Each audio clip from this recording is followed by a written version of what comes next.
Tommy, can we hear you? Yeah, I'm back. Okay, Great. Good. We're about to go. We're about to go. Take two.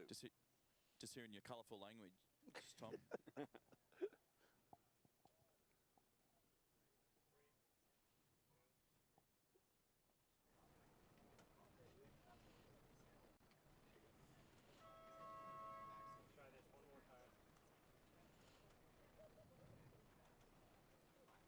The race committee boat has got the starting sequence underway on this, the fifth and final day of the 2022 Governor's Cup, the prestigious International Youth Match Racing Championship held annually by the Balboa Yacht Club. This the 55th edition. I'm Tom Eamon along with Andy Rose and Matt Whitfield here on the broadcast boat. Adios. And also with us today we have on the roving boat Tommy Spithill, Colin Kennedy, and Christoph Killian, former Governor's Cup winner for Balboa Yacht Club. Indeed. Delighted to have you all joining us here. It's a little softer, as you can see. Those of you who are racing sailors can read the surface of the water and see it's a little less breeze, still raceable, a little less breeze than we've seen in the past 4 days. It's Saturday, which means it's the end of the semifinals and the start of the finals. Jeffrey Peterson in semifinal one against Marius Vesterlind, Jeffrey from the host club Balboa Yacht Club, Marius Vesterlind from Sweden, GKSS, the Royal Gothenburg Yacht Club, and then semifinal two, Jordan Stevenson from the Royal New Zealand Yacht Squadron against Jack Egan from the San Diego Yacht Club here also in SoCal. And we've got a pre-start underway. Let's go to play-by-play man and GovCup guru, Andy Rose. Well, let's first explain what's going on here. The format for this event, we want to keep the sailors sailing for as long as possible. So what you're going to see first are four different matches in the consolation rounds. So what the implication of that is that four boats went ahead and qualified for the semifinals, and we're in the middle of the semifinal rounds. The fifth place boat races against the sixth place boat, the seventh against the eighth, etc.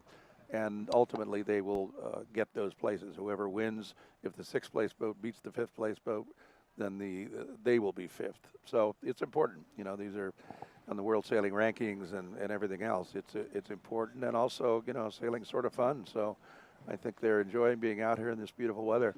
Let me say something about the weather. It's a little more to the right today. There is less wind. Tom is absolutely right, but it's cleared up, you know, pretty nicely. So I don't think we'll have a lot of wind, but I think it will increase slowly from this and probably move to the right just a little bit. But there's still some moisture clouds here, so you know there'll be quite a few shifts here in the first races at least, and that was the case yesterday, which just makes it, you know, harder for the sailors to do it, but also emphasizes those that are good at calling wind shifts and anticipating them are going to do well today.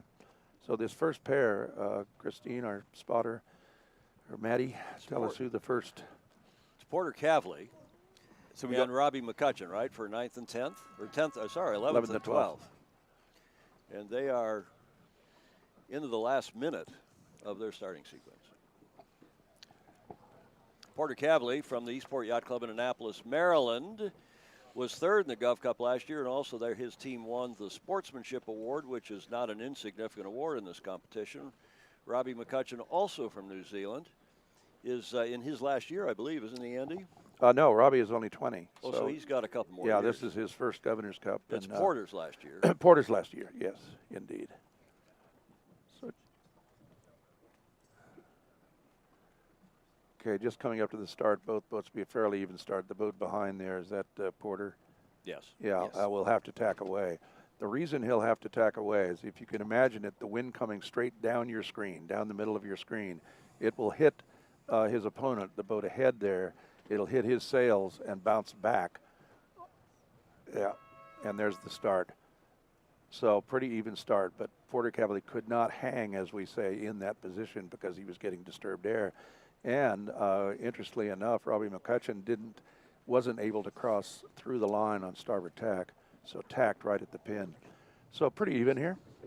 Although I do think one thing to mention there is Porter Cavley didn't do the best acceleration, whereas Robbie McCutcheon did get up to speed on starboard and then was able to do attack at full speed, whereas Porter Cavley was a little bit down speed, and looks like Robbie McCutcheon's doing quite well here.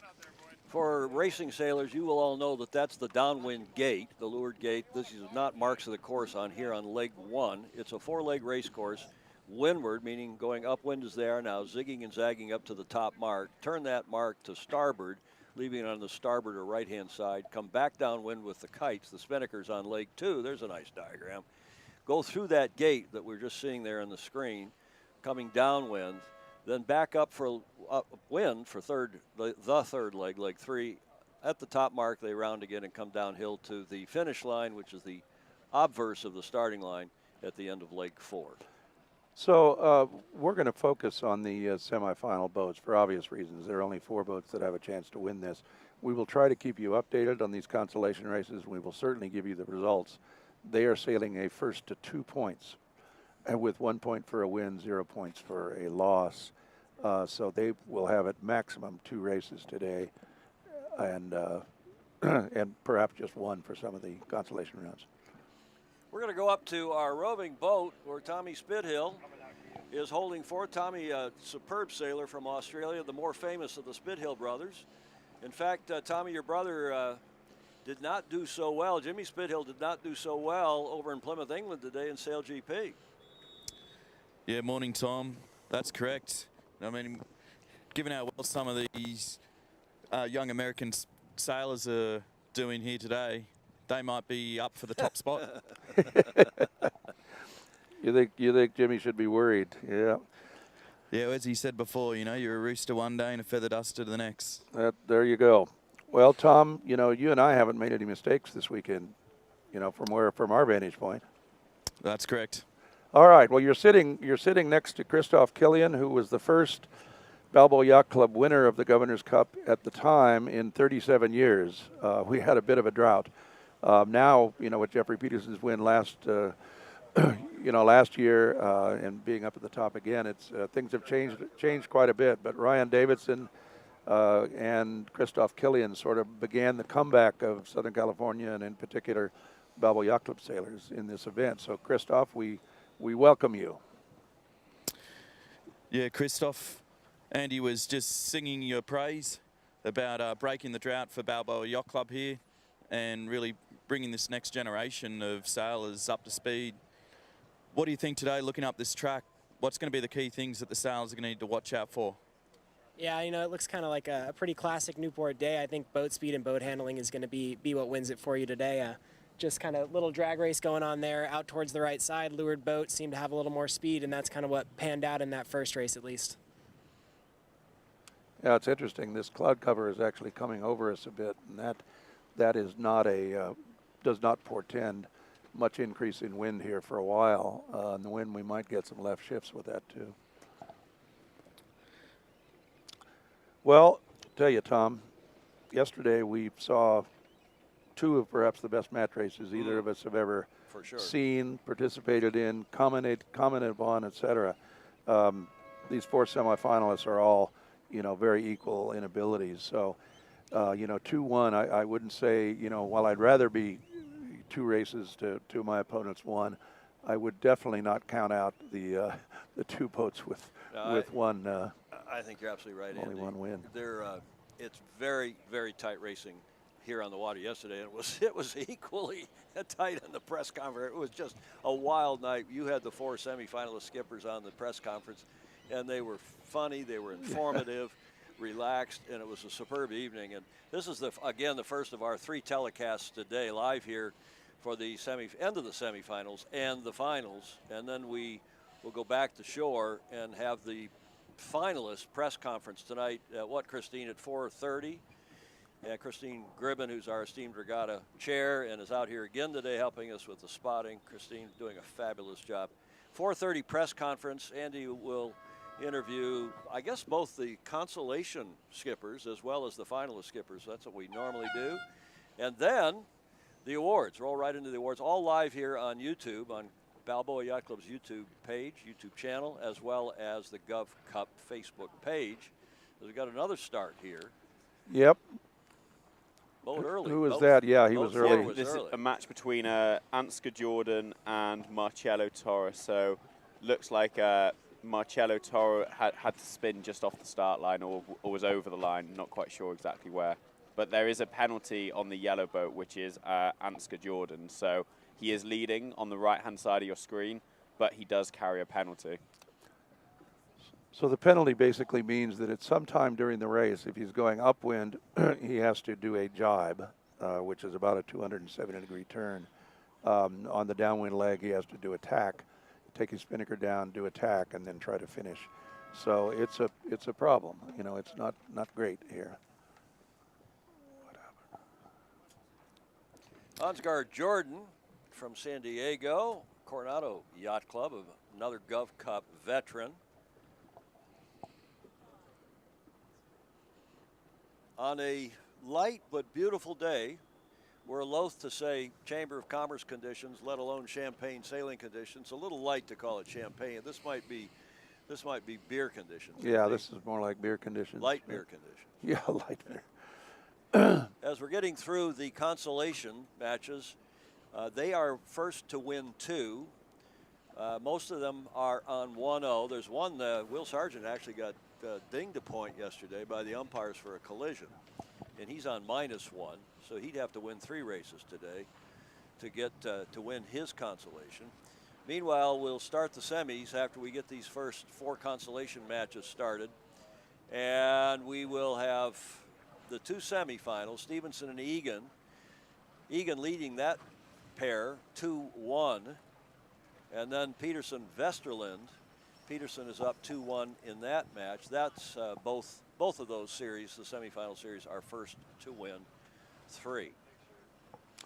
We got some great camera work right off our base media boat here. You can see you can see we're rolling a little bit. I hope don't watch too closely, you'll get seasick. Okay, back to the drone. You don't get seasick watching the drone. Andy, set the scene for us here. We're in the Pacific, just off really the Newport Beach Elementary School, between the 2 piers. A little closer today to the Newport Pier than the Balboa Pier, aren't we? Yes. Yes. Yeah, that's, you know, this is sort of the base sail area here, sailing area. If the wind were to come up, we got a change of course or change of mark already. Yes. Yeah. You can see. Let's determine is it going, stand up and look, is it going to the right? Sure looks like it's going to the right. Yeah, they've relayed the mark, the change mark on the left-hand side, so they've shifted it left. Yeah. Yeah, you can see the yellow flag under code flag C, which is Charlie change, and the race committee auxiliary boat there signaling that with the yellow, meaning the boat's now going back upwind, will sail to the yellow buoy instead of the original orange buoy. And as Matt said, the yellow buoy has been set slightly to the left, maybe 50 meters. Yeah, but, that's how precise Dr. Don Becker and his race committee are doing, Andy. I was just going to say that. The goal of the committee is to have the first leg directly upwind. In other words, it wouldn't favor starboard or port tack. If you did it in one tack, you'd have an equal length of starboard and port tacks. And they're doing a great job. That isn't a huge thing, a huge move there, but it's an important move. And you won't see that in some regattas that aren't this well run. You know, the race committee might just say, oh, it's close enough. I don't think Don has ever spoken those words in his life, and they do a great job.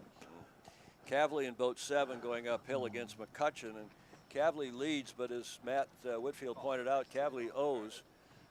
Sorry, I beg your pardon. McCutcheon is leading, but he owes a penalty in that consolation match as they go up their 3rd leg. So these boats are all provided, the 12 Governor's Cup 22s are provided to the sailors and the teams. They were designed by Alan Andrews, Staff Commodore at Balboa Yacht Club and designer of the boat that Tom Purcell and I have, the 50-footer, and a great designer, but I think a lot of us think that these boats are probably the best that Alan Andrews has ever done. And I think Alan might agree with you. He may well. I don't know. I think all designers, though, I think love every one of their creations. But, well, Tom, you know, we saw Dr. Rob Bray this morning of the Disc Sports and Spine Center.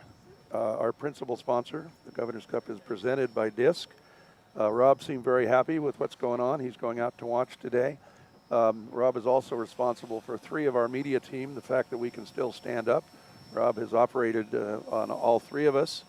Tyler Wilk here, who is a drone driver, and myself, and then Tommy Spithill out on the out on the roving boat. Our co-presenters, who also were significant contributors here, are Terry Causey and Call of the Sea. It's a great foundation that has a traditional sort of brig, barkentine or something like that. Yeah. Anyway, on San Francisco Bay, and they do a lot of youth training programs on classic ships. And Jack Crowell and his family. Jack has been a supporter of the Governor's Cup since I don't know when, and is terrific. And next, I'll just go to our fleet sponsors, Judy Gorski, a former Commodore and former chair of the Governor's Cup. Farmers and Merchants Bank, which has been a consistent supporter of the GovCup. John Raymont, who's a new contributor, and his boat Fast Exit, who we've sailed against a bit, and Tyler Woke and a few others have sailed on. And finally, the Newport Balboa Sailing and Seamanship Association, who are the who own these boats. Basically, it is a foundation that helps sailors, young sailors, and they own the boats that are provided for the regatta. So currently in the pre-start that you can see on screen right now, you've got Egan and Stevenson. Egan in the yellow, so the right entry, and Stevenson a blue entry. So Stevenson just falling off on port tack here. So this is the first match of the semi-finals today. Egan leads 2-1, so it's must-win time for Jordan Stevenson and his crew. You can see how light it is. This puts an absolute premium on boat handling by the skipper and the crew. If you stop these boats in this breeze unintentionally, you're going to have some real problems here. What is there, 4, maybe 5 knots? Yeah. Boats are pretty lively considering. How heavy? These are very light boats. Very light boats. Never ask a question you don't know the answer to, but yeah, you know better. They weigh about 1,645 pounds, hull and deck and keel, and then the rigs are carbon fiber, so weigh hardly anything, basically. So they were designed to sail in this kind of conditions if we have to, because Newport Beach often has a day like this. We certainly hope and think it will come up a little bit, but not a lot during the day. Jack Egan sailing with Jack Plavin, Christophe Chalmant, and who's a former member of the GovCup TV team. Kalia Woodward representing the San Diego Yacht Club. And our good friends by now, we've really enjoyed getting to know them from the Royal New Zealand Yacht Squadron, Jordy Stevenson, Mitch Jackson, and George Angus in this first semifinal match that Egan leads. First semifinal match today, it's actually the 4th match, Egan leading 2-1. Okay, we've got about 1:45 to go here. There's a red flag, a claim of a foul, but it was not a foul. Good call by the umpires. One of the things to note here is that Jack Egan and his team have four sailors, and they are right on the weight limit, whereas Geordie only has 3 sailors and is about 35 kilos under the weight limit.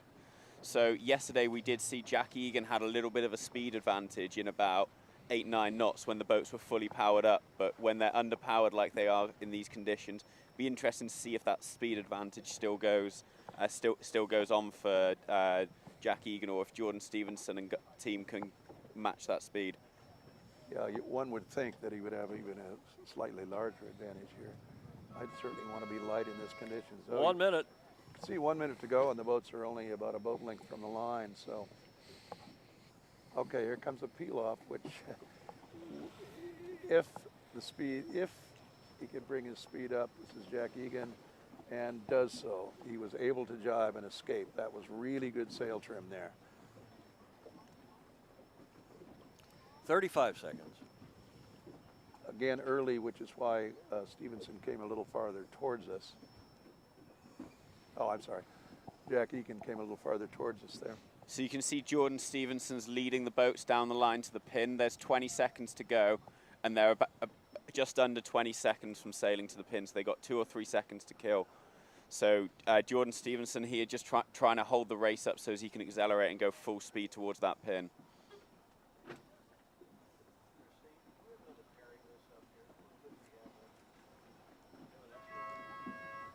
Yeah, this is just like that start earlier. Jack Egan tacking now because he had to tack. He would have been affected by Stevenson's wind. So, Matt, I think I'd give that slight edge to Stevenson there. Yeah, slight edge, particularly as that they look relatively bow even. So, and you can see because Jordan Stevenson did a really good acceleration and then was able to tack up speed. So he's probably half a length, probably maybe even a clear cross at the moment. But you can see there he's had to give away a bit of bit of height there, which to avoid that buoy. So basically Jack Stephen needs to try and get close enough to be able to affect him with dirty breeze, but it doesn't look like it's happening at the moment. So we're looking from our great camera work on the roving boat. We're looking at Egan's boat, and outside of him is Stevenson. They're still pretty close to bow to bow. If Stevenson, Yeah, just starting to see now Egan's going a little bow forward, but Stevenson's doing a good job here. It's sort of neck and neck. the weather leg is set fairly close given the light wind, so Stevenson ideally would be able to hold Jack out. Jack Egan cannot tack legally now. So Stevenson can hold, if he can hold him out to what we call the ley line, which is the direct course from down here to the windward mark, then he will bleed at the weather mark. And Andy, one interesting thing to mention here, we remember yesterday in those earlier races, there was two boats that visibly in this lighter air where you've got that person off the rail, where as Stevenson concedes and has to tack away here, that both Jeffrey Peterson and Stevenson were visibly a lot more aggressive in this lighter breeze, you know, and as Matt alluded to before, when the breeze got up, Egan managed to hold his own and if not, have a little bit of a speed click in the heavier breeze. Yeah, so this will be interesting, but you would have to say that it is likely that Jordan Stevenson has a slight edge in speed just because of the lower rate. Wait, this isn't... And particularly downwind. Yeah, downwind, but we should say that to understand this, there is a weight limit, an upper weight limit, and the skippers can choose a crew of either total of 3 or 4 people, and as long as they aren't heavier than that weight limit, they're fine. What we have here is Jordan Stevenson being pretty nicely under the weight limit, which is theoretically an advantage in light air and a disadvantage in the heavy air. But he said, Tom, yesterday I guess, that he felt his speed was pretty good yesterday and a little more breeze than this. He did, and there you see Jack Egan in boat 1 representing the San Diego Yacht Club, and coming across now you see tacking onto port is his opponent in this semifinal match, Jordan Stevenson in boat 11. All right, so let's see, first cross here we call it. Not much in it here at the top of the course, bow on bow. So in this situation, the starboard tack boat has right-of-way. So were they to actually go bow to bow, the other boat would have to avoid him. And let's see, and they're also so at this approaching the mark. stage here, Egan looks like he's just crossing. Yep. He does have the right-of-way, and it looks like he's going to go into a lee bow position. So from this position here, he's going to force Stevenson to tack out. So it's sort of showing that Egan still likes the right, and particularly that starboard tack advantage coming into the top mark. Yep. Okay, let's go to the start here of this next semi. This is Jeffrey Peterson against Marius Vesterlind from Sweden. Peterson representing the home, he's really the home favorite, representing the Balboa Yacht Club and the defending champion in last year's Governor's Cup with 1:15, a little less, to go to the start of this semifinal match. Looks like Marius wants to go to the pin end and is leading, and Jeffrey trying to go down and hook him. In other words, get an overlap so that he can force Marius to come up and avoid him. But so far, both boats doing a good job. Marius is doing a good job. Also appreciate Marius with his very colorful clothes, so it makes it easier to identify him for us. Look right here, folks. You can see how close these sailors maneuver these boats. That was just a matter of less than a foot there, but Jeffrey knew exactly where his bow was. So that was a really good job there by Jeffrey, and just sneaking in and forcing Marius to have to tack out and avoid him just to not give away a penalty. So really good job there by Jeffrey and his team. 30 seconds, still early. Jeffrey realizes he's early and he's going to come out a little bit, take that extra boat length or two. And it looks like he wants to protect the right here. Doesn't have much choice at this point, but it'll be another very even start here, guys. And I would predict that Jeffrey will probably have to tack away pretty quick, which is a slight advantage for Marius. Yeah, although they're both going to be on time to the line, but right. if Jeffrey has a little speed advantage here, then he's going to be in a good position. So this really comes down to the whole speed of the boats. I think Marius had to tack to avoid the boat in the other match. I think he with may the have. yellow kite. Yeah, but he would have wanted to tack and cover Jeffrey anyway. Right. Yeah, he would probably tacked within 5 or 6 seconds anyway. So that's not really too much of an issue for him there. Okay, coming downhill in the first semi, Egan against Stevenson. Yeah, and Tom, we saw Egan had to do the more trickier set, what they call the tack set. and they actually managed to do a better set than Stevenson here. So Stevenson got the clue of the spinnaker, caught on the side stay. That's the rigging that holds the mast up of the boat. And Egan was able to get set and settled. That's Egan with the red kite on the right-hand side, slightly ahead of Stevenson with the purple kite. As I say that, Egan's sort of fallen into a hole here. Yes. Stevenson's coming into a nice little mode here. Yeah. So they've recovered quite well after their sloppy rounding. Tommy, after that episode at the committee boat yesterday, coming downwind, I'm sure Egan is going, oh, please don't. Don't get close to me at the committee boat. They're coming down their lake too. They're heading to this gate, the two orange tetrahedron marks just to windward of the start-finish line. And let's go have a look at the other semifinal match, the Peter Vesterlind match, as they're going upwind on their first leg. Yeah, you saw some pretty classic match racing there. Marius, well, I say that, and now he's going off on a long port tack, but covered Jeffrey. Every time Jeffrey tacked, Marius tacked. Well, now he's decided he's going to go to the right. Yeah, we're avoid them. There they are. Yeah, it does look like there's this big band of pressure down on the right-hand side of this beat. So that would explain also what Tommy was saying, where Jack Egan sailed into a little bit of a hole because he's gone to the right-hand side downwind, to the left-hand side looking upwind, which, potentially that's why Marius has gone out there. He thinks there's a bit more pressure and he wants to build his lead. Meanwhile, back here on the Egan-Stevenson match, that's Egan again with the red kite, red spinnaker, and the purple spinnaker have closed right up. And they're outside the circle, so he's Jordan Stevenson. Egan is in downwind jail here, so you can see they're sailing well past the gate. Past the gate. So now Stevenson controls when they go back, and that's an effective lead change. It's an effective lead change. Oh, look at that! Attack to get out of jail. Yeah, I think there you're seeing Jack Egan do attack because he got his spinnaker down just a little bit earlier than Jordan Stevenson. So he thought maybe I can sneak around and get attack, and he's unable to get his spinnaker down. As you can see, there's a slight right now. There was a slight issue with maybe a little arsehole in the sheet. Nothing. A little something. An arsehole. That's British for a little knot in the little twist in the rope. Indeed. In the line. That is a nautical term, folks. It is. Now that's interesting.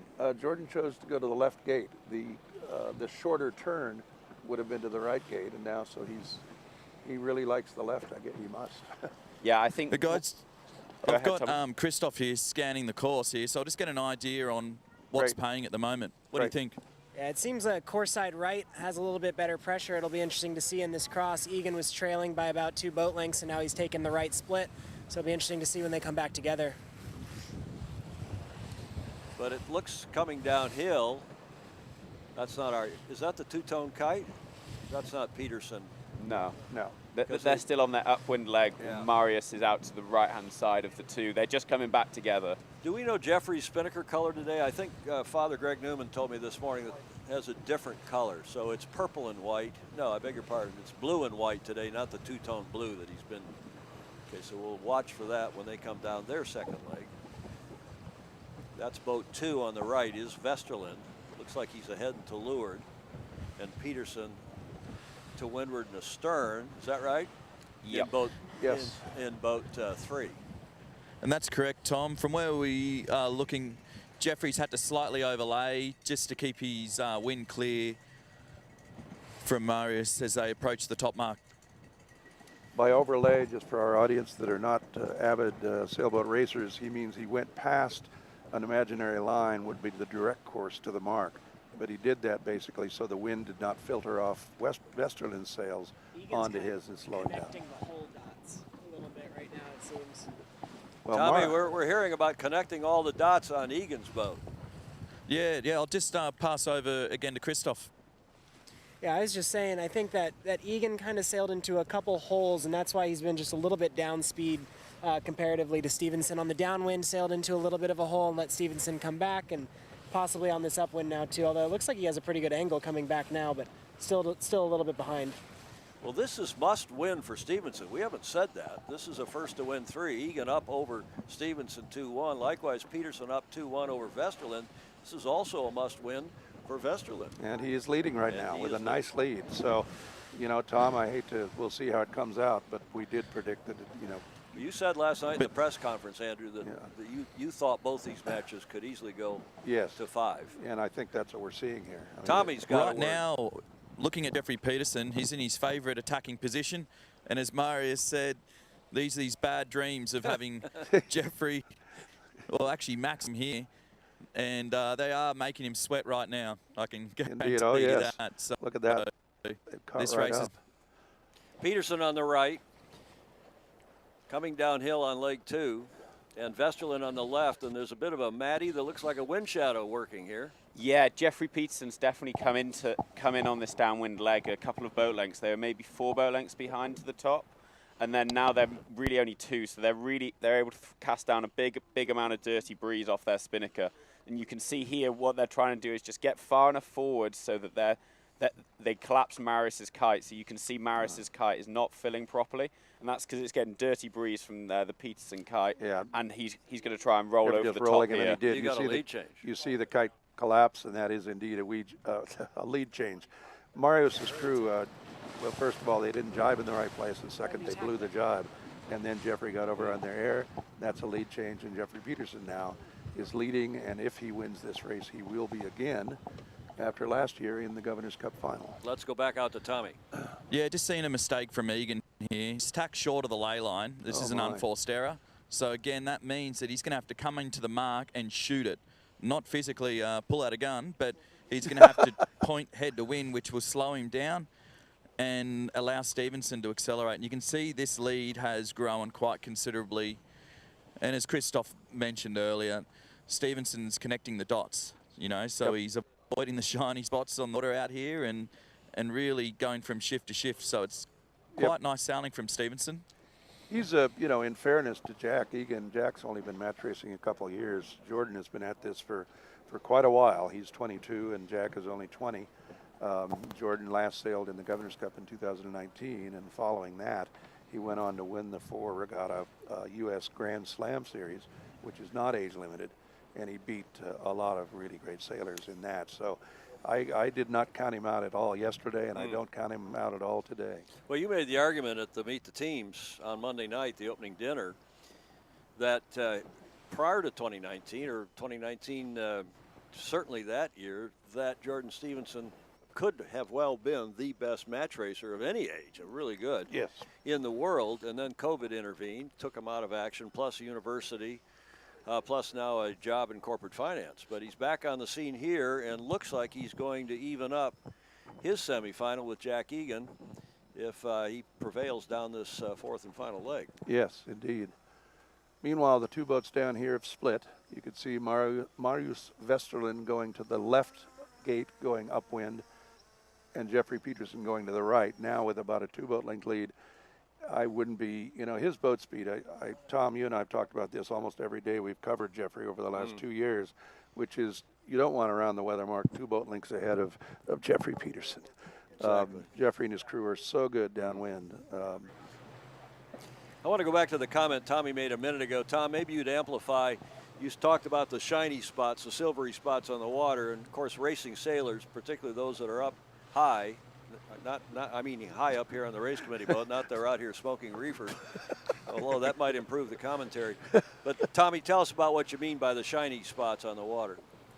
Yeah, so look, the wind isn't consistent, so we've got patches out here. So what that means is there's going to be some spots that may have 3 knots, there may be other spots that have 5 knots, and that's going to make a huge difference to your boat speed and your angle. So ideally, if you're sailing in more pressure and sailing a better angle to the top mark, that's everyone's wish list as you're going upwind. Well, I think we've seen that here with Jordan Stevenson just developing a really large lead here. That's the purple kite on the left. The red kite is Egan. Stevenson crossing ahead of him. He's 1 jibe away from his final approach to the finish line. And tying his match at 2-2 with the rubber match next. But good job for Jordan. If you're a bridge player, you would know what a rubber match is. That's right. That's right. Do you know who invented contract bridge? A famous yachtsman, sailor, 3-time winner of the America's Cup. So just looking back at Stevenson's Commodore match, Harold Vanderbilt. Hang on, Tommy. Commodore Harold Vanderbilt. as we celebrate here the win. At least the crowd. We got a nice crowd out here celebrating the Stevenson win over Egan, evening their match up at 2-2. Tommy.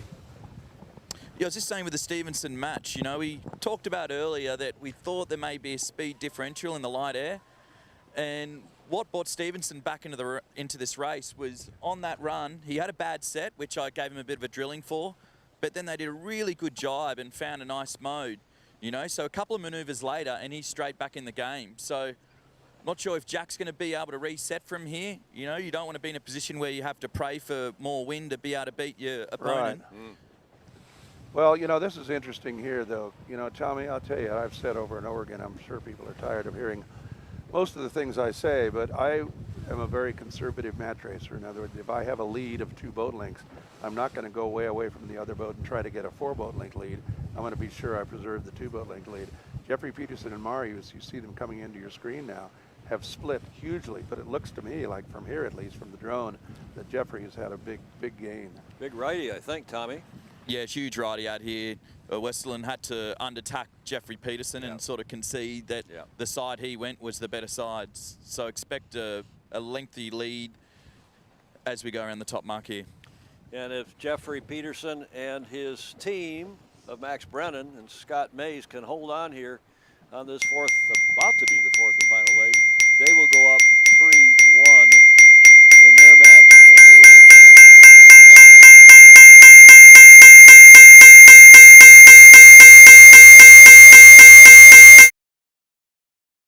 Two Governors.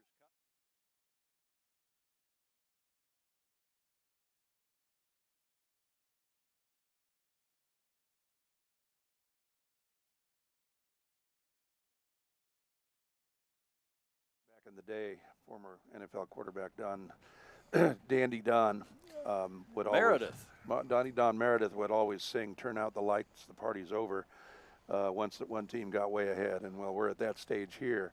But let me talk about Marius. Not only is he incredibly personable and very funny, great on stage, but the improvement in his match racing from last year to this is truly remarkable. He'd get the MVP.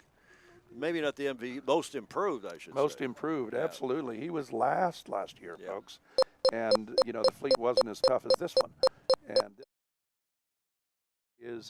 you know, had he preserved that lead there, we would have a 2-2 against the defending champion and world champion, Jeffrey Peterson, having just won the Youth Match Racing World Championships in Pornichet, France, a couple weeks ago. So Marius has done a heck of a job, and I guarantee he will be invited again if he wants to come.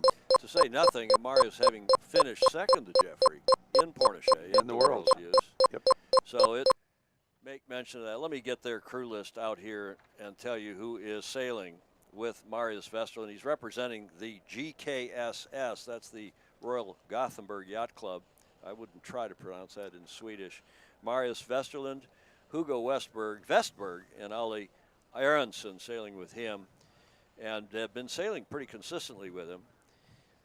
And he is sailing in his second GovCup, as Andy mentioned, having finished DFL, which was 10th last year. We only had 10 teams. Right. Well, we have, you know, he has 2 more years. He's only 20 years old, and so he has 2 more years at this. And, you know, we noticed last year that his starts were good, but he was having trouble getting up and down the course. Well, he's solved those problems now, and so he's going to be a factor. Okay, we're going to take a quick break, and we'll be back in what, Chris, 5 minutes or so?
Okay, we're back, and welcome again to the Pacific Ocean, live off of Newport Beach, California, for the 2022 Governor's Cup. We've just seen Jeffrey Peterson wrap up his semifinal 3-1. That will advance him and his team to the finals, which begin in a matter of about an hour probably from now, a little less perhaps. He, of course, winning over Sweden's Marius Vesterlind from the GKSS, the Royal Gothenburg Yacht Club, who was runner-up a couple weeks ago now in France at the World Youth Match Racing Championships. That is, Marius was runner-up to Jeffrey. So good friends on shore, good competitors on the water. Congratulations to Jeffrey, Max Brennan, and Scott Mays for getting their way back to the finals, making their way back to the finals for the GovCup, which they won last year. Meanwhile, the consolation matches continue here. We can report, because we've been joined now by our former crack spotter, Ken Sherb, who used to help us out here, but until he got recruited. Andy says he got demoted onto a race team, great sailor that he is. And he went sailing with Robbie King from the Royal Thames Yacht Club of Great Britain. And they lost in their consolation match to Morgan Pinckney of the Newport Harbor Yacht Club 2-0. And that was to determine 7th and 8th place in the consolation matches. Torre from Royal Perth Yacht Club in Western Australia is tied with Jordan, Ansgar Jordan, and Marcello Torre. Jordan representing a club down in San Diego called the Coronado Yacht Club. Terrific club down there, and they are tied 1-1 in their consolation. And I think we're just now watching. Who are we watching? I thought that's the Torre and Jordan race. That's the Torre and Jordan match. And then also in the other consolation, Cavley and McCutcheon are also tied 1-1. So, Andy, even these consolation matches, as we've seen all week, the whole competition has been extremely tight. Upsets, people you didn't expect would win races did, and vice versa. And seeing it again here in the consolation. Oh, I couldn't agree more. This is, we said it was an evenly matched fleet, and it's now been proven that it's an evenly matched fleet. And one of the great things about the consolation rounds is you're sailing someone that's just finished maybe with 1 or 2 wins more or less than you, so you're really tied on how you perform this week. So that although they might not be fighting for the overall win anymore, they're some of the best racing you'll do, because normally it's you're matched together with another team. So it's not a surprise that we're seeing a lot of them at 1-1.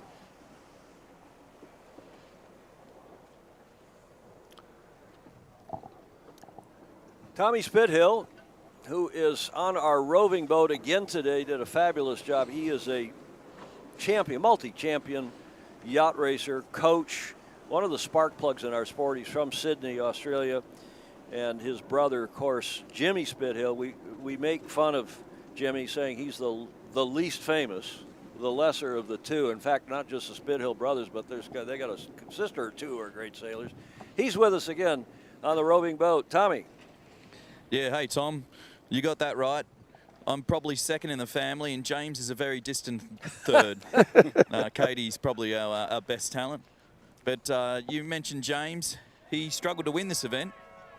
Ooh, we've just got looks like a T-bone almost happening here. I can almost see the whites in Andy's eyes. We don't need another. No, it's the red in his eyes. It's his blood pressure going up in this collision between Torre and Jordan. So that's a penalty for Jordan for not completing his jibe, and so that meant that Torre had to avoid whilst Jordan was a jibing boat. Again, you have to do a maneuver like that, you must complete that maneuver before the other boat has to begin to alter course, and that obviously did not happen. And they are hitting my boats. You don't like that. Tommy, you're right, because Andy, of course, raised most of the money himself from club members and others. In fact, from some Australians who sent some money for these boats, if I remember well, Andrew. Yep. And these are the GovCup 22s provided to the teams, designed by Staff Commodore Alan Andrews of the Balboa Yacht Club, provided to the teams as loaners during the GovCup. As the start now between the Jordan and Torre match, consolation match for 9th and 10th, that final match is underway. And Tom, I know fellow Aussie William Bolden pledged last night or very early this morning to contribute to the boats for next year. This is Coach Bolden. That's correct. Yeah, The famous Coach's Corner. We featured him under the new segment, Coach's Corner, yesterday. I couldn't find him this morning, so I don't even know if he was in the tent in the pavilion for the morning show. I have spotted him today. He is laying low. He's got a wet towel over him on the coach's boat. So if everyone can keep Will in their thoughts, I'm sure he'll appreciate that. Who's coming down the track with the two greenish blue kites? So that's McCutcheon and Cavley coming down. So they're tied 1 apiece for the 11th and 12th place match. So in the blue spinnaker leading the race is McCutcheon, and the green spinnaker trailing is Cavley. Blue on the right? Yes, green correct. on the left. And who do we have starting here in the foreground in boat 6? That looks like Will Sargent. And Cole Tapper and team. So both of these teams from CYCA. So they're uniquely scored at 1-1 because of a racing incident that occurred yesterday. So Tapper's on 1 point for winning the race yesterday. However, Sargent is on -1 for causing damage, and so he got deducted a point. And now they're only doing their second race of this series because the boat is unfortunately out of action at the moment. So, again, not good news for Andy. So Will Sargent would have to win 3 to take this consolation for 5th and 6th. Tapper just has to win 1 to take 5th. Will Sargent's a really great guy, and his crew have been fun getting to know them this week, Andrew. They are Tasmanian. They're sailing for the Cruising Yacht Club of Australia, but Will Sargent, you said, was the first Tasmanian team skipper in the Governor's Cup. Yeah, I believe so. We don't, keep 55 years of records, are not in perfect shape, but Will is a great guy. He's represented Australia in the Commonwealth Games in the laser class. He's done a Sydney Hobart now, so another one of those all-around great sailors that is produced by Cruising Yacht Club of Australia.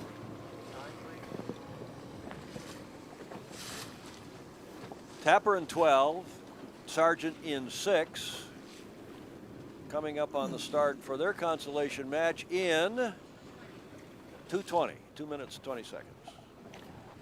Neither boat with an advantage yet. Tapper on to starboard. Still way early. They're only about 40 seconds at most from the line. Now they're approaching us. Get some great camera work from aft on our base boat here. Sargent trying to get an overlap here and establish a little bit of control, but so far has not been able to do it. See, I would expect to see these boats fight for the pin end of the line. So you've been able to see in the last round of matches, the pin end was a bit favoured. It still is that way. There hasn't been any major shift or change in the line to make it up. So still, you'd expect to see the boats trying to lead back and get that pin end of the line.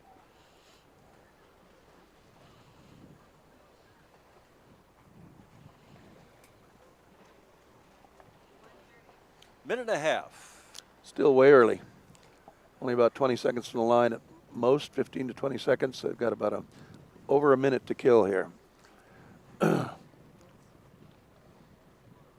the good thing about this lighter conditions compared to yesterday is if you are the lead boat, it is easier to slow down because the boats take longer to accelerate back up to speed, and the wind shadow has more of an effect on the other boat. So you can really kill time well here if needed. You heard the horn there. That's 1 minute. Getting down to a point where they're probably going to have a hard time laying that pin end, meaning sailing to the pin end and going through the starting line without tacking.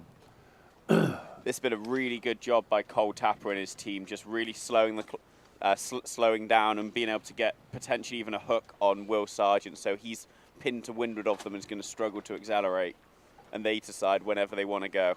Yeah, at this point, this really is a little unusual, but Cole Tapper really has control here. They're going to be able to start.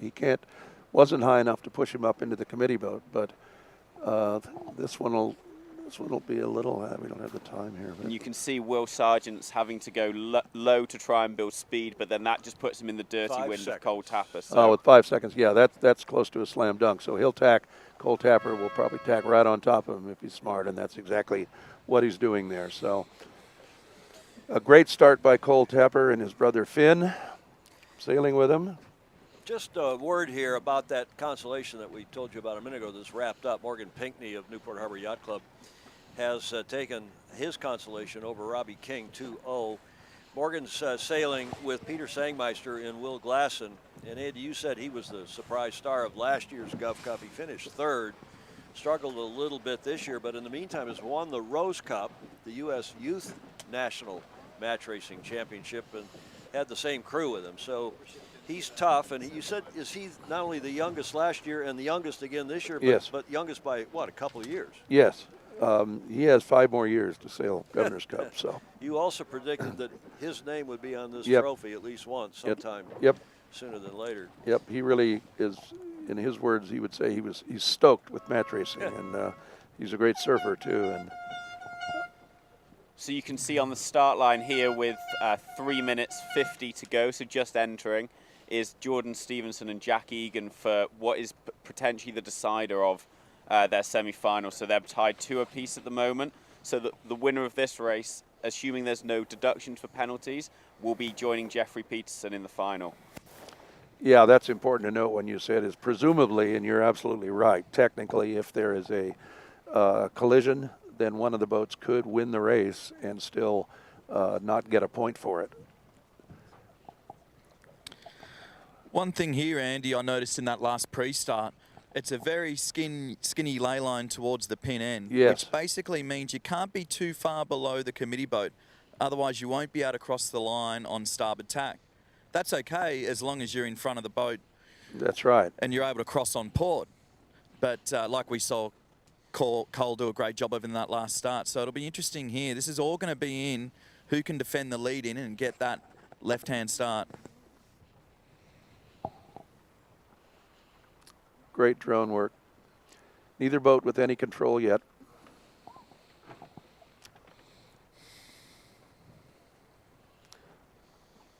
Okay, they just went around the committee boat, are now approaching the media boat. We are to the right or to the west of the race committee boat here. You can see the beach behind us. Neither boat having control. In other words, that means the boat ahead can do whatever it wants. Jack Egan can jibe or he could tack, and he's decided to jibe. So like Tommy was saying, the lead boat is going to be very powerful on this with the skinny ley line. So you might expect to see them come back to the line relatively early as they both want to do it. But they've got to be careful not to come back too early, because if you think the other boats come back too early, then they're going to be able to really, they're not going to be able to kill enough time, and they're going to get stuck maybe below the pin ley line. So with less than 2 minutes to go, 1 minute 50 left in the start sequence, Jordan Stevenson jibes round and starts to come back to the line. Jack Egan jibing inside, potentially looking to take the lead, and just rounding up below Jordan Stevenson.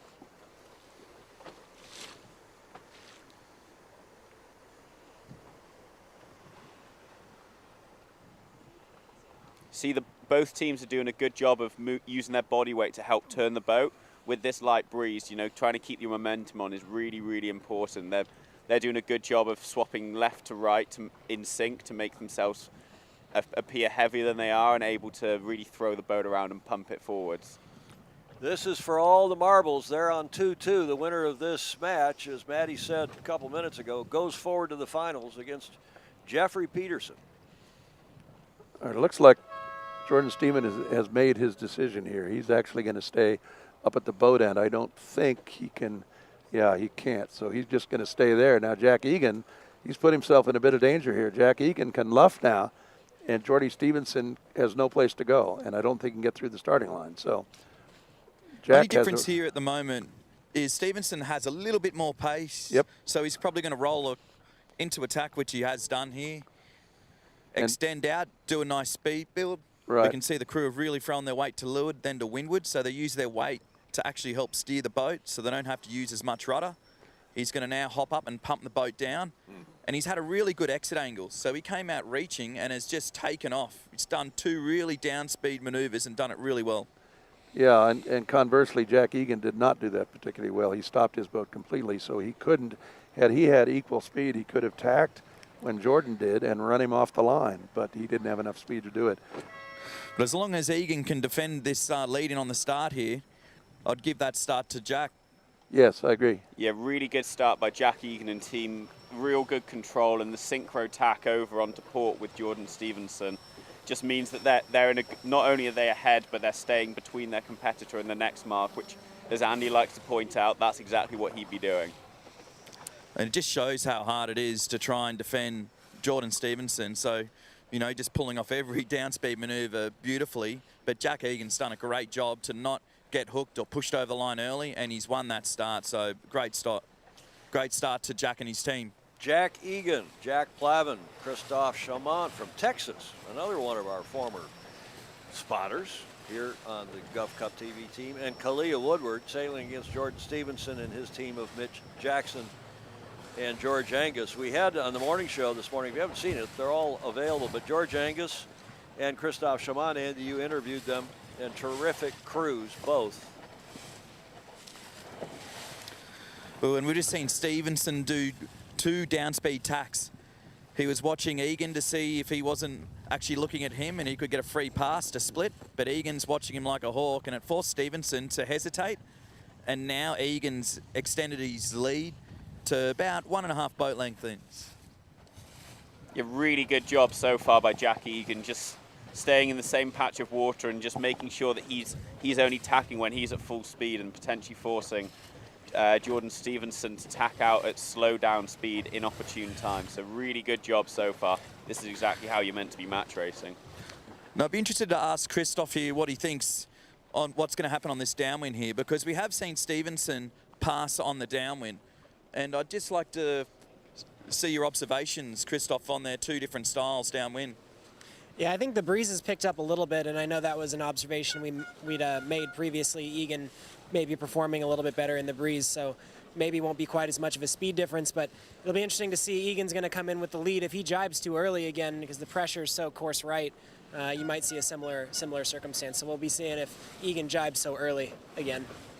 And the other thing you noticed too, Christophe, on that downwind was the main trim. How important is the main downwind? Yeah, I was just saying that's something I always teach whenever I'm coaching sailing is in any boat, I mean, the main is still bigger than the spinnaker. It's still the more important sail to have trimmed properly, so you can't forget that. Wind has gone super light, guys. Yeah. They've got everyone sitting in the middle of the boat out of the taxi. So a real soft spot right in the middle of the course. And you can see a little bit of a split developing. So Jordan Stevenson going to the right-hand side of the course at the moment, and Jack Egan not tacking when it's super light and just waiting to get a little bit more separation, just trying to reduce the amount of maneuvers, because every time you do a maneuver, there's a chance that something can go wrong. Another one of these consolations is wrapped up, this for 11th and 12th. Robbie McCutcheon, Sam Street, and Chester Duffett have prevailed over Team Cavley. Porter Cavley, Jake Vickers, and Nick Sessions. And last year Cavley was 3rd. This year is 12th, Andy, and yet again showing how tough this fleet is. Yep. No question about it. Yeah, it's getting warmer and a little lighter. We can see what Tommy was talking about earlier, the light patches, the glassy parts here, and we can see a number of spots from our fairly high view here up in the media boat. So there's a lot of what we call sort of holes in the wind, and you have to be very conscious of where there are puffs and where there aren't.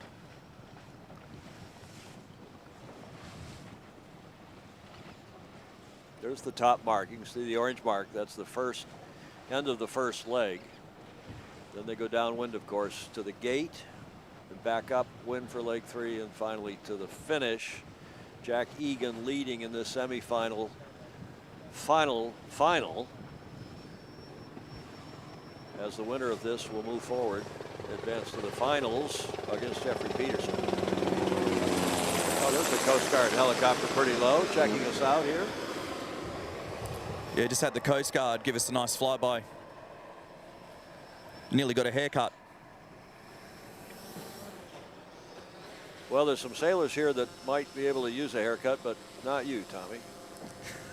Gentleman that you are. So that's a really nice leg so far by Jack Egan. They've done exactly what they were meant to do, and now they're just looking for a good set, try and claim an extra half boat length of lead. You did notice on the last race, Jordan Stevenson's set was not perfect, as Tommy pointed out.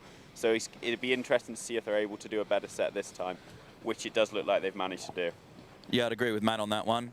You know, even though Egan's shoot went up quite quickly, Stevenson's popped a lot earlier. Looks from the air about 2.5 boat lengths clear between the bow of Stevenson agree with and the that, Tom. Maybe 2 lengths, 2.5. Yeah, exactly. Yep. That's close enough that when they jibe over, Jordan Stevenson's going to be able to cast down a big wind shadow onto Jack Egan's kite. So he's really going to be looking for, on this jibe, when they jibe, to jibe in sync and really project a lot of dirty pressure down. And we need to be watching for Jack Egan's kite to see if it goes soft. I know Christophe Chamont will be trying his best to keep it in the air, but it's going to be a really, really hard job. And Jordan Stevenson knows exactly where to put his boat to best affect that. I'll be interested to see the other Christophe who have got on board in our commentary team. What do you think Steven should be doing here?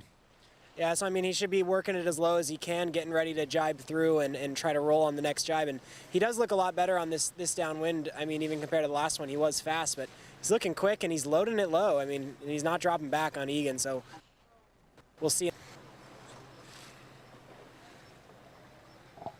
Tommy, would it be fair to say that Jordan Stevenson's kite is just a little bit further away from the boat, just with that little bit more ease, just creating a bit more power, pulling him down, and as Christophe said, going a little bit lower? Yeah, I'd agree. And the other observations I'm seeing here, Stevenson's holding on just a little bit more main sheets. That might just be helping that shoot set a little bit easier. And also, they're a little bit flatter. Egan's got a little bit of leeward heel, and I don't think it's really helping him get away. If anything, it's sort of trying to work him up. And it does look like Jack Egan's kicker, his vang, is a little bit tighter than Jordan Stevenson, so a little bit more of a stiff leech. That Jordan Stevenson's got a nice little bit of batten fanning just to help pull him downwind a bit more. Okay, yeah, here goes exactly. the jibe. It was the opposite yesterday. You know, Stevenson had too much vang off downwind, and now today we're sort of seeing Jack with having a little bit too much on and having that tight leech. Good job by both crews there. You see the spinnaker pole. You saw the last bit on Stevenson's boat putting the spinnaker pole back into the mast. The key is to fly the chute all the way around. If the pole goes on a little later, it doesn't matter. And here comes the luff. It's really good move. Stevenson looks pretty strong here. He's going to press over the top, and we're going to have a lead change. He is indeed. Egan's trying in vain and yelling to get to him, but it's all lost here as Stevenson rolls over the top. Boy. And there's no worse feeling, you know, being in Jack Egan's position here, because now you just have to do a long, lengthy speed build and try and get going again. Hey, Tommy, what do you think of these S sails in match racing instead of asymmetricals? Look, I like both. You know, I think there's a time for each, but I'm a fan of both. I'm not sold on either one. These symmetrical spinnakers, as opposed to genikers, as we call the A sails, the asymmetricals, are much better match racing sails, aren't they, Andy? Well, that's what Dave Perry says, and he's a 5-time United States champion and the best teacher in match racing. So we believe Dave. Yeah, the only difference is, I guess, with our boats, we've got such a small bowsprit on our Elliott 7 boats that most Australians have back home. And so it allows for you to wing it like you might for those that have pulled out a headsail before. Yep. You know, we sort of try and do the same with the the asymmetrical spinnaker, and that allows for a change of angle. So, you know, it depends. You know, if you had a long bowsprit and and you're planing sports boat, I'd sort of agree that it wouldn't be as entertaining downwind. But we have had some great races with asymmetricals as well. But certainly for these conditions today, I'm liking what I'm seeing downwind, that's for sure. What are you liking upwind? Look up the track for us, and you can... There's definitely pressure coming. I'll just get Christophe, the local legend here, get his pick. Yeah, honestly, actually, it looks pretty even across the course right now. I'm interested to see if they go on a big split here, what happens. Actually, it looks like Stevenson's in a bit of a hole or perhaps a current line here. So we'll see how that affects him. A little bit more consistent out towards the left right now. How does the current affect them on these upwind legs?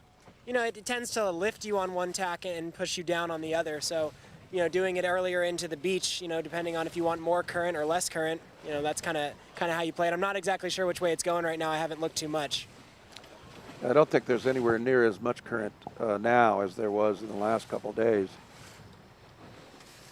I think the big thing we took away from that downwind was the angle of heel that was being sailed by either boat. There was certainly a bit of a disparity there. I found for Stevenson's boat to be a little bit more flatter, while Egan liked to sail with a little bit more leeward heel. And I'm not sure whether that favoured Egan having that angle of heel.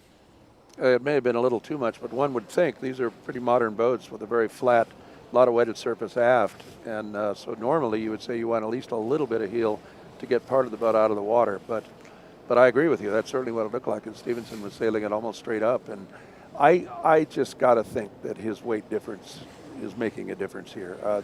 He's really good at this without question. So it's a lot of him, but I'll bet he's Stevenson. I'll bet there's some advantage there. And again, it's the luck of the draw. If it was blowing 18 knots right now, he would not have an advantage. So. I'm not sure if you're able to see, Andy, with the drone shots. When Stevenson's going downwind, just watch what he does with his weight. He's not sitting on the side having a cup of tea. Yeah, they're not just sitting there. Moving That's over right. over the tiller, hovering, sort of like a stalking his prey when he's behind them. Yep. Yeah, we talked about this a little bit yesterday, Tom. I guess Jeffrey Peterson and Max told me that they actually did get a Rule 42 warning from the umpire, and that Rule 42 basically, the bottom line is you're supposed to, the racing is supposed to happen because of the wind on the sails and the hull in the water. If you ooch or rock or scull, meaning moving the helm back and forth very quickly, or pump the sails, that would be at some point that is a violation of Rule 42. They were given a warning, so they were up against the line, but they weren't over the line, so that was great. In other words, they did it fine. It can really help with these boats. You can see they roll tack and they roll jibe. But we've just seen a big wow here. Yep. That's a big cross. Jordan Stevenson's been able to extend his lead out on that right-hand side. I think one of the things to note there is how much they were working the boat. The second there was any micro puff come down, even quarter of a knot more breeze, you could see George Angus and Mitch, both on Jordan Stevenson's boat, dropping their shoulders down and really keeping the heel angle constant, which just has been able to help them extend a little bit, and I think they got a bit of shift and pressure as well. And this is where you're going to see on this upwind a bit of the now get put in the coffin, because Stevenson's now going to tack on top of Jack Egan here, and he might be forced to do an extra tack, and that's where you see a lead really start to lengthen.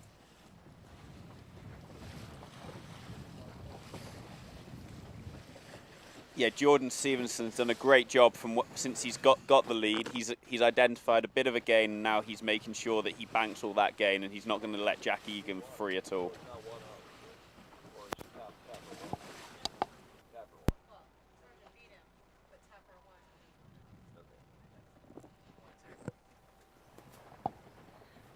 Just at the top here, Stevenson hasn't helped himself. He's got a little bit of a tight ley line, but it looks like he will get there, but he will slow as he rounds. Great shot from the bow, just about to round the mark here. This will be a great shot at the spinnaker work here. See how it goes. Okay, the chute's up very quickly. The pole is immediately back and the chute fills. That was as good as you can do.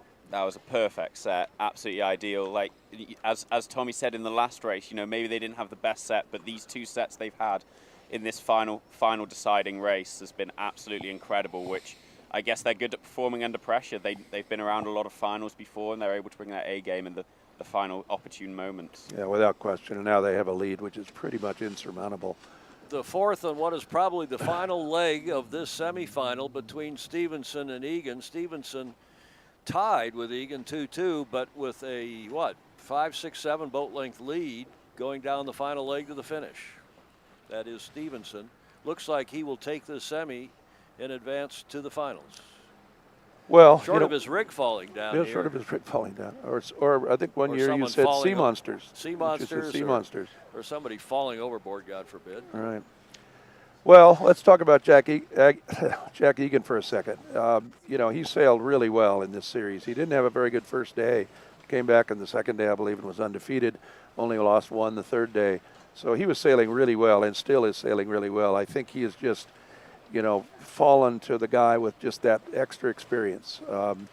In match racing in particular in this sport, the more match races you do, the better you're going to be, and it's really that simple. Jordan Stevenson has a lot more match races under his belt than does Jack Egan.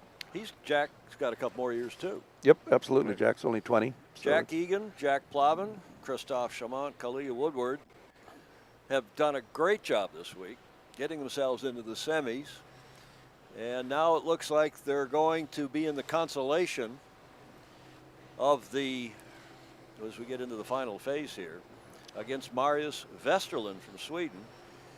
And meanwhile, we're looking forward, I think, to what is going to be, as we would say in Michigan, a real barn burner of a finals between Stevenson and Peterson. Yeah, I had called them co-favorites, and I'm, happy to see it turned out that way. But, again, experience. Jordan being the most experienced team, Jeffrey being, pretty close behind, given that he sailed in the Governor's Cup and Worlds last year, the Rose Cup now twice, or more than that, I think. In another consolation that's wrapped up, Torre has beaten Jordan 2-1. Marcello Torre, Adam Brensverka, and Rafi, his brother, Rafael Torre, have defeated Ansgar Jordan's team of Ansgar, Sam Merson, and Jack Flores. They representing the Coronado Yacht Club and Marcello from Perth, from WA, the Royal Freshwater Bay Yacht Club.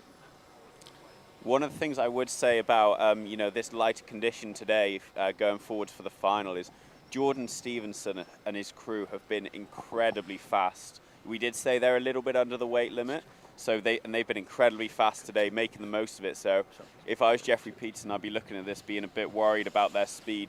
Not that they're not confident in their own boat handling, and we've seen they're imperiously quick downwind, but I would be worried going. Jordan is definitely bringing his A game and speed at the moment. So if the conditions remain the same, that would be one thing to think about. I'd have to agree with you on that, Matt. One similarity between both Stevenson and Peterson in these semi-finals, it showed us that they're able to overtake downwind, but more importantly, they're able to defend as well. Defend, so indeed. It's certainly going to be a great final. Yeah, and I think what we've seen is the two semi-finalists, the ones that have won the races, definitely throw their boat about a lot more. They use their body weight more and more dynamic. So maybe we'll see a lot going on in this final. A lot of boat maneuverability. Lots of cheers from this big spectator fleet, the biggest we've had, no surprise, on day 5, the final day. And a lot of you watching online, we appreciate your joining us for the 2022 Governor's Cup. John Plavin, it must be a relation to the sailors. Kathy Killian. I wonder who Kathy Killian is. You must know, Andy, who that is. Is that a Christoph relative? 7 other people in that crowd are watching. Lynn Manja, go Jeffrey, from his aunt. Viggo Vesterlind over in Sweden. Marius will for sure win this semifinal. Well, I'm sorry, Viggo, that didn't happen, but he may well win the consolation.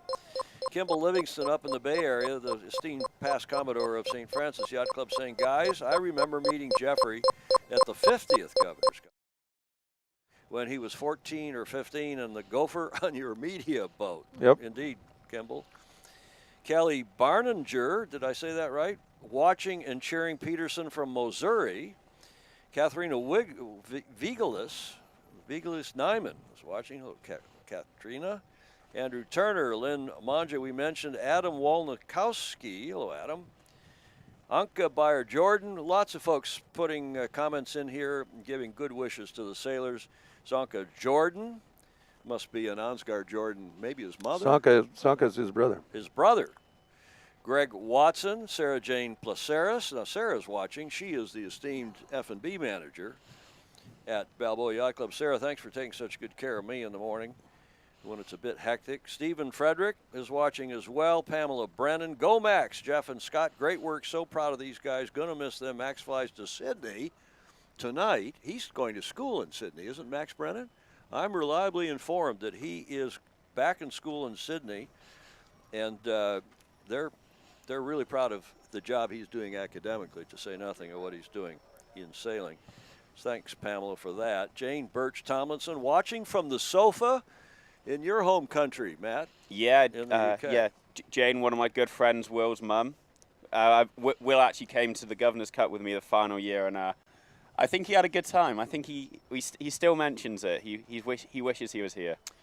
Andy, Cole Tapper's dad, David, is watching. We had a great day on the water with him a couple days ago. Jonathan Frank down in Texas, one of our best foesy, watching our Sailing Illustrated shows on Tuesday and Friday. Commodore Peter Bretschker is spying on us. He's here on the boat running the drones, isn't he, Chris? Sabrina Robertson. Hello, Sabrina. Nice to have you on. Tad Springer, Joanne Sedgwick. Who won the 11-12 race? Timothy Brennan is asking, and the 11th-12th race was won by McCutcheon, 2-1 over Cavley for the 11th and 12th.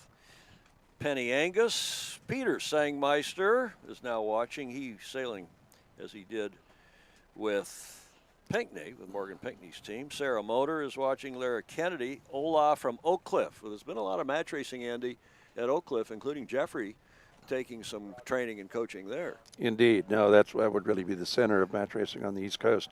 They do a great job. Dawn Riley and her team. It's a tremendous place. They sail in 40-footers there in match racing, which is great fun. The old Swedish match 40s in Oyster Bay on the north shore of Long Island. Long Island. Grant Beck, Thomas Leach, Ricardo Sepe. Hello, Ricardo. Ricardo, nice. All right. Ricardo. Welcome. Barry Bissell, Pat Woodward, Owen Lahr, Christine Acatella. Did I say that even close? Acatella. And Zach Berman. Hey, Matt. Hi, Tom. Go, Jeff. All right. Zach Berman. I think the last time I saw Zach was on the Andy Rose pilgrimage to the America's Cup Hall of Fame, and some of your acolytes were with you, including me. Indeed. At the Isle of Wight in the Royal Yacht Squadron Castle. Charlie Motor, we mentioned. Rich Fishbeck, Balboa Yacht Club, longtime member. It was nice to see Rich. Nice to see your brother. Anthony Chalmont is now watching. He also, having sailed in this event. Gary Allen, and it says, Rich Fishbeck is saying to you, Andy, he says, looking like champagne conditions there. Ahoy from San Carlos. Well, it's maybe it's not champagne exactly, but light beer. It's a little light today, but a beautiful day out here on the Pacific. Come join us if you're in the neighborhood. But thank you for joining us on the tube. Peter McDonald, we saw you this morning, Peter, and your lovely wife, Dion, the daughter of the late, great Bill Ficker, who won the America's Cup when Ficker was quicker on Intrepid in 1970. Well done, Andrew. Dana Cottle, Aunt Dana is in the house for Team Peterson. Susanna Pyatt. Lots and lots of folks on here. Jonathan Frank, I mentioned, from Galveston, Texas. Wayne Angus, amazing work, Kiwis. Appreciate the coverage. Wayne, we appreciate your comment. And Henry Angus is also watching, so that's nice. They must be relatives of George Angus, whom we had on the morning show this morning. And Marcus Vesterlind, the father. Look at this great sportsmanship here. Marcus Vesterlind, whom you know well, Andy, he having been here last year, the father of Marius, he's saying congratulations in bold to Jeffrey Peterson and his team to a well-deserved spot in the finale, in the final. Your boat handling is phenomenal. This from the father of Marius Vesterlind, and 3 claps of the hands in the emojis below. Thank you, Marcus, for that. Thank you to all of you who are joining us. Alex Hayworth has texted me saying, remarkable camera angles. Chris, a lot of people impressed with your drone. But to tell you what I really like most, Andy, is this innovation of the past couple of years of the roving boat, the expert commentators, and the roving boat commentator. Tommy Spithill, thank you very much for what you and Christoph and Colin Kennedy are doing out there. Yeah, that really is the best thing. Your shots, the camera work is superb, and the comments are spot on. It makes us look better sitting here in our lovely studio, the International GovCup TV studio, here on the water on Commodore Peter Bretschker's boat with his son Chris Bretschker directing this whole show. 15 people on our team here. This doesn't just happen. All volunteers. led by Christopher. CB DeMille Bretschker. Yep. And there's a horn. Remember the Irish commentator? It's the Olympic horn. The Olympic horn. Foxtrot is displayed on the committee boat. That's the white flag with the red triangle, meaning 7 minutes to the start. Of what do you think this is? Is this the Tapper Sergeant? Will they go first? Consolation? Yes. Yeah, and Tapper's lined up on with his yellow flag out, just heading towards the committee boat now. So he'll probably start doing his circles just to line up his entry right now. That is the remaining Consolation, which is not decided. As we've told you, McCutcheon beat Cavley for 11th and 12th. Torre beat Jordan for 9th and 10th. Pinckney beat King for 7th and 8th.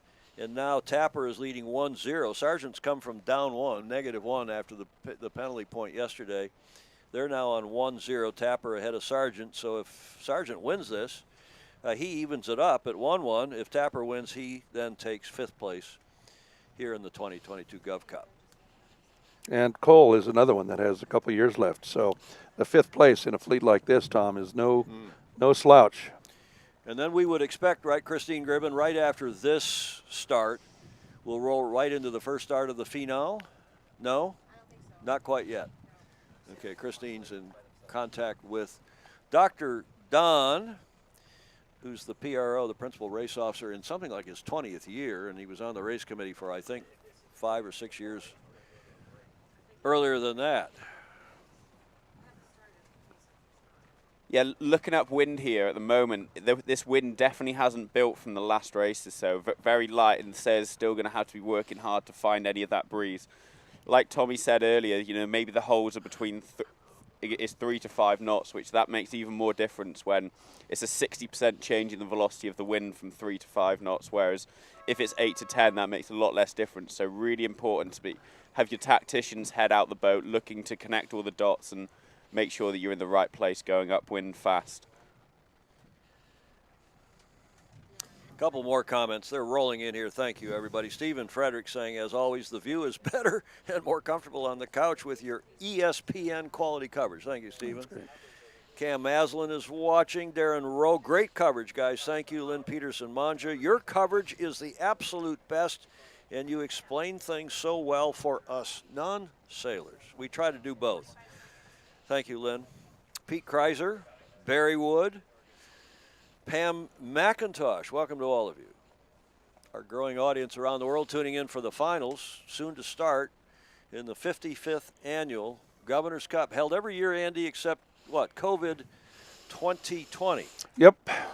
That was an awful thing to have to do the vote to cancel the event, but it was the right thing to do, and we're back strong here.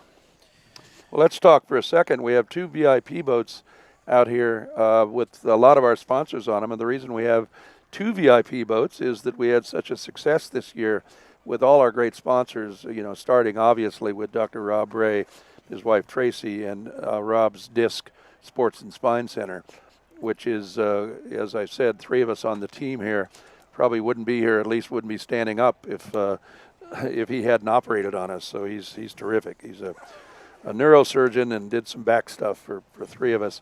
The co-presenter. To say nothing of the aforementioned Jimmy Spithill. Yes, Jimmy Spithill is another patient of Rob, so he's really affected the sailing world here.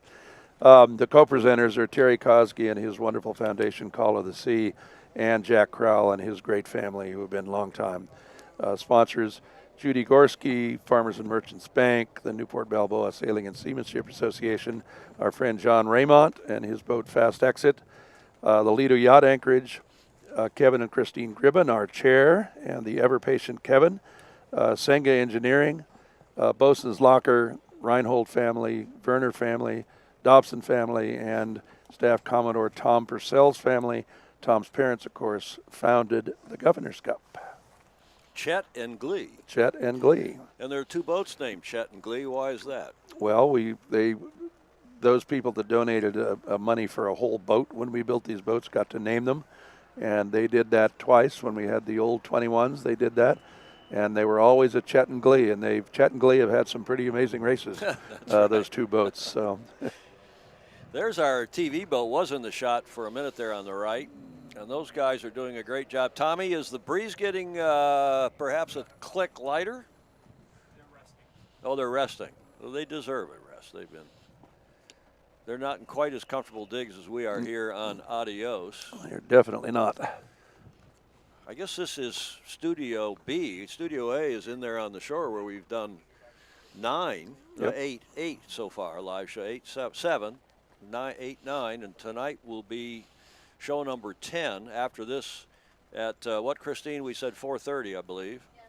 4:30 is the finals press conference. Andy will have both the Consolation skippers and the final skippers on the stage, and then we'll roll immediately into the awards ceremony. Okay, you just saw a claim of a foul there, and it was a green flag by the umpires. That's one of the 3 responses they can give. They either will hoist a blue flag indicating a penalty on the boat with the blue flag, or vice versa with the yellow, or no penalty, and the majority of calls will be no penalty. About 1 minute to go. Both boats outside the line and slightly above it. So you can see Cole Tapper leading back ahead of Will Sargent. And this is almost an identical scenario to what these guys did in the last race, where Cole Tapper's leading, Will Sargent pushing them in. Very, very, very light breeze at the moment. Really These boats are barely able to race, but that's the great thing about these GovCup 22s is, you know, there's going to be a few light points at the week in Newport Beach. So these boats are designed to be optimal to race in these conditions. So a lot of other boats, like Soling's in particular, that a lot of match racing's done in, you'd struggle in these conditions, but these boats are still able to get really good high-level competitive racing 10 in. seconds. Okay, Cole Tapper's done this very well. He's going to lead out there, and Will Sargent is not going to be able to hold there because if he will, Sargent's in a lead bow position, and here he goes, tacking.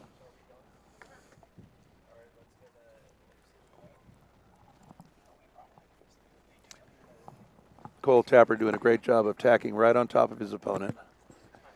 Tapper in boat 12, Sargent in boat 6. Tapper leads this Consolation 1-0 after Sargent won the last race, but that took him from -1 to 0 on the scoreboard, he having been docked a point earlier in the series.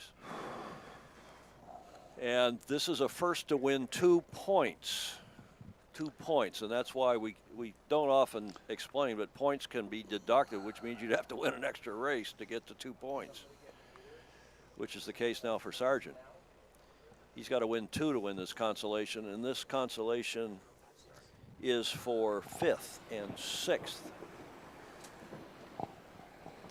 If we're sounding more competent here an hour or so, what are we, an hour and a half into this telecast, it's not only because we're waking up, but it's because we've got now fully 3 crack spotters have joined us here on Adios, which makes our life a lot easier. Ken Sherb, welcome to you. Thanks for coming on. Christine.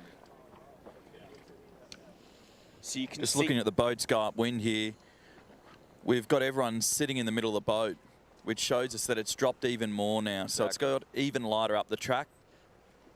In the 5th to 6th match, we've got Tapper and Sargent having a real good battle here. They ended up in a luff and now splitting tacks. So still, even though it's light, these boats allow for some exciting racing.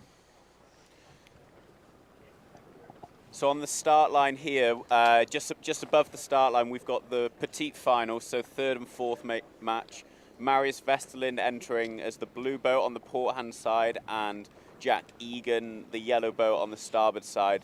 They're still in their dial-up with Marius Vesterlind reversing out to try and break up the dial-up, and Jack Egan trying to go forwards around and then spin and get the hook back on the new jibe on port. And Maddie, that's Egan in boat 1 and Vesterlind in boat 2, if our spotter's board is correct, which it always is. Thank you, Christine Gribben. And Ken Sherb. And Tyler Wolk. Meg even sends her regards, Tyler.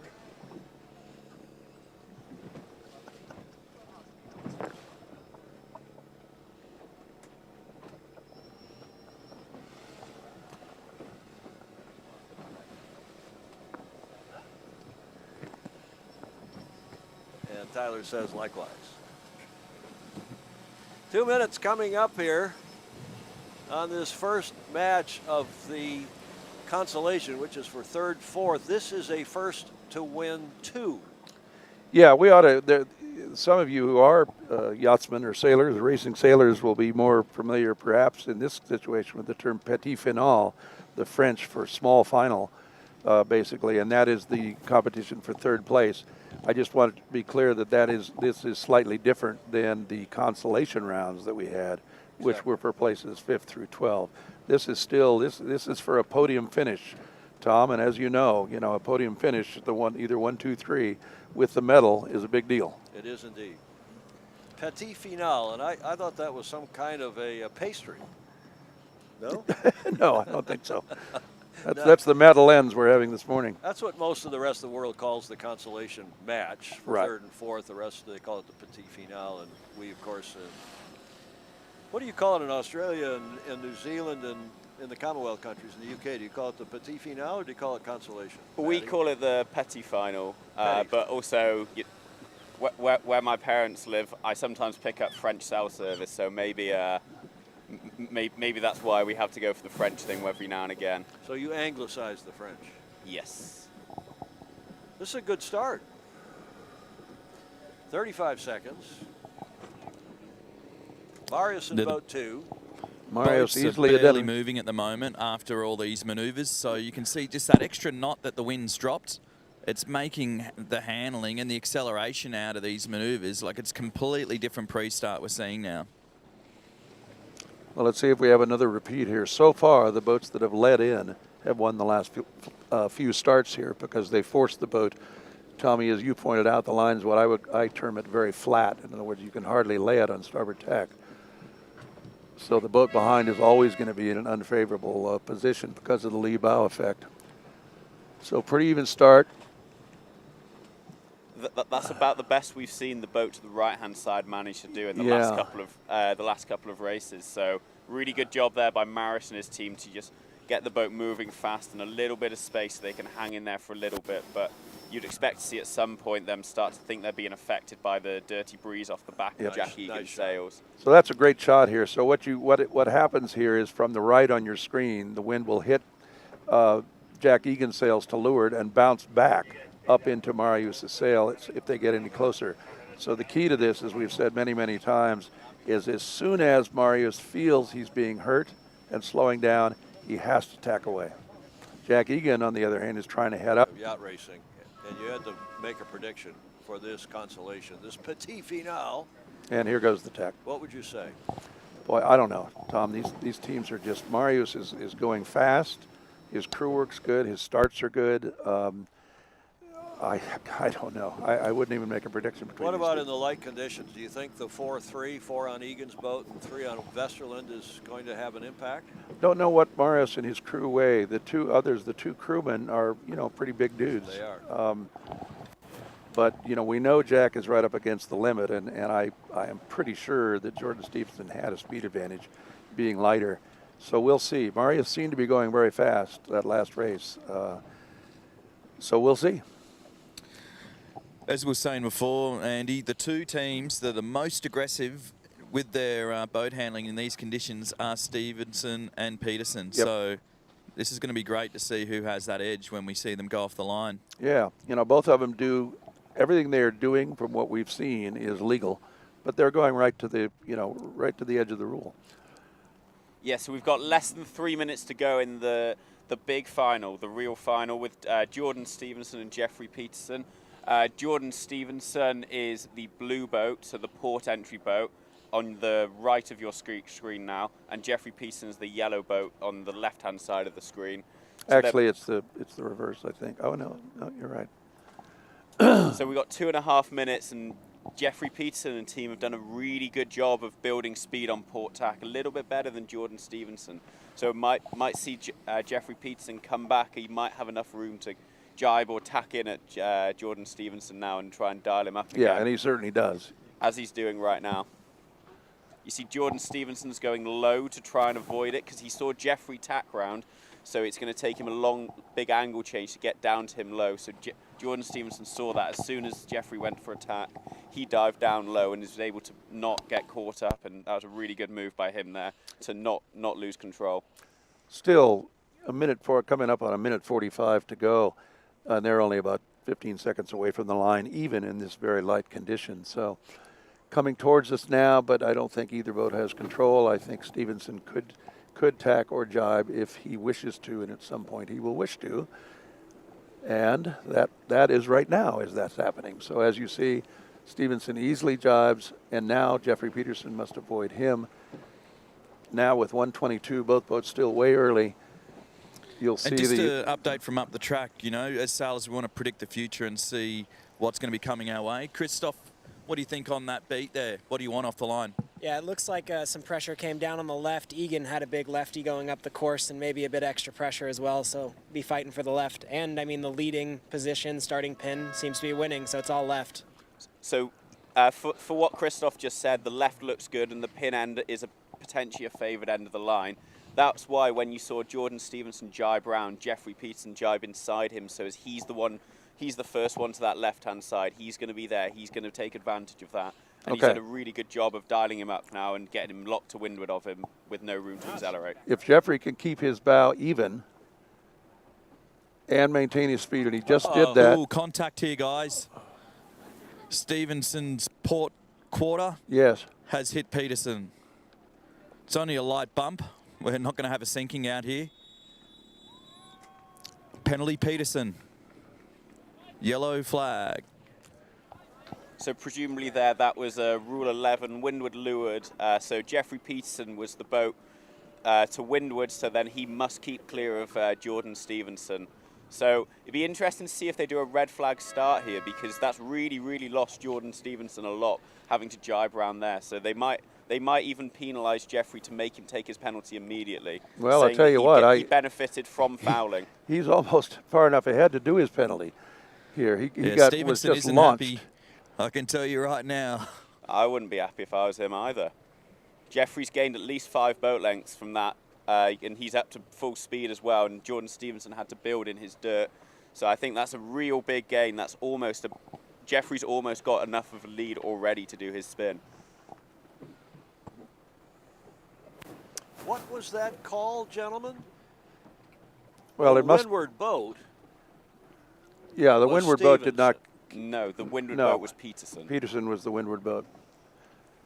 And Stevenson tacked, then Jeffrey tacked and bore away. Stevenson. And that's a very important part. Jeffrey tacked behind him and bore away, and then held that course. Stevenson wanted to go back to the line and bore off, which is certainly, that's fine.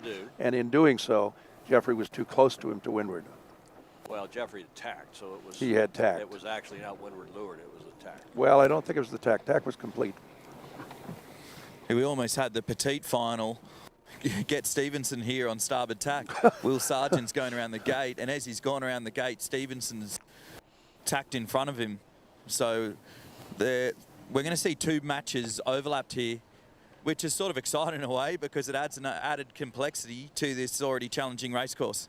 This is a real good thing for Jeffrey Peterson here, because he's actually ahead of all the other boats. So he's not going to get any dirty wind off anyone, whereas Jordan Stevenson might be affected at some point, or not be able to tack in a certain place because of the other match between Will Sargent and Cole Tapper. And no red flag, so no forced early taking of the penalty. Are you surprised by that, Tommy? Yeah, look, I was surprised. I mean, we did hear the umpires explain another red flag penalty earlier this morning, you know, and their reason was that they didn't feel in that position, had they hit or not, that their scenario would be any different off the line. So I wonder if it's similar thinking. Yeah, and you could make that argument. You could make that very argument that the collision really was immaterial, and that because Peterson had control at that point, Stevenson would have ended, and the line is very flat, that Stevenson would have ended up below the ley line to the left end, which is a terrible place to be in anyway. So, well, this is interesting. You know, yesterday, Tom, Jeffrey Peterson said that, you know, sometimes in the match race when you're ahead, he says sometimes we just, you know, don't pay a lot of match race attention to the other boat at that point. We sort of go into fleet racing mode. I don't think this is what he meant. This is a 4-boat fleet race here, isn't it? I don't think this is what he meant. Peterson there on the right side of your screen is racing. Where's Stevenson in that mix? Stevenson is the boat to windward of the boats on the left-hand side on port tack. So he's on the leftmost boat on your screen, just being ducked by Will Sargent and his team. Stevenson's in boat 11. So now the leftmost boat on your screen is Stevenson with Jeffrey Peterson coming from right to left on your screen. Closed up. So he's done a really good job there of sailing fast and hooking into a little bit of a left shift, it looks like. So he's been able to close up that lead. So I guess he's done a really good job of accepting the situation that he might disagree with what the umpires did. He thinks that we heard him say. Oh, contact again here, guys. We saw the slam dunk maneuver here. As Jeffrey's completed his tack, his starboard quarter has hit the bow of Jordan Stevenson. So looks like the penalty's been offsetted here. I just see here, Christoph had a great view of it. What are your thoughts? Yeah, honestly, I kind of thought that was about to go the other way. I guess Stevenson was too aggressive in his luff, but it seemed as if he got to leeward of Jeffrey, and I guess it was a contact just as the overlap was created, maybe just a little too early to create the contact there. So let's make it clear that the penalty was on Stevenson, right? Correct. Yes, so there's no outstanding penalties. So now there are no outstanding penalties. Like in hockey, when there's two major penalties, they offset, cancel each other out, and the penalty now to Stevenson has canceled out the penalty that Peterson was wearing from that pre-start incident. So no penalties now. Meanwhile, Tapper's right there in the mix, which made it hard for us, or Sargent, I should say, made it hard for us to see. Well, Tapper was previously in the mix. In this fleet this race. is going to be very interesting at the top here. You know, obviously you want to keep clear air as once you're on the ley line to the top mark. We've got 3 other boats to worry about, you know, if you're racing here. And now off the set, you know, when we pop the spinnaker, you might find people going high or low to try and keep themselves breathing. So when we say breathing, keeping wind in their spinnaker. But if you imagine, if you're the lead boat here and you've got 3 spinnakers taking all the breeze before you, you're going to have plenty on. Yeah, no, I was thinking that very same thing. It's bad enough here, but once they round the mark, be some interesting tactics, I can tell you that. One thing to mention is how did Stevenson get back into this match? You know, 4 lengths behind off the start line. Yeah. Like he's obviously got some serious speed. Yep, I think that's exactly right. That's what we're seeing again here. Even after that incident where he did cop a penalty, he got out and fast and was sailing super, super quick and was able to catch up everything he lost from the luff he did, and he was able to get in and get real good mode going. Okay, just for everybody that's maybe just joined, Tapper and Sargent are in another series. That's a consolation match. Meanwhile, Stevenson and Peterson are sailing in the finals, and it almost, Tommy, looks like Stevenson is well bow forward. He's to leeward, but he may be ahead of Peterson. Have we had a lead change here? Yeah, that's correct. Peterson was able to hold Stevenson out. So Stevenson didn't have enough room to tack over onto starboard. So he's going to trail Peterson around this mark. Yeah, it's all going to be in the hoist here, and this downwind is going to be very complex because very shortly Sargent in the 5th to 6th match is probably going to be on their air as well. Oh, and this is a terrible hoist from Stevenson. There is a huge wine glass. Oh. Which you think for the first hoist in a final series, there that's it sort comes of out. unexcusable. Well, there was a boat length right there. It's just hot and cold with their sets sometimes from Stevenson. It is, They do isn't it? the best sets in the regatta. Yep. And also some of the worst. We saw their clue go all the way to the top of the mast before. I think I was on day 4. Although with this light breeze now, although they did lose a bow length there, they're still able to really attack Peterson on this downwind leg. Probably when they jibe, they're going to do exactly the same as they did in that last race to Marius Vesterlind. So Jeffrey's going to be trying to do the exact opposite, and he probably saw what Marius did and try and do a better job of staying clear. That green and white kite is Tapper ahead of Sargent in that consolation match.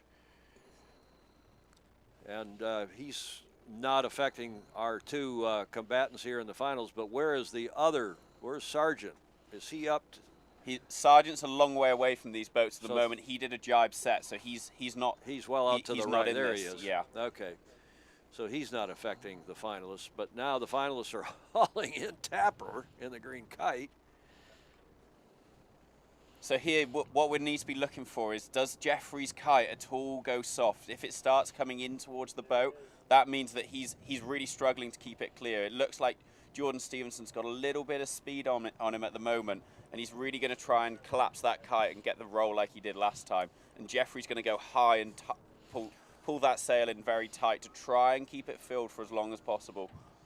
Boy, are we seeing the same thing again here? Is Stevenson We are indeed. just faster downwind?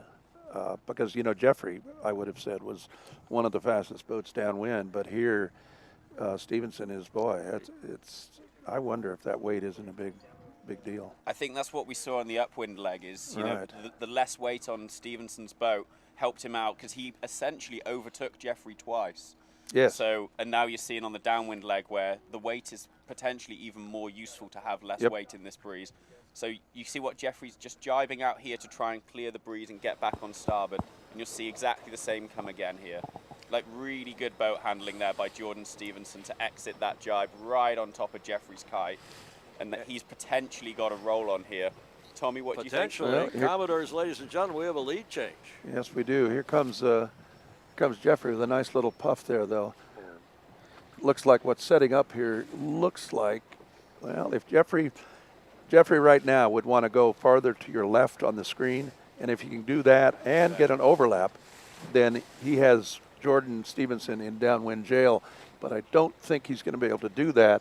And if they're within the 2 boat length circle, And so they're outside the 2 boat length circle. So if he can just sneak down and stop Jordan Stevenson jibing, he's in a really controlling position. But also because they have quite a decent amount of time on port jibe, he might even try and look to do the exact opposite of what's happened. He's going to try and roll over the top of Jordan Stevenson. So give Jordan Stevenson a taste of his own medicine. Here we here go, goes Simo Jordan's jibe. Here goes Jordan's jibe. Jeffrey jibing, nice jibe on Jeffrey's part. Not quite as good on Jordan Stevenson's part. Jeffrey looking to hit the nice ley line here to the right-hand gate. Tommy, which side of the course do you like? Quick, upwind. Guys, hard to tell. The bottom part of the course, not as much pressure. Maybe mid to top left, I like. Okay. There's also a lot of wash. So all the umpire boats from the match ahead and behind has cut up the water a bit. And that's sort of what they had to contend with downwind. And just because it's so light, every little ripple, every little bump, you know, you've just got to go through it better than the boat that you're racing. Okay, so essentially the race is still even here. We have had a lead change, but right now, looking at where they both rounded, you know, perhaps slight edge to Peterson initially. It looks to me, Matt, like that starboard, the gate on the right as you look upwind is slightly farther up the course. I think it's a pretty even gate. I think it's just how you can do the best rounding. Right. It's more a boat handling decision. Like, how can we do the cleanest hours? Is it a Mexican or is it just a straight leeward squeeze and pull? So I think it's who's going to sail into the pressure first, Well, which that's is why I asked Tommy. Yep. And this is a big split here, guys, as you well appreciate. Yep. And just to point out for our CYC and Australian fans back home, Sargent managed just to steal the win for 5th place overall in the Governor's Cup. So that ties their 5th, 6th place to 1-1 because Sargent was on -1 from yesterday, Tapper on 1 from yesterday, and they've had 2 races that Sargent's won both of, so that's now a 1-1 score. And so essentially that's going to the 4th match of a 3-match series. Well said, Yes. Maddie. That was a nice description. We'll let you handle those from now on. That's right. Tom, I really don't want your job. You can keep it. No, I'm delighted. But let's go back here to this finals. This is the first of potentially 5. It's first to win 3. Peterson now back on starboard tack, and they're coming together. Boy. Stevenson there on the left side of your screen on port tack, meaning the wind coming over their port or left side of the boat, and the Peterson boat with the wind coming over its starboard or right-hand side, the upper right corner of your screen, has right of way. Was about as wide a split as you can do, basically. So You know, it's risky when you're ahead, but with the Still got gate, it's Peterson harder. here. With a short lead, it's harder with the gate system than it would be for a leeward mark. So Peterson's definitely made a gain here. They're probably two lengths clear, and they're tacking right on top of Jordan Stevenson, who will immediately tack away. Again, the wind filtering off Jeffrey Peterson's sails there would have affected Jordan Stevenson's sails, and therefore they would have been going slower, so you have to escape. That's why often you'll see a tacking duel, we call it, in a match race like this, where the boats tack, 5, 6, 10 times on a leg.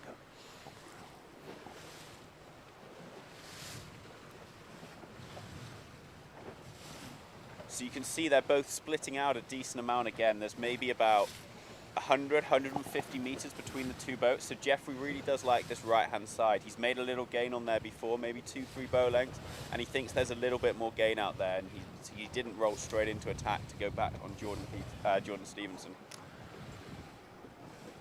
So meanwhile, down here, just will report to you in the petit finale, Jack Egan with a reasonable, probably 4-boat length, 3-boat length lead there over Marius Vesterlind from Sweden. And that will be the series, the first of 2 series for 3rd place. Stevenson here, it's on again. Get ready for another slam dunk. Oh, he's just rolling to windward and straight into attack. So Stevenson's just come back. He's come back. He is quick upwind today. And down. And down. Off just leave. And down. Okay, here comes Jeffrey Peterson attacking back, and Stevenson coming right at him again. And Stevenson's ducking. Jeffrey is doing a dial down. That was a really nice job on the dial down there by Peterson. They went low enough that they forced Jordan Stevenson to do a massive duck down and really turn the stern of that boat a lot, dragging it through the water, creating a lot of friction, slowing them down. So that was a real good job of making sure that they go fast and slow down the other boat. Well, by the same token, when you dial down, you get more on a close reach, which is a faster point of sail. So Jeffrey is accelerating as he forced Stevenson to decelerate. Yeah, really good job there. But Jordan Stevenson is just so quick that he's got back up to speed. And he's got a little piece of Jeffrey. I was listening to all that, Matty, and then saying, my what goodness. is this? He's got a piece of him. They got a piece of him. That was interesting. Sorry, we missed the camera. Froze there for a second. There's a double penalty yellow, so that means Jeffrey Peterson needs to drop his spinnaker and do one of those penalties immediately. So what they're saying there is that's a professional foul.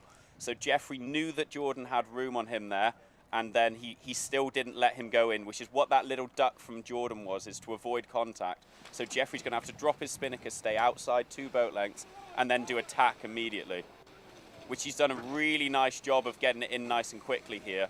And you see them going to fly their spinnaker straight back up. However, he still owes 1 penalty here.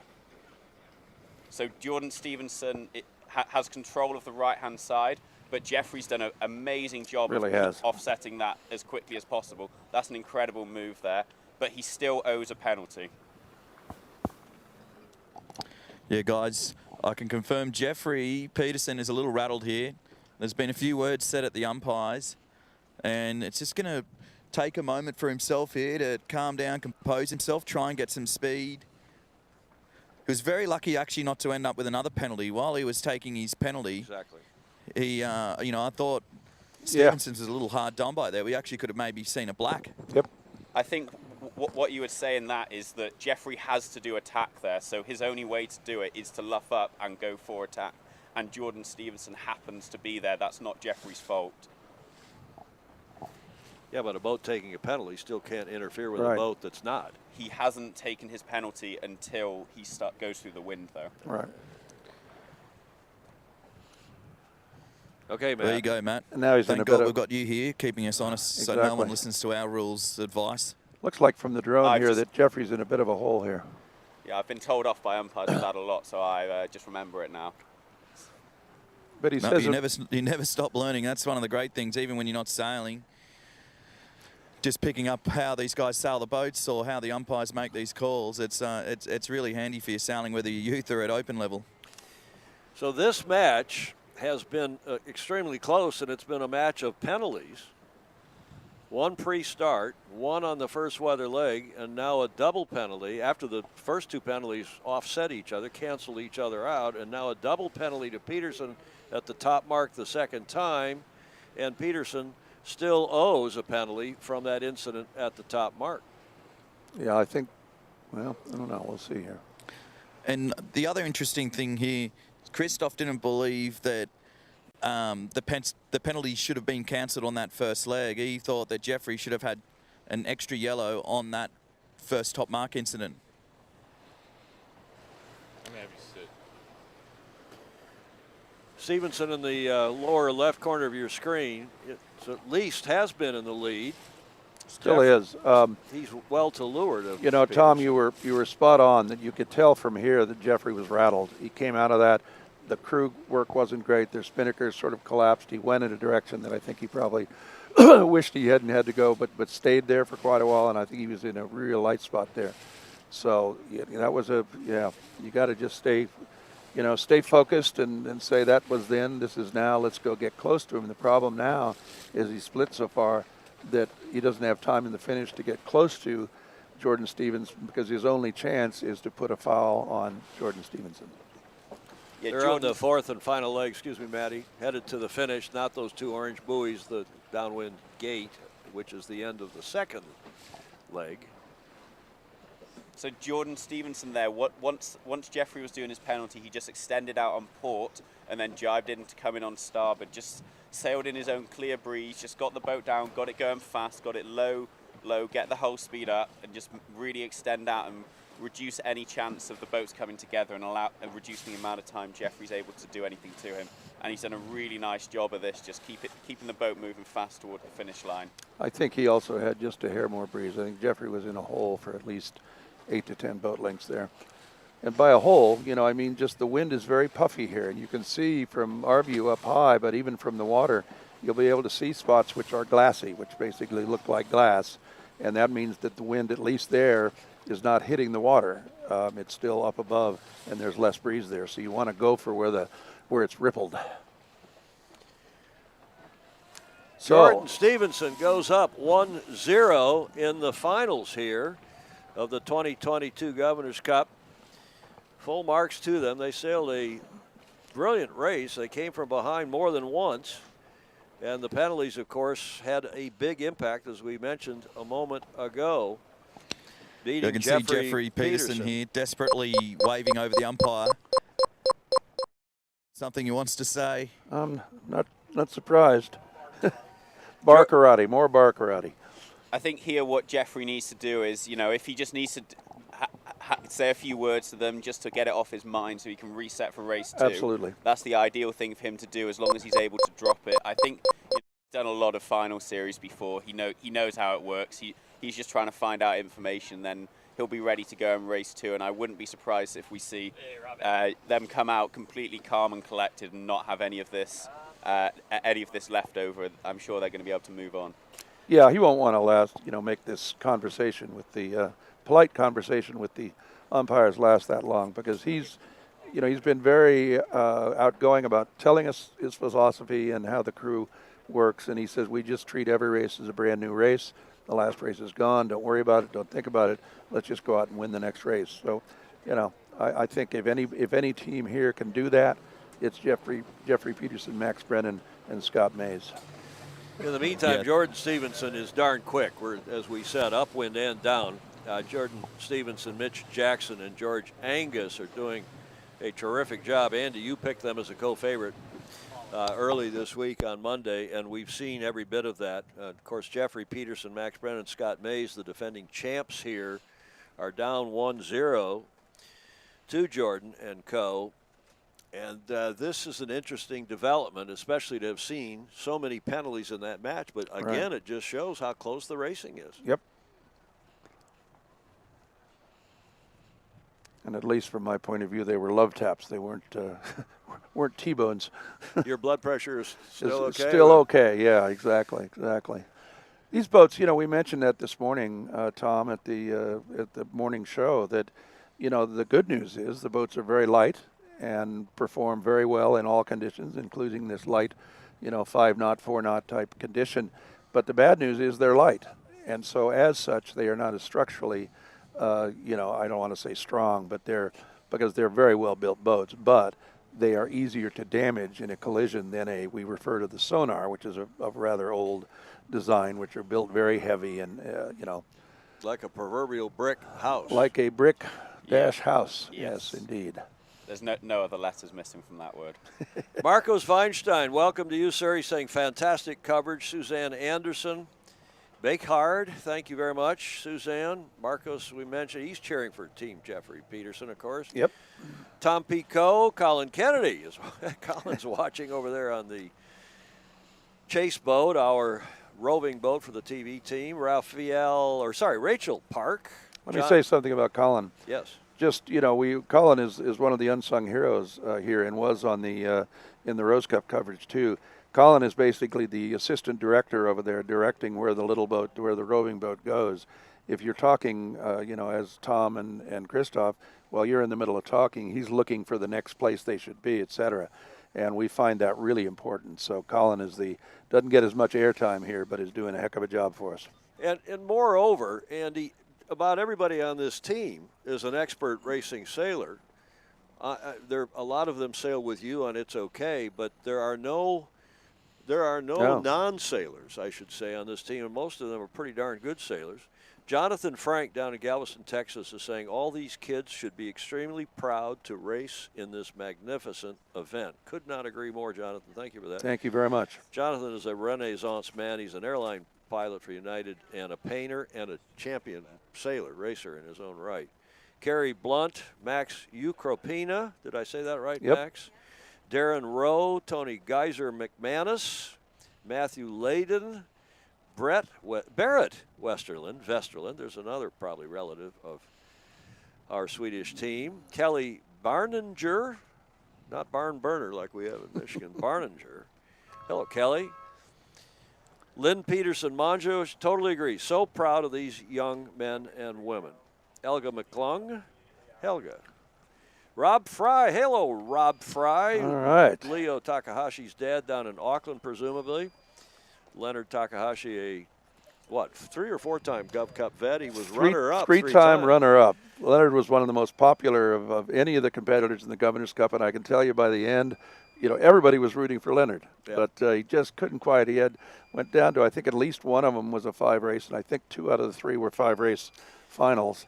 And then we had his crew, Josh Wijan, sent a video up yesterday, and I ran that last night during the press. Didn't I open the press conference with that? We did. Yes, you did. It was great of Josh to do that. I think it meant a lot to the sailors. It did. He was Rob Fry. Pass that on to Josh. I sent him a note this morning, but that was very much appreciated, the nice greeting from Josh Wijan.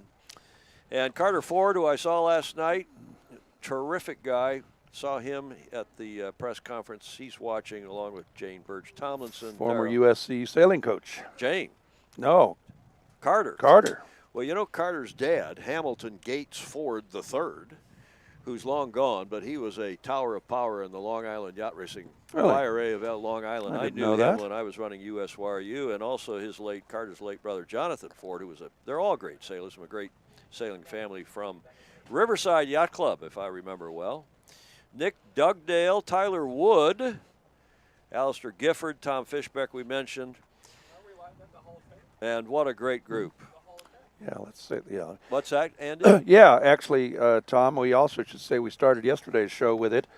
We believe that our friend Heather Rusham, the executive director of the National Sailing Hall of Fame and the new Sailing Museum in the Old Armory in Newport, Rhode Island, there's a big screen as you enter the exhibit hall, and we believe that they are broadcasting this, so we certainly welcome the National Sailing Hall of Fame and Museum team and any of the visitors at the museum, which there have been tremendous since May. That's a great facility. And it's an awesome facility. If you haven't been and you have a chance to be in Newport, Rhode Island, be sure and go see the Sailing Museum. The interactive exhibits are unbelievable. Let me go through just we talked about a lot of our sponsors. Tom, let me just go through a few more. These are the team sponsors.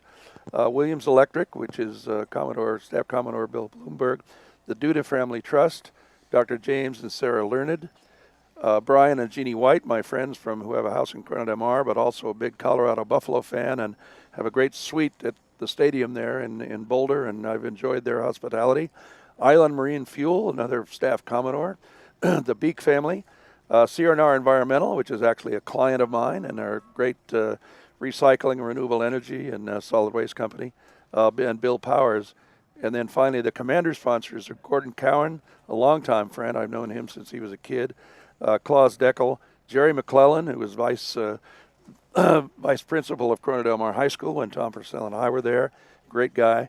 Corey Meyer, Bruce Miller, the Olison family. We've seen Alan there with his daughter. The Stoughton family, Don and Doris, who hosted.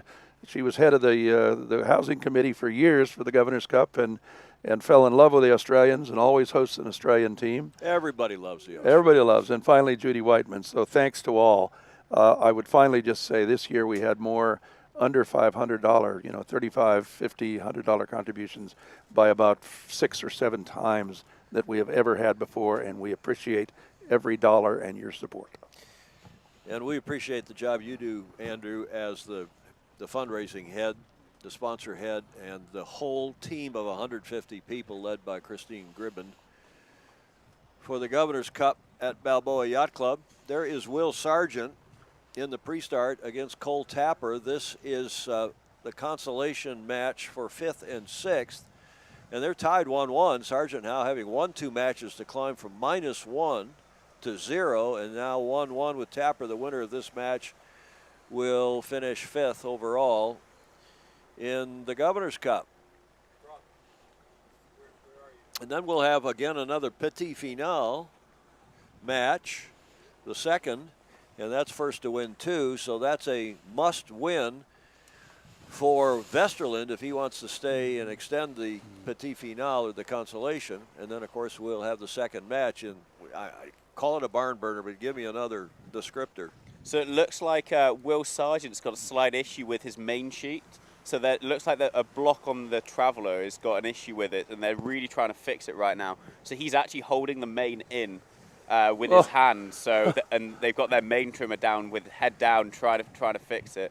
So it's still doing exactly the right maneuver there to try to get control of Cole Tapper. So that just adds a little complexity to the whole thing. And he actually, right now, he can prevent Cole from jibing and probably from tacking here. Let's see. Yes, an awesome job.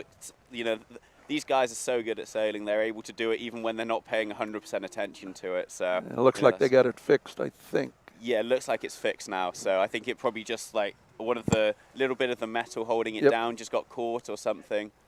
But Will immediately knew what to do, and he said, so what if I have a hold of main? I can still do a tack and a jibe here. So not only do you need to be a great sailor, you need to be a great boat captain. Indeed. And Greg Newman will be pleased that he doesn't need to do the work on it. That's right. Okay, 1 minute to go with Will Sargent going to be in the lead position here. As we've said, the lead position has generally won the starts here, the last few starts with that line. The line is very flat, or as I think Tom said, you had a different term for it, and I should have remembered that. It's an Aussie term. But at any rate, what it means is that the boat on starboard tack can almost not cross the line on starboard tack, must tack to cross, and that favors the boat ahead because this rear boat will have to tack first. 20 seconds here, a couple clicks more than that, to the start of this consolation match between Tapper and Sargent. They're tied 1-1. Boat 6 is Sargent, boat 1 is Tapper. Oh, I beg your pardon. They're on 1-1. I'm reading. Boat 12 is Tapper. Thank you, Christine. So we have spotters for, Andrew. Yep. To correct us when we're crutonic. Which is a lot of work for them because at least in my case, I often am. That is absolutely true, Tom. That I'm often crutonic or that we are? Oh, we'll just leave it at that, Tom. Uh-oh, we've got our craft services manager up here. What amazing thing is she going to provide for us? No, she's taking pictures. So. I'm hurt. Not really. No, you're not really hurt. Our viewership continues to rise. And just hearing from Mark Michelson, who's one of our unofficial weather experts, he's saying an easterly wave is ushering in moisture and cloud cover over the low deserts, killing the thermal. Yep. So entering at the 4 minute gun coming up now is Marius Vesterlind and Jack Egan. Marius Vesterlind is yellow this time, so they swap every single race in the final series against each other. So now Marius Vesterlind is yellow and Jack Egan is blue. So Jack Egan is 1-0 up from the start of this, the first race. So if Jack Egan wins this, he comes third overall at the Governor's Cup. One thing, Matt, I'd be interested on your thoughts, and this is something Christoph brought up, but Westerlind downwind, he's putting the spinnaker pole, so that's what holds the spinnaker out, and you're able to use the brace or the guy, if that's the correct American term. There you go. To pull it back. And there's a position where you put it on the mast, and there's 2 settings.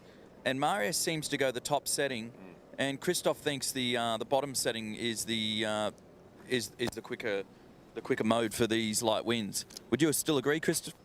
Yeah, I mean, it's kind of getting to a changeover point. You see upwind now, 3 people on the rails kind of leaning out a little, but in the lighter stuff, you want it lower, and as it gets breezier, you move up and maybe go top rung around 8 or 9 knots. Yeah, the basic rule is, of course, with the symmetrical chute, is ideally you have the clues level according to the horizon, basically, so they're parallel with the horizon. If you have the pole too low, you're going to either, well, it gets a little too complicated there, but if you have your pole too low and the clue, the end that's attached not to the pole is too high, that's not the best presentation of your spinnaker. And if you have it too high, then the sail basically droops. So again, what Christoph said is exactly right. In light air, you want it lower. In a breeze, the spinnaker will naturally rise, so you need to raise the pole to match it. Andy, just to interrupt, I'm not sure if you can see where we are here, but there's a sunfish that's just to windward of the start boat. So you can see a fin coming up. Now, fortunately for the sailors, I can confirm it is not a shark, but it is a smallish sunfish. Well, then that sounds completely harmless. Here we go. Great camera work, and there you go. There's your fin. A sunfish, actually, in a couple offshore races, it's quite possible to get a sunfish literally wrapped around your keel if you're going fast enough. They were rather slow in the water, and believe me, that is not fast. But I think Tom Eamon believes that there's still, as of a few years ago, there's still sea monsters here. So it may be a sea monster. Absolutely. You know. We've seen the effects of sea monsters in this racing. We have. And there it that is again. Great camera work, guys. I've just, you guys blow me away. That's awesome. We might be able to get a job on Natural Geographic. That's right. That's right. How do you know about Nat Geo, Tommy? Tommy's a student of the world. He probably watches all the animals that are doing their thing. What thing is that, Tom? The stuff that they do on Nat Geo. Oh, yeah. So we've got 1 minute, 3 seconds to go, and the boats are only about 20 seconds from the line. So there's a lot of time to kill here. So Jack Egan in the leading position will be looking to slow the game down as much as possible. Marius Vesterlind will try and push him in and push him down the line so he's able to get a good, clean start somewhere. Really hard to hook somebody in this kind of condition because the boat ahead is filtering bad wind down on your sails. Still 40 seconds. And you still can't lay the leeward end. So it's, again, the boat ahead is going to have a little advantage here. Yeah, really good little dip down there by Jack Egan just to swing his stern out and then close off the gap so as Marius Vesterlind can't go down to leeward of him. And he's done that towards the committee boat, so Marius Vesterlind might be able to get onto port a little bit, but he's not got a lot of runway, and Jack is going to decide when they accelerate this. 12 seconds, still early. Marius is in, oh boy, though Jack just stopped his boat down there. That was an incredible acceleration there from Vesterlind and his team. They really were in a struggling position there, and they've done an amazing 2 boat length gain. Snatched victory from the jaws of defeat there. That was impressive, but that's also just reinforces what we've been saying, that boat handling and boat speed in this condition is crucial. And Mario's comfortably on top in a controlling position here as they go up the first weather leg. So nice crew very work. nice start by Marius, and frankly a little bit of an unforced error by Jack. Nice crew work on Marius's boat. Marius Vesterlind skippering, Hugo Vestberg, and Ollie Aronson sailing on Team Vesterlind from the GKSS, the Royal Gothenburg Yacht Club in Göteborg, Sweden. Again, the second place finisher in the recently completed World Youth Match Racing Championship. Marius Vesterlind and team. He's down. He's trailing Jack Egan from San Diego Yacht Club, who's leading this petit finale, the consolation round. Jack Egan leading at 1-0. Classic match racing here. Marius just tacking every time Jack tacks, Marius tacks. Stay between your opponent and the mark. It does look as though on the Vesterlind boat, they're really crossing the boat in sync out of these tacks and getting a really nice press down to squirt the boat out from these tacks compared to Team Egan, who are maybe a little bit more out of kilter, and so that's just helping him extend his lead even further. Okay, we're going to go back to the start here of the next race in the finals of the Governor's Cup. Stevenson leading 1-0 over Jeffrey Peterson. Stevenson is the yellow boat this time, Peterson the port blue boat. So Jordan Stevenson trying to hold into a dial-up, so they've fallen off onto port tack. So this is a really powerful move for Jordan Stevenson, because if you can dial up on port, not only does he have the control of the right-hand side, but he is also the leeward boat, which is the main concern if you're the starboard entry boat, is that you get a penalty for windward leeward. So he's managed to reverse the situation. So now Jeffrey Peterson's that boat. Both boats above the line right now is Stevenson and Peterson are directly upwind of the committee boat. Right. So if they were to back, it may force them to split to try and make sure that they don't run into that beautiful Grand Banks that we have as a start boat.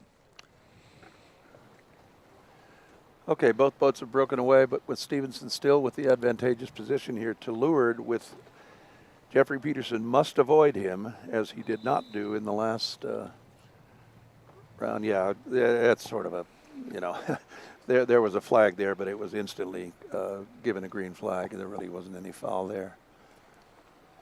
Peterson and team have done a really good job of just keeping the speed there and Yep. just not overreacting to that little luff from Jordan, just like reacting enough to show that you're keeping clear, but not spinning the boat too much and just keeping the hull speed really high and able to roll out of a really tough situation there. And Jordan Stevenson has lost the little bit of control he did have. Yeah, Jeffrey could now jibe if he chooses to. With 140, though, it is still really early, but it looks like Jeffrey wants to get that pin end, be the lead boat in. I think what you're seeing here, Andy, is it's just so light Yes. here that the boats, like, once they get slow, they don't accelerate. Like you saw Jack Egan took maybe 20 seconds to get up to speed, so they're going to come back to the line a lot earlier. All right, now Jordan in a little bit of a problem here. You can see the boats. You know, ideally Jeffrey would go straight for the committee boat. Jordan would have to tack, and that looks like he's trying to slow his boat down so that he can get in behind Jeffrey. Real good and job. Jeffrey here having for none of it. Peterson. And now he has stopped. Stevenson has stopped his boat almost completely. With less than a minute to go, Jeffrey Peterson in a really advantageous position here. There's nothing, Jordan. If he comes off on port tack, Jeffrey will come out on port tack and prevent him from coming back to the line. If he goes out on starboard tack, he's going to be above the line. Ooh, The only thing I thought, Andy, that Peterson could do there. Why did he leave that early? With 35 seconds to go, I guess he really wants to be down that end. See, he didn't, Jeffrey Peterson did not have to fall off at that point. He could have just stayed there, and Stevenson had nowhere to go. But now he's let, in fact, he's let Stevenson in here. I think Jeffrey will still win the start, but it could have been quite a bit different. Yeah, I agree with you, Andy, there. That was interesting to dial off that early, because he doesn't need to, like you said yesterday, he doesn't need to start at go. You don't need to be on the line at zero, but he likes the pin end, and the pin end is favoured, so I think he thinks no matter what happens, I'm still in the same situation. I might as well start racing. Yeah, he clearly won the start, so that's a plus, but I think he could have won it by a considerable amount more. And you can see the body language on Jeffrey Peterson's boat is a lot more relaxed than it was when he got those penalties. Yep. So they've done a really good job of just, like you said, every race is a new race, moving on and just being ready to go, and come out and done a great start here. Oh, and we've got contact again. Oh my goodness. Bow of the boat, port quarter. Penalty and penalty on Jeffrey Peterson. Yep. So It's completely different to how the umpires called the previous one on the first leg. Seemed very aggressive from Stevenson from our point of view here. Yeah, well, boy. Okay, we got the first match of the finals already has taken place. Stevenson leading 1-0. And now Peterson, looked like he was leading that match, has been penalized here in the second match just after the start.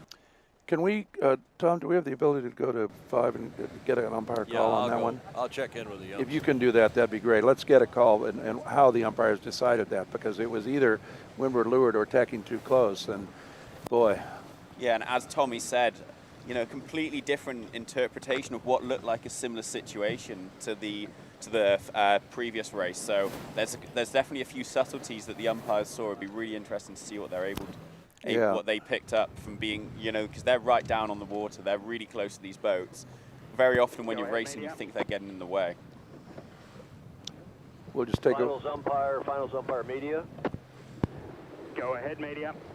Can you give us a call on that last penalty between Stevenson and Peterson?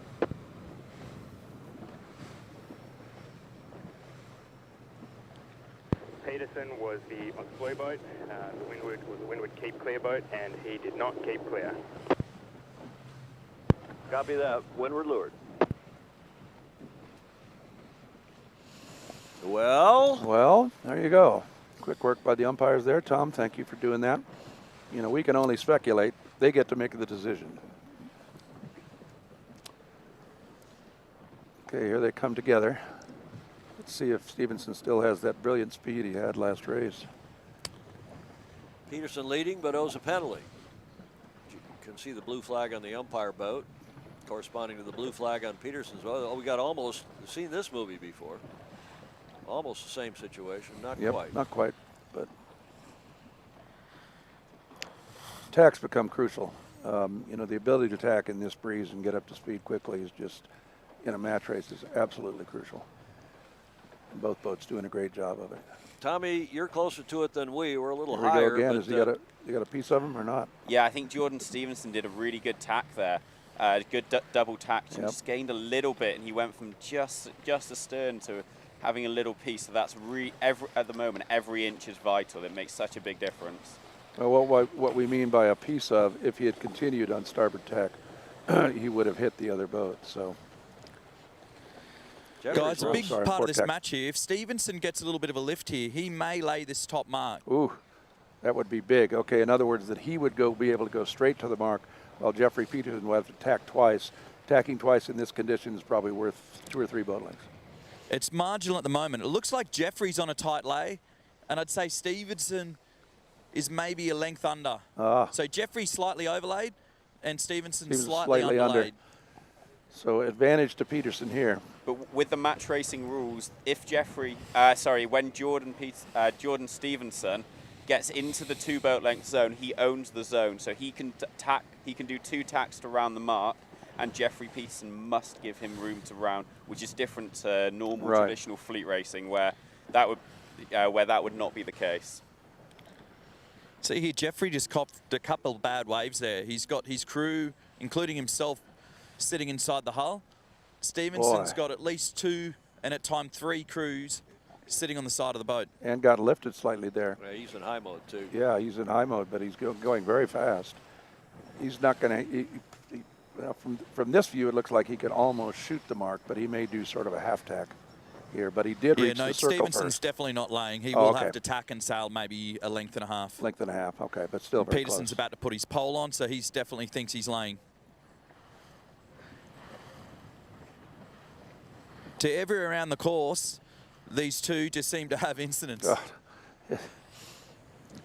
Well, folks, that is the closest racing as we can get here. So this is just now all to little things. You know, a slightly better spinnaker set.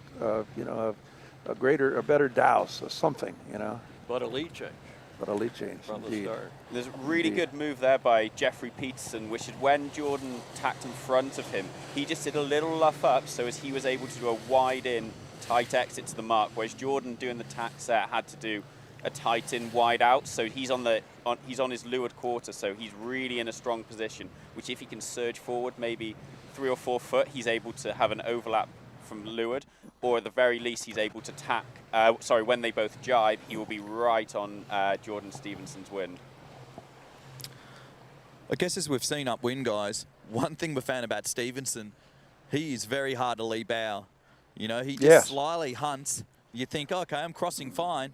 And then next moment, he's managed to get a piece of you, as Matt was saying before. You know, in some stages, he's managed to really prove he has a piece because he hit him. Yeah, that's right. No, contrast that with Jeffrey Peterson's yesterday. I think in one incident, the umpires believed that Jeffrey Peterson had hunted only at the last minute, and that's not a good thing to do.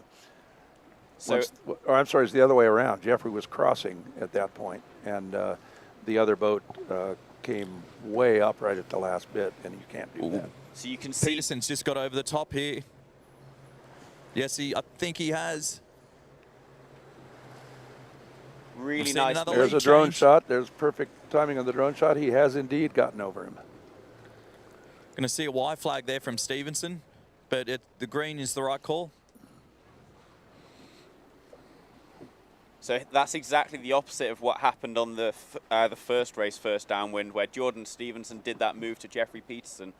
So here, what you're gonna look to see is Jeffrey going to want to take the left gate or the right gate at the bottom? Is he going to want to turn and go to the right-hand side, or is he going to want to do a easiest right-hand turn? But if that would imply that he wants the left. What do you guys think from being out on the water? What do you think's the beneficial side next be?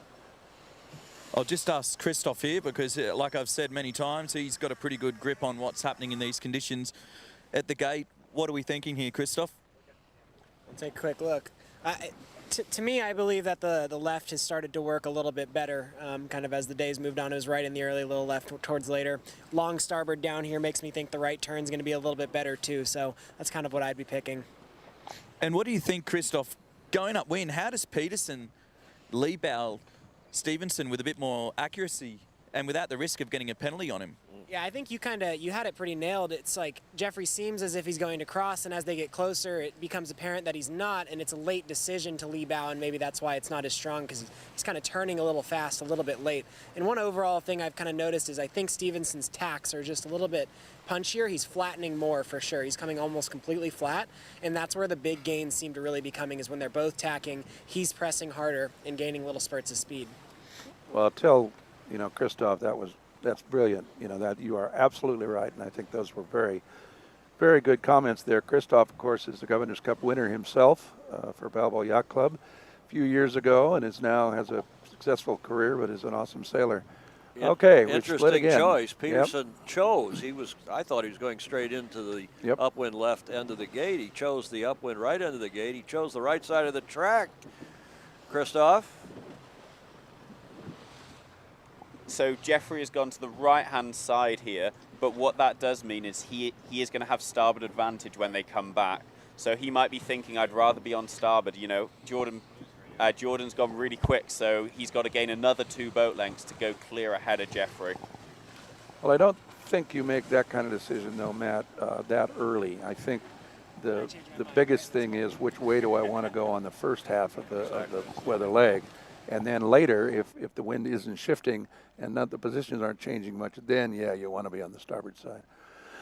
But just a thought.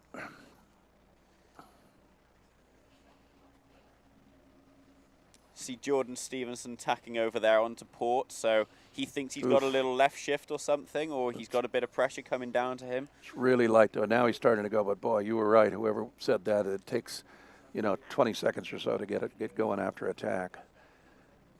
It's the worst feeling in the world. Okay. Be interested to find out, how long do you think it'll take them to do a penalty turn in these sort of conditions? Do you want to do it upwind? Do you want to do it downwind?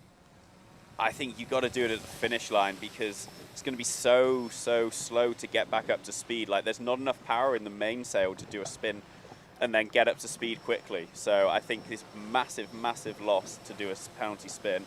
So I think you've got to be trying to you're looking more for an offset by getting Jordan to foul, or potentially doing the tack round like we saw yesterday.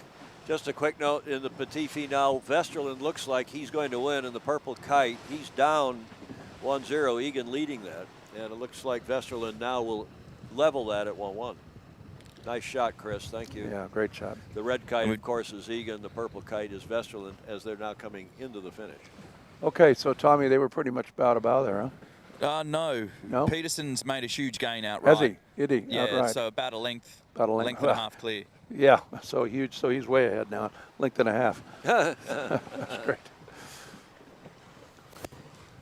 We're back on the finals. It's first to win 3. And Jeffrey. it is Stevenson is leading Jeffrey Peterson. You see here, but in the series, that is, Stevenson's up 1-0. Peterson is leading this match by, 1.5 boat lengths, Tommy said, but he owes a penalty. Peterson, you can see now, he realises he has a penalty, so he hasn't covered Stevenson, and he's extending out to this right-hand side. There does seem to be a little bit more pressure here out on the right-hand side. So he's hoping with that extension, he has to be a little bit more risky to try and build up a lead to get the penalty turn in. I think Christoph that's has just observed. He reckons he's lost a little bit here by taking that top right. Yeah.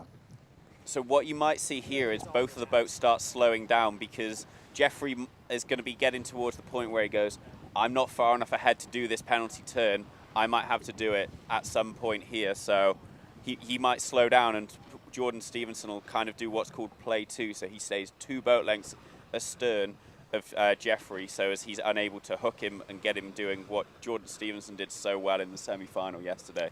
And we have some footage of that, which I don't think we'll will show, but it was sort of classic how to do that. It's the reverse of what you're normally trying to do. And here goes the penalty turn. Ah.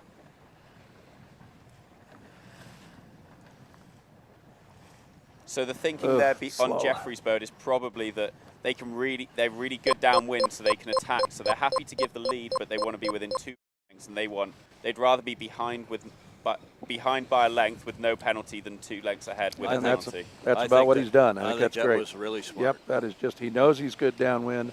He knows his crew work is good, and he's oh, look at that. That's incredibly well done there. He's only like 2/3 of a boat length behind. Yeah, that was pretty impressive to see Jeffrey do the turn and have that accuracy with a ley line afterwards to make sure that he didn't go too far, but didn't sell himself short. So he had to come into the mark high and slow. He picked that perfectly. Be interested to see what Christoph thinks, because, sometimes you don't like doing a penalty turn if you're going to come out, behind. Do you think that was the right call? Honestly, I was just thinking about it. That's such a hard decision. When you have a 1.5 boat length lead, that is the hardest spot to decide. Because if you have a 2.5 boat length lead, you take a spin and win. But if you have less than a boat length and a half, you have to try and attack the other teammate.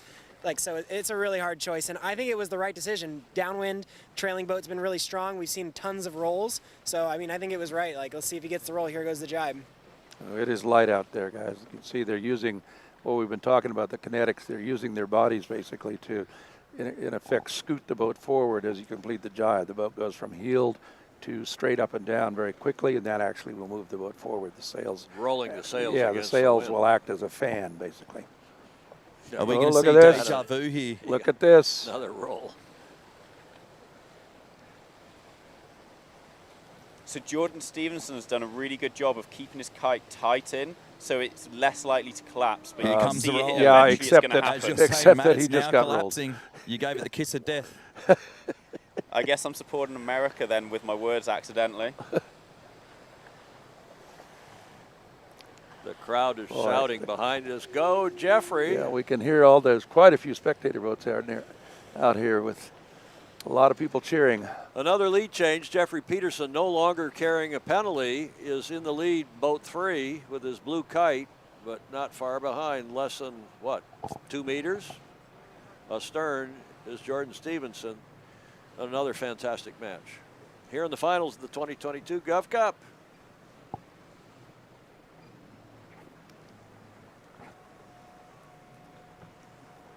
So it'd be important for Jeffrey to finish here ahead to tie up the series. Not at all unexpected. Just to give you an update here, Andy, there's talk between the two teams. Jeffrey's sort of signalling to the umpires that I think, thinks Jordan's pushing the Rule 42 a little bit. Really? Yep. interesting, and that's because Jeffrey and Max admitted that they were, using it all they could, and were actually warned yesterday by the umpires about that. And now the shoe is on the other foot, and they believe that Jordan is doing that a little too much. But so give us the rule 42 you did a minute ago, Andy. yeah, it's basically the hull upon the water and the sails, the wind upon the sails is supposed to be how you get around a race course. If you move your boat, ooh, look at this again though. Look. So Jordan's gone all the way across the back, across the stern, and gone high and fast and trying to get onto Jeffrey's breeze, which he might even be able to reverse that. To do. That's an incredibly hard move to do. Great trimming on and look at this. Stevenson's boat. Look at this. Another lead change. Oh my goodness. Oh my gosh, he snuck around the bow. He snuck around the bow, is able to jibe, and a beautiful jibe. What an incredible move there. That's brilliant. That was just. Look at this. They're This just 30 meters from the finish line. Jeffrey had his victory in his grasp, and this isn't over though. no, it's not over. You can see the committee boat down to your left there. I So think they've it still is got a ways now. to go. So Yeah, I think it is Jordan's now. got the safety of the And there's the pin end right link there. zone. That's an incredible move. Wow. That's going to hurt. Jeffrey Peterson right now is going, oh, boy, we had that one. We had that one. How did that happen? Yeah, but that was an incredible match. And it's great to see this racing in the GovCup. Stevenson now is up 2-0 in this first to win 3 final. Boy, it's exhausting watching. It's breathtaking. It's just fantastic. Beautiful boat handling. Finish the Rule 42 thing, though. Okay, Andy. so at any rate, if you see the crews going from side to side during a tack or a jibe, and that's called basically a roll tack or a roll jibe, and that's legal, and that helps. But there are other things that you can do, either pumping the sails or unlikely they would ever scull, moving the rudder back and forth. But, there are some other things that you can do which technically meet the rule. The problem, the rule is necessary, but the problem with the rule is it's subjective. And so one umpire's idea that it is a violation, another umpire may say it's not. So you just don't really know. But, you want to, it helps, and so you want to do it as much as you can without breaking the rule. So I think there, what you're seeing here is with the really light breeze, like track position, to use an F1 term, is not that important because there's so many overtaking lanes with this patchy breeze on the upwind legs and the downwind with the big dirty wind spinnaker cast. It really means that it's not, you're not looking at it like it's a Monaco race where track position is everything, you need to be ahead. It's almost like they almost want to be behind rather than ahead, because that's actually the more powerful position. It's like going into change for a new set of tires. Yeah, no, absolutely right. The other thing that's happening is when you have a light and fairly shifty, puffy breeze like this, the boat behind will not only be able to throw his wind shadow, but will actually get the puffs first. And here, if you get a puff just 2 or 3 seconds before the other boat, you're going to gain a little bit right there, and I think that's what you saw happening. We've got another conclusion in the consolation matches. This for 5th and 6th. Cole Tapper has fought off a charge by Sargent. Will Sargent, who was down -1, came back to 0 and then 1 after that penalty point. But Tapper then has won this final match in their consolation, and he's won 5th place, 2-1 over Will Sargent. So we have Will Sargent, Jack Littlechild, Nathan Gullickson. They've been 3 of the most popular sailors here, I think, the morning shows and so on. We've really enjoyed them. Will Sargent from Australia and representing the Cruising Yacht Club of Australia in Sydney, but of course he is, as we've said any number of times, from Tasmania, and a big boat sailor of some repute, besides sailing lasers and a few other things. Cole Tapper with his brother Finn and George Richardson, they are Kiwis. No, they're also Aussie. Sorry, this was the all-Aussie consolation. They're also from the Cruising Yacht Club. And we've enjoyed very much getting to know their father, David, this week, Andy. Indeed, yeah. This is Finn's last. Finn is the older brother among the the Tapper brothers, and this is his last year in the Governor's Cup. But we've certainly enjoyed having him here in the past as a skipper, and I think it's. I said before, he gets the Big Brother of the Year award for crewing for Cole in this event, and I think they're a great team. Cole, should not be ashamed at all of a fifth place finish in this regatta, given this fleet. So I think if Cole wants to come back, I think the selection committee is highly likely to have him back next year. So, do you have any influence on that selection no, committee? we have a little bit. I'm just one member, but anyway. More interestingly, perhaps, is the fact that Sargent and the Tapper brothers Will Sargent were sailing together in France last week. Exactly, and and Will steered in the center point in New Zealand, which he won. With the Tappers crewing, or with the Tapper, yes. And so it's kind of neat that they have an embarrassment of riches, if you will, at the Cruising Yacht Club of Australia. They've got 3 incredibly good skippers, and they've just combined them, and it seems to work. They've sailed very well this week. Indeed, they have. Cruising Yacht Club, of course, in Rush Cutter's Bay there in Sydney, and the host of the annual, famously cool Sydney to Hobart race starts on Boxing Day, which of course is the day after Christmas, 26th of December, for that run down to Tasmania, to Hobart. And you sailed that race a couple times, Andrew. Done that a couple times. And maybe won it once, in fact. We were first to finish both times, and the second one on Kialoa, we got what they call the double, or it's actually a triple, because you win overall Class A and first to finish. But it was, I talked to Will Sargent about it, and he said on air and on Monday, I think, that same feeling I had. He says, yeah, after the first one, it was really rough that first night. I said, well, I'll never do this again.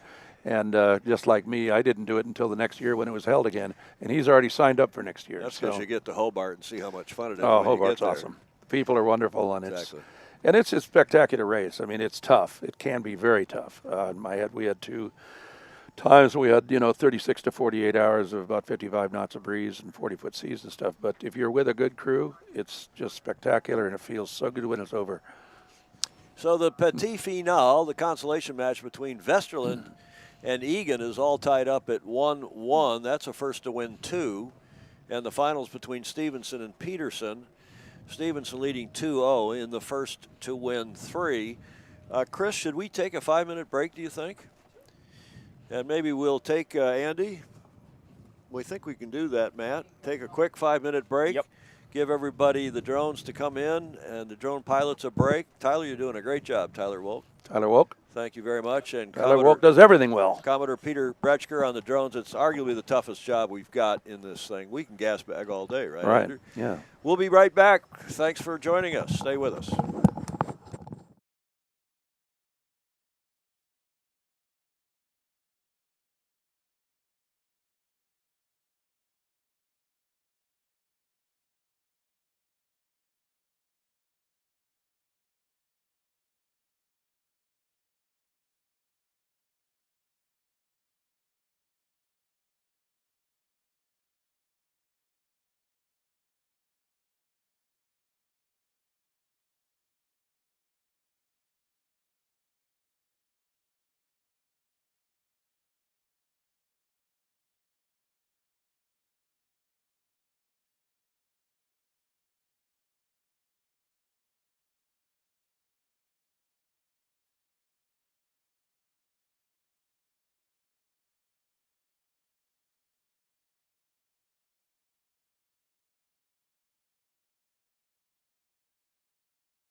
Welcome back to the 2022 Governor's Cup. We're in the Pacific Ocean off of Newport Beach, California on a gorgeous day.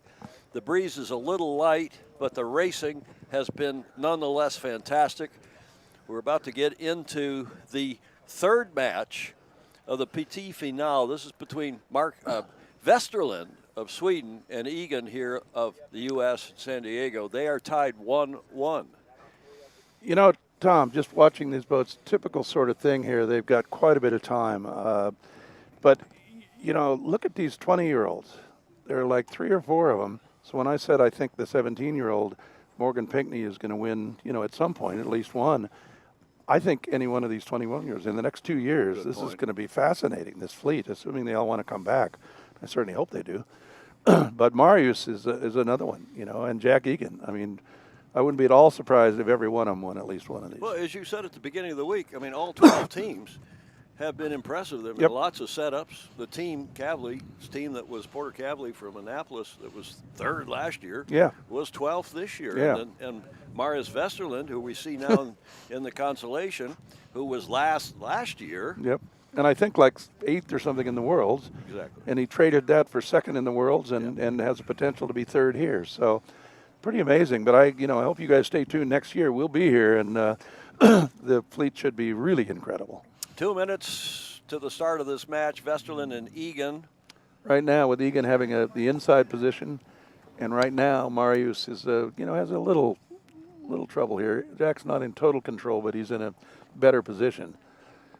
Vesterlind cannot tack from that position. He could bear off and try to get away far enough to jibe, but if nothing happens, Jack Egan will have this start easily. But it's still 140, and they're only about 15 seconds from the line, so sort of a late dial-up, if you will. The good thing here for Vesterlind is, like you said, there's plenty of time left. He doesn't need to force the issue right now. He can jibe out at any point, and he's probably still a minute early for the line once he completes his jibe.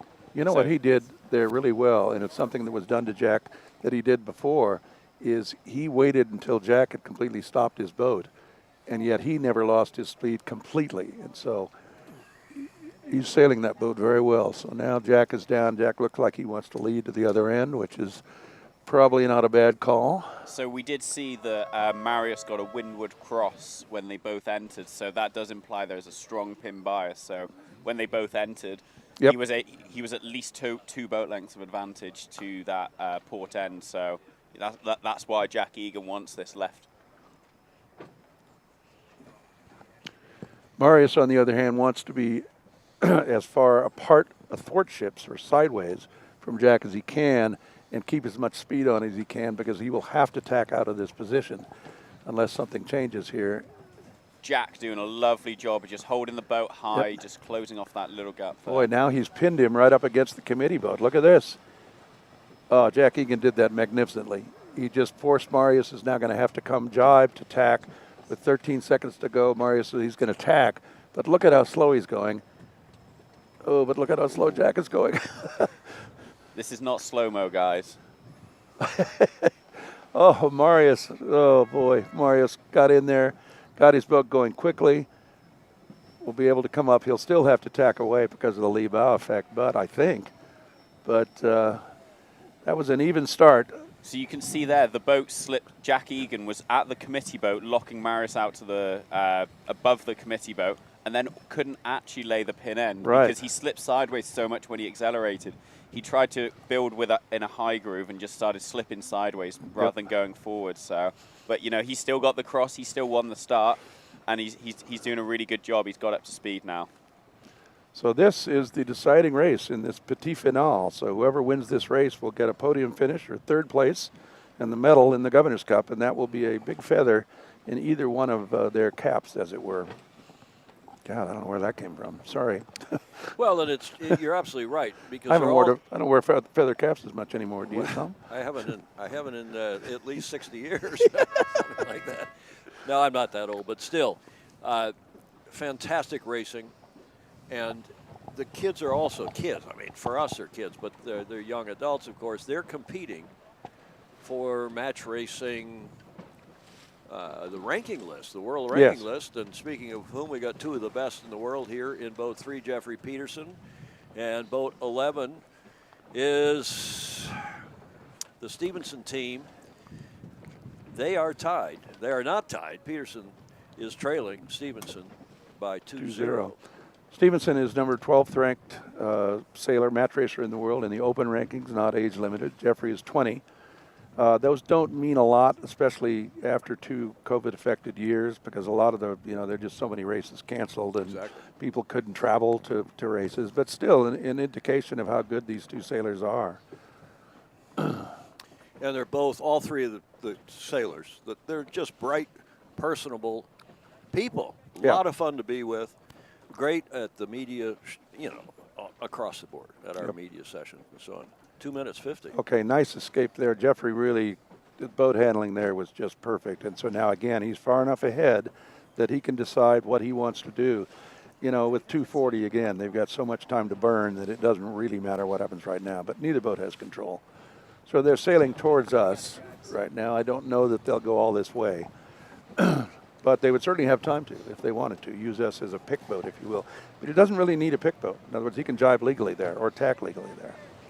Must win for Jeffrey Peterson. Down 2-0. He's usually pretty good at those must-win situations.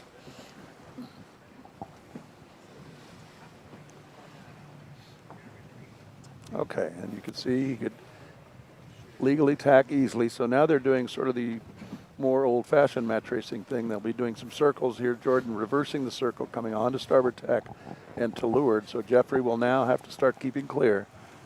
So Jeffrey's taking the lead back here, potentially thinking he wants the left-hand side of this start. So he wants to be down by the flag that. I'll tell you what, Jeffrey Peterson there kept coming down on him after the overlap was established. I think he was pretty lucky to get a green flag there.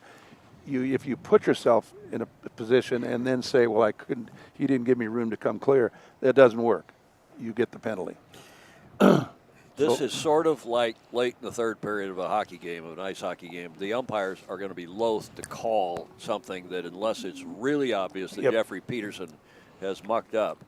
And I think that was a good green. I agree. But I agree with you. It could have gone the other way. But for that reason, I think it was a good call. Yep. All right, so still no great advantage here for anybody, but I think I'd say big advantage Stevenson. I would rather be Stevenson right now. Oh, yeah. He has potential.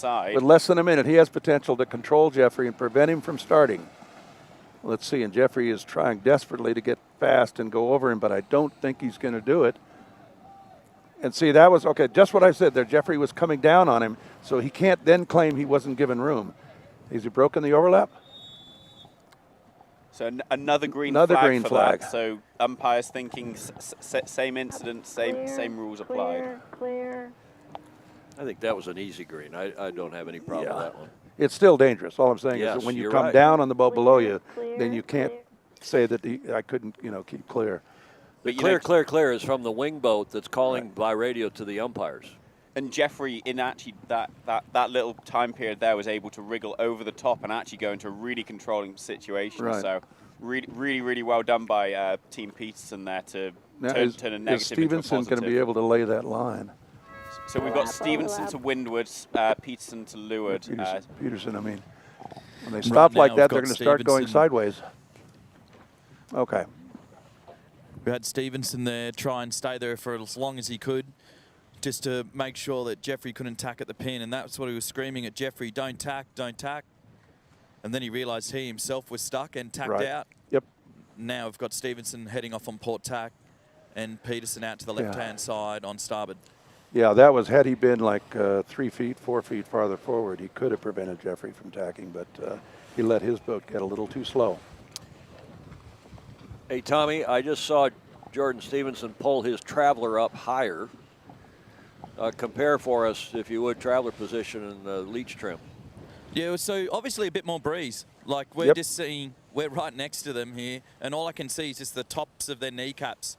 That's how hard the crews are hiking. So now that there's enough breeze to hike, the crew, every time they're able to, are throwing everything at it to try and keep the boat upright. The flatter you can sail, the faster you can go if you can harness all this extra bit of breeze. Okay, so here goes Jeffrey tacking, and let's see, we'll have the first cross here. It's a big split again, and they're going to come back. They both trust that they're going the right way, and now they're coming back, and we'll see who's gained a little bit, if at all. What you're seeing coming down is Jack Egan leading Marius Vesterlind. There's another lead change there. At this stage, Jeffrey looks very bow up on port. Oof. I'd expect him to cross by a Yes. healthy margin. No, I agree. That, oh boy, and he's not only up on port, but he's got a more breeze right now than Jordan Stevenson on starboard. So you'll see the cross. It's still not huge, but it's a nice lead. And right, tacking right. He wants to go back left, force Jordan Stevenson to go back to the right. Jeffrey says, I like it out there on the left. I gained. I'm going to go out there and gain a little more. Jordan having to tack because his wind would have been disturbed by Jeffrey's sails. We get It's a quite quick look at impressive the here. gate Just here, the Chris. intensity of Stevenson's crew. No. You know, they're the crew you want to have on board when you're behind here. There's no, look of I've given up or defeated. They're even battling harder and hiking harder. So this match certainly isn't over. Oh, that's for sure. And in the petit finale, Very close. Egan is leading. Yeah, Egan Egan eked out Yep, a little lead there. Egan is leading over Vesterlind. They're tied 1-1, so whoever wins this match will win the petit finale, the consolation. We've just had a huge split here at the top. So who knows what's going to happen here as they come back together. We've got a little bit of top right here, so Yep. Are you doesn't seeing, look as strong coming back. Tom, are you seeing Jeffrey's boat? Are they fully hiked on Jeffrey's boat also? Hard to tell from our angle.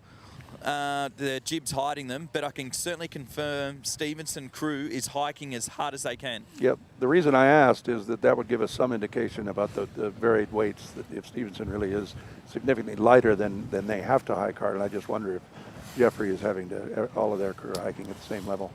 The Yeah. Peterson team is a little bit heavier than Stevenson. Yes. Like, not as much as the difference when there was 3 to 4 people like they had in the Right. semi-final, but they are a little bit heavier.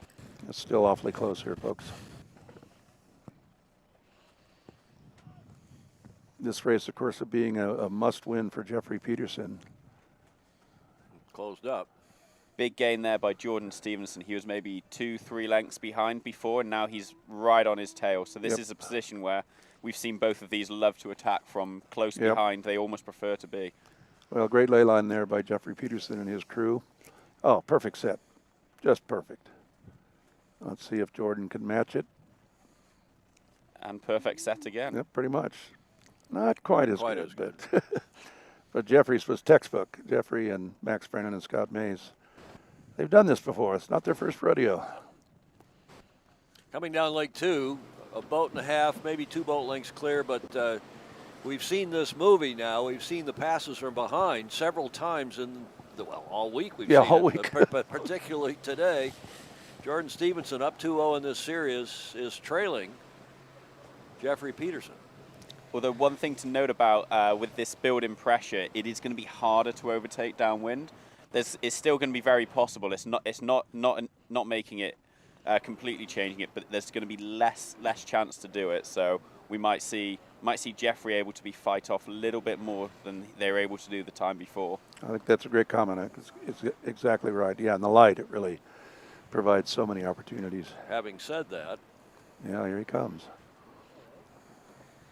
So certainly a lot more time spent on port jibe here on this downwind.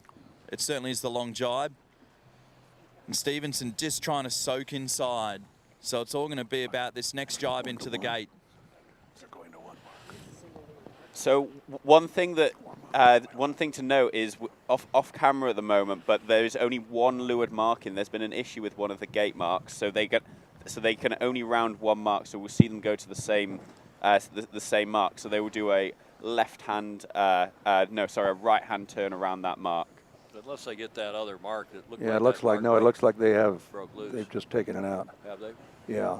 That So would be that the makes it a wise little, thing. that takes away one slight thing that the boat behind can do when you don't have a gate. You have to follow the other boat around, and then so be in that disturbed area initially. You have to tack away. So right now, that definitely helps Jeffrey Peterson here. Okay, the first of the jibes, and a Simo jibe with Jordan Stevenson. They're both great jibes, and you saw that there. they rolled the boat back up to level, and that scoots them ahead a little bit. But both boats doing that very well, both crews.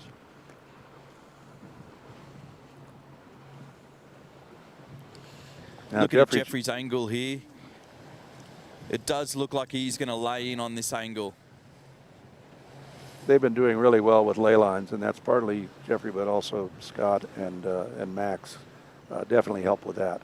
I almost guarantee you Jeffrey's saying, "You think we got it?" And Max or Scott will say, "No, not quite," or "Yes, go."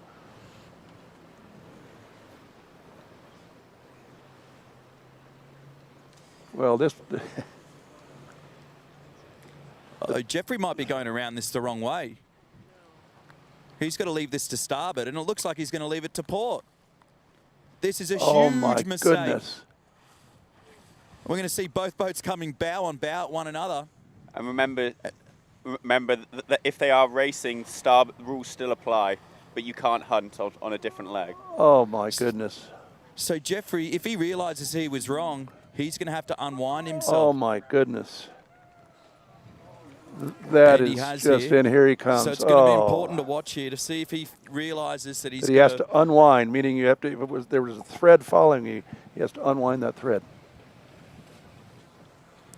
So he's got to do a full 360 around this buoy. Try not to hit it with his spinnaker sheets. Well, I don't think he's unwound himself. No, he Matt, isn't. what do you think? No, yeah, like Andy said, you imagine there's a piece of string and it has to go the correct way around every mark, and Jeffrey has not unwound himself. He essentially should have had to do what we call at home a gut bust around, where you do a full 360 around that mark. So he should have tacked when he rounded the mark and then jibed. Yeah, right and now. This is the direct result of Peterson putting the pressure on him downwind. Everyone's been looking back at Peterson, and no one spotted down the track that there's only one gate, and discuss what that means, that now we need to leave this mark to starboard. Well, he hasn't, in effect right now, he has not rounded the leeward mark. That's exactly right. And therefore, if he finishes the race, he will not get a finish because he did not complete the course. Yeah, Jeffrey Peterson is still on the downwind leg. Oh my, that's just an unforced error that is so... Oy. Now I've got Christoph next to me here, and we can see Jeffrey's got the red flag out. And that means that he wants to request redress for an action or error of the race committee. And just behind me, the checkered flag's up. They've canceled. They've abandoned this. Oh, they've abandoned the race. Match, well, yeah. Jeffrey Peterson gets a huge break there. Or is it this race? No, that's end. So all matches that are in All progress. matches in progress. Code flag end, the blue and white checkered flag, the abandonment signal. Well, how about this match that's in progress? I'm a little bit baffled here. Like, I don't see how there's been an error here by the race management. Like, I'd be extremely annoyed if I was Jordan Stevenson in this situation.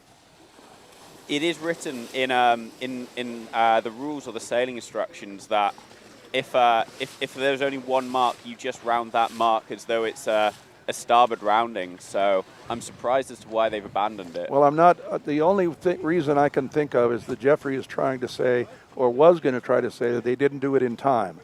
It was too late down the leg. But on the other hand, that doesn't, that goes to the umpires. That doesn't make the PRO cancel the race. Yeah, well, let's just see. got the coach's corner, the popular segment. They've got two of the stars next to me, and they said it sort of looked like, even with the gate still on the Boston Whaler there, it looked like a badly set wide gate. Oh, so maybe okay. That's what they thought. Okay, that makes sense. And I can confirm Will Bolden is up, and he's got a bit of colour back to himself. That's good. That's the medical report on Coach Bolden here. Well, I'll tell you what. One way or the other, I think Jeffrey Peterson dodged a bullet there, Tom? Well, for sure. But I think what Tommy just said makes some sense. Yep. Because you know what it's like. You're in Absolutely. You're in the the pressure cooker of this race, and they're coming into the leeward gate. They see the two marks. They don't realize one is aboard. Way off. Well, it's aboard the Yep. mark set boat of the race committee, and they think the gate is still there. So he goes through the gate as if it's the downwind left end of the gate. Yep. But, that makes perfect sense. Yeah, and what he should have done was come back and still looped the gate properly, unwind his string, and then go around it again, and then put up his red flag. But nonetheless, Dr. Don Becker and his race committee have abandoned that match, code flag N, and no doubt in consultation with the umpires. Absolutely. They would have called the umpire. No, I think that's, because of that, and I hadn't thought of that, and I can't see, we have a different perspective, so we're not looking back at the starting line, so I don't know where that other blue or the other orange tetrahedron was. Tommy's right. It was not too far off to the what is the east of us here. But if you can see it, you have a right to believe that it's there. Yeah. Yeah. And that's why when I said I was having that discussion with Maddie, it looked to me like they were not taking it away. They're just trying to rush around to get it in the water. Right. So that would have even been further confusing. More evidence that, So I think that is probably good call. Probably a good call, rather than go through this whole race and then have a redress hearing and then abandon the race. Yep. Well, I can understand that. Now, the question was whether the consolation match was abandoned or not. Yes. It was. Oh, Jack Egan must be. Just look, I was 5 boat lengths from the finish and winning, and you canceled my race. And I'm not sure why their match would have been abandoned, because they were coming into the finish line, so right? There was only one mark for the Egan Westerlind race when they came round as well. There was only one mark, but it was incredibly offset, so one was downwind of the other one. But did they both go through the gate properly? Yes. And Well, I believe, maybe too, in that match, there was a red flag being displayed by one of those competitors as well. So in the Petit finals? that's correct. Okay. Yeah, probably by Westerlind. Yep. That's right. So, okay, well, we start again. Happily, it's a beautiful day, and we got plenty of time, and there's a nice breeze, and we'll go at it again.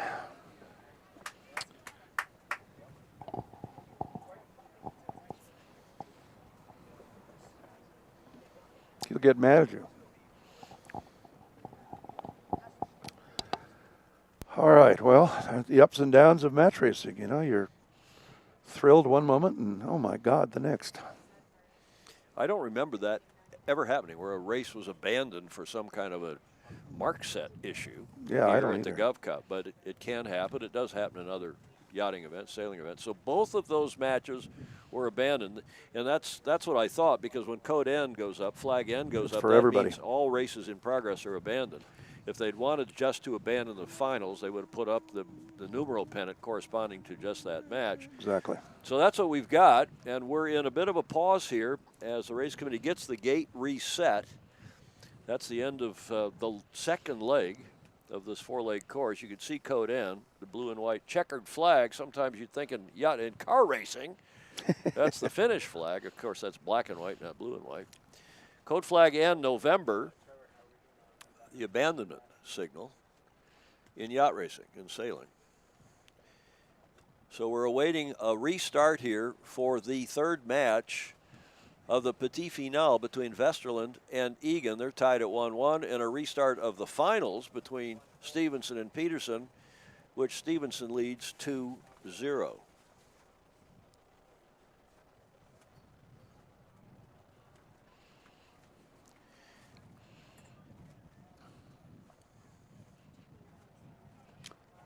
Yeah, a hair more breeze there, guys. Yeah, I was just thinking it's probably good news that we do have some more breeze.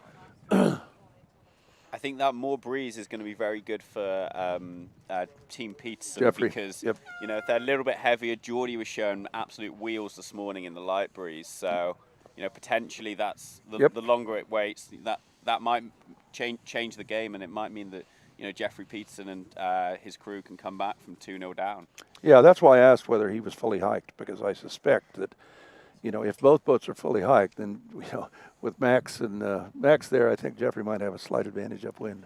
Flag N has been taken down, and we're going to have a starting sequence underway here in just a few seconds.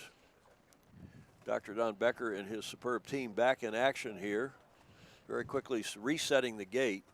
Although the gate, to my eye, looks a little starboard favored if you're looking upwind at the moment. The crews will have noticed that in the starting sequence. And that'll give them some idea maybe which end they want to round, depending upon how they want to go upwind and depending upon where their competitor is vis-a-vis them when they come into the gate. And we now have code flag F, Foxtrot. White flag with the red diamond, meaning 7 minutes to the start of the first flight, which will again be the Petit Finale between Vesterlind and Egan. tied at 1-1. Commodore Peter, can you, after you, no thanks, can you do a parallax view, look over the compass and see, estimate the wind direction? A parallax view. I believe that's when you look right down on a compass. That's a nice. Parallax is a Stanford word. Overhead is a Michigan. What? University 195. Of Michigan. So more to the right than yesterday, and feel it's a little cooler here, which might indicate also just a little bit of a right shift. We want to welcome all of our international viewers. There are a lot of folks on here watching live. Thank you for joining us for the 2022 Governor's Cup, the prestigious International Youth Match Racing Championship hosted annually by Balboa Yacht Club. Alistair Gifford, Per Frickholm, Rich Luttrell, we mentioned. Elizabeth Barnes. Hi, Elizabeth. David Richard Morse still watching. He's been very complimentary. Gang. Tad Springer, great drone and on-the-water footage, better than being there. Morgan Dubin, thanks Morgan. David Richard Morris, we mentioned. Lynn Manji, I so miss Leonard Takahashi, Leo. So do we.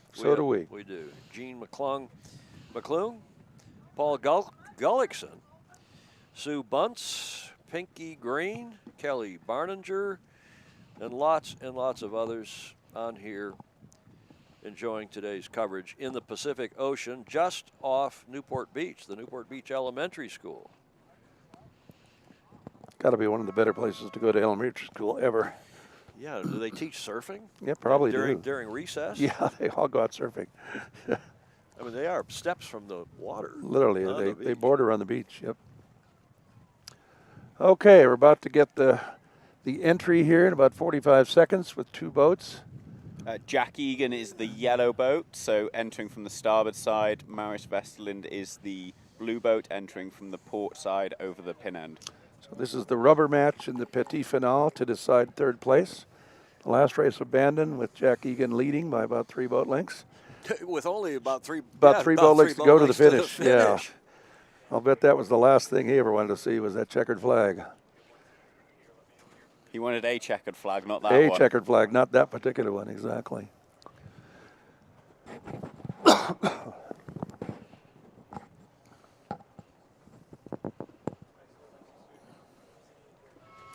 Okay, both boats are entering.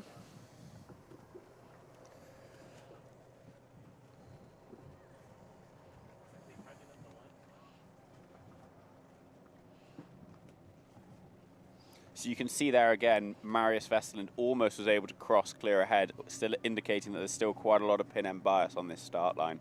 So we might look to see the teams try and lead back pretty early because they really want that pin. Jack Egan getting his boat speed up just soon enough to avoid the anchor of the committee boat with which he had an encounter yesterday. Okay, we're getting on. It's 3 o'clock, still 2 o'clock sun time, but maybe Andy or Christoph, Cal, what's the trend now on an afternoon like this in Newport Beach, wind-wise? Well, it's at 195, so it's not really anything like a westerly. It's just 15 degrees off of due south. But I'll let Christoph answer the question too. But I would think maybe ever so slight right, tendency. Tommy, why don't you ask Christoph?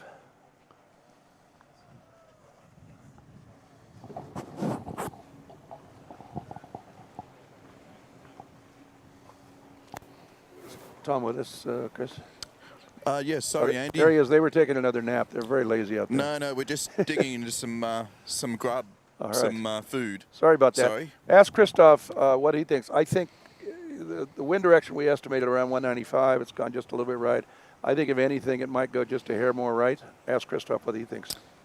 Yeah, no problem. I'll ask Christoph. Christoph, what do you think with the breeze right now? Do you think it's going to go any further right, or is this where it's going to settle now? Feels to me like the breeze is just kind of settling and picking up. Not as patchy as we saw earlier, just more balanced. Maybe there's some shifts out there, but the pressure difference isn't nearly as much. It's even across the board now. There you have from Christoph. Great. Yeah, no, I'm not saying that I think it'll shift into, 210 or 220. I don't think that'll happen, but maybe it's still the oscillating shifts, but Christoph is exactly right. It has definitely filled in. The boats will be going faster, and we'll see if if Matt is correct here, and that gives a slight advantage to Jeffrey, or for that matter to Jack Egan in this race. Potentially. We did see the second there was a little bit more breeze yesterday, Jack Egan had some absolute wheels upwind. So I was talking to their team after sailing yesterday, and they did say that, you know, they've sailed together quite a lot, and because a lot of them go to Yale together, so they really made sure that they understood what each other wants from the boat, and they're just having slow, clear communication. Like Christoph and Jack are constantly in communications about what Jack's feeling on the rudder, and then Christoph is playing what exactly that feedback onto it. Okay, 1 minute to go.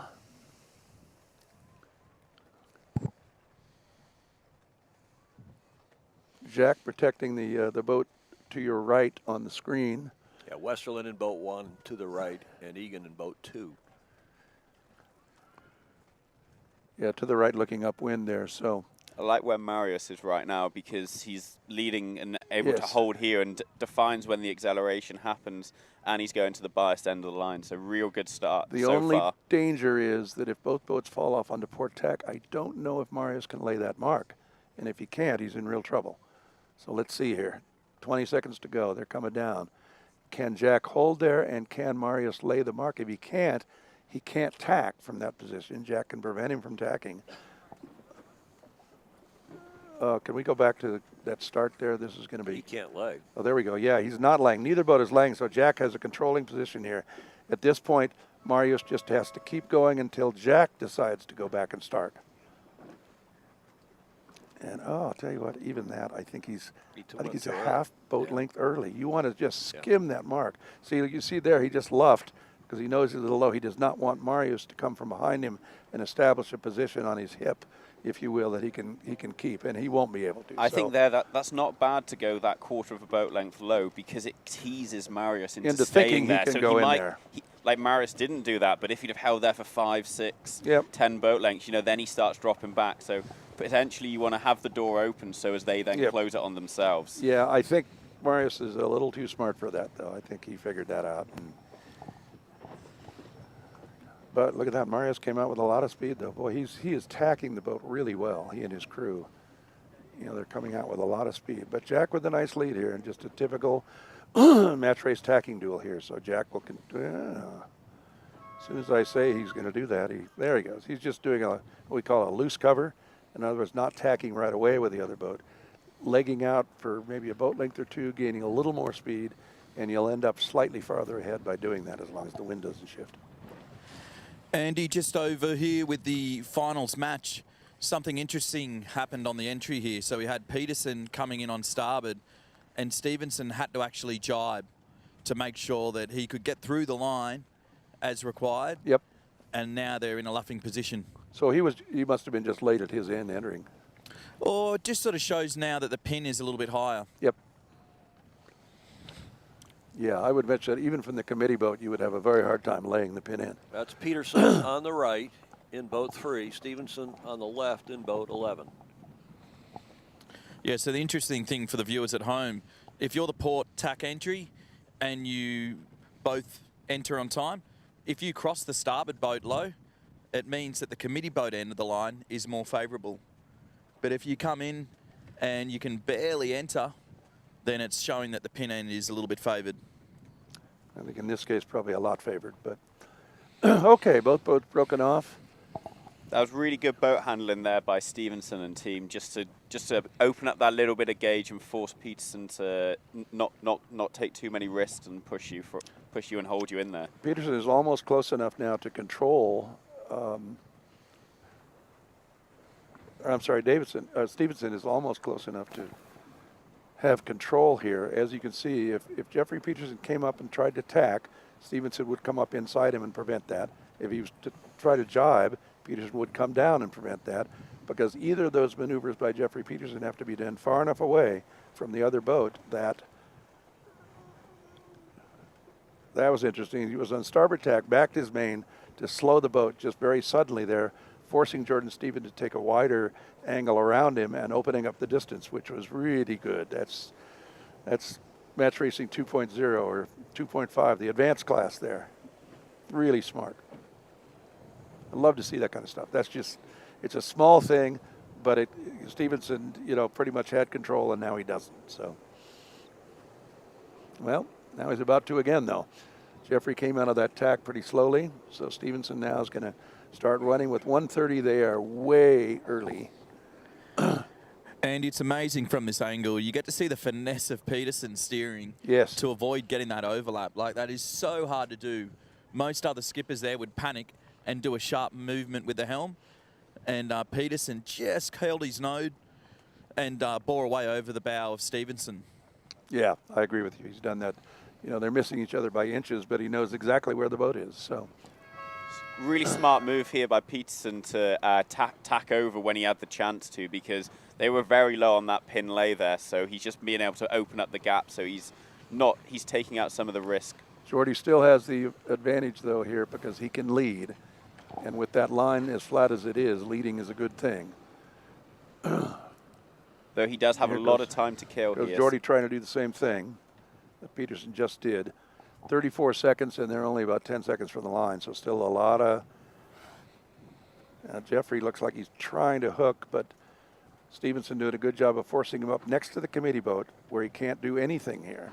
If he tacks, he hits the committee boat, and he certainly can't jibe because they're overlapped. Stevenson boat positioning there was perfect. Jeffrey now has to worry. He's the windward boat. He has to stay clear, and he has no place to go. But I think that's a really good move there. But hit. Ooh. So contact when Peterson was tacking there. And what do we have? Yellow flag. Yellow flag. Yeah, there's no question about that. And he's right over, just as I said, he's over trying to get across the committee boat, going very slowly. Peterson only missed the committee boat there by a matter of inches. Well, that's the least of his problem, because he's been penalized. Christoph's a little bit concerned. He thought the Peterson was over. Yeah, I did too, actually. I don't see any flags, though. So no, can confirm there's no flags up. There's a yellow flag. Peterson was penalized in that tack. Oh, did it get taken down? On the race committee boat, there is no one was over the start line, but Peterson does hold a penalty. Yeah, that so yellow flag went down boat. on the umpire boat for a second. Now it's back up. Oh dear, for Jeffrey Peterson and all the people watching at the bar at Balboa Yacht Club and elsewhere, cheering them on, the local favorites anyway. Jordan Peterson sailing a magnificent series and is off the line here. Not quite in the lead. He's going to lee bow, but gentlemen, the other team, Peterson, owes a penalty. That was a huge cross there that Jeffrey Peterson and team didn't let Stevenson cross. He didn't quite have enough to get it, so they're still in the controlling right-hand side here. So that was a massive cross there that they really hiked hard to get and really paid off. Be interesting here. Stevenson double tack back, and just to see if he has enough gauge to live on Peterson's hip here. I think he may have tacked back a little bit too early. So the idea here of what Stevenson's doing is he's trying to sit up on the hip. So he's trying to sit bow back, but on the hip of Peterson, because then he's close enough that Peterson can't tack onto starboard and get him. So he's essentially saying, you can't ever get to me. By the time you tack into me, I'm going to be able to avoid you, and you're not going to be able to dial down to get me. So he's just living on the hip there. This was a lot of the Kiwis really love this move when they're behind, really close behind, but the other boat owes a penalty. Yeah, he's got about another 40 seconds until we're on a ley line into the top mark. So if he can hang in here and not lose any more speed here. But at this stage, Peterson almost could get the tack in. Yeah, he could indeed. I think he could actually rather easily from our angle here. So Andy, the race committee signaling a change of course for the Petit Final as they come into the gate, almost dead even. Good match, and they're signaling to the yellow buoy, right? Which is? To the left. To the left. There are two buoys up there, an orange buoy and a yellow buoy. This final pair sailing to the orange buoy, but now the race committee telling the Petit Final group pair as they've gone through the gate that they're now sailing to the yellow buoy, which is to the left of the orange top. So I was not correct. The wind did not go slightly to the right. If anything, it went slightly to the left, and the PRO, Dr. Don Becker, has moved the mark to the left, which is more in line with the current wind direction. You want a dead upwind. Back on the finals now, again, boat 3, Peterson, boat 11, trailing slightly Stevenson.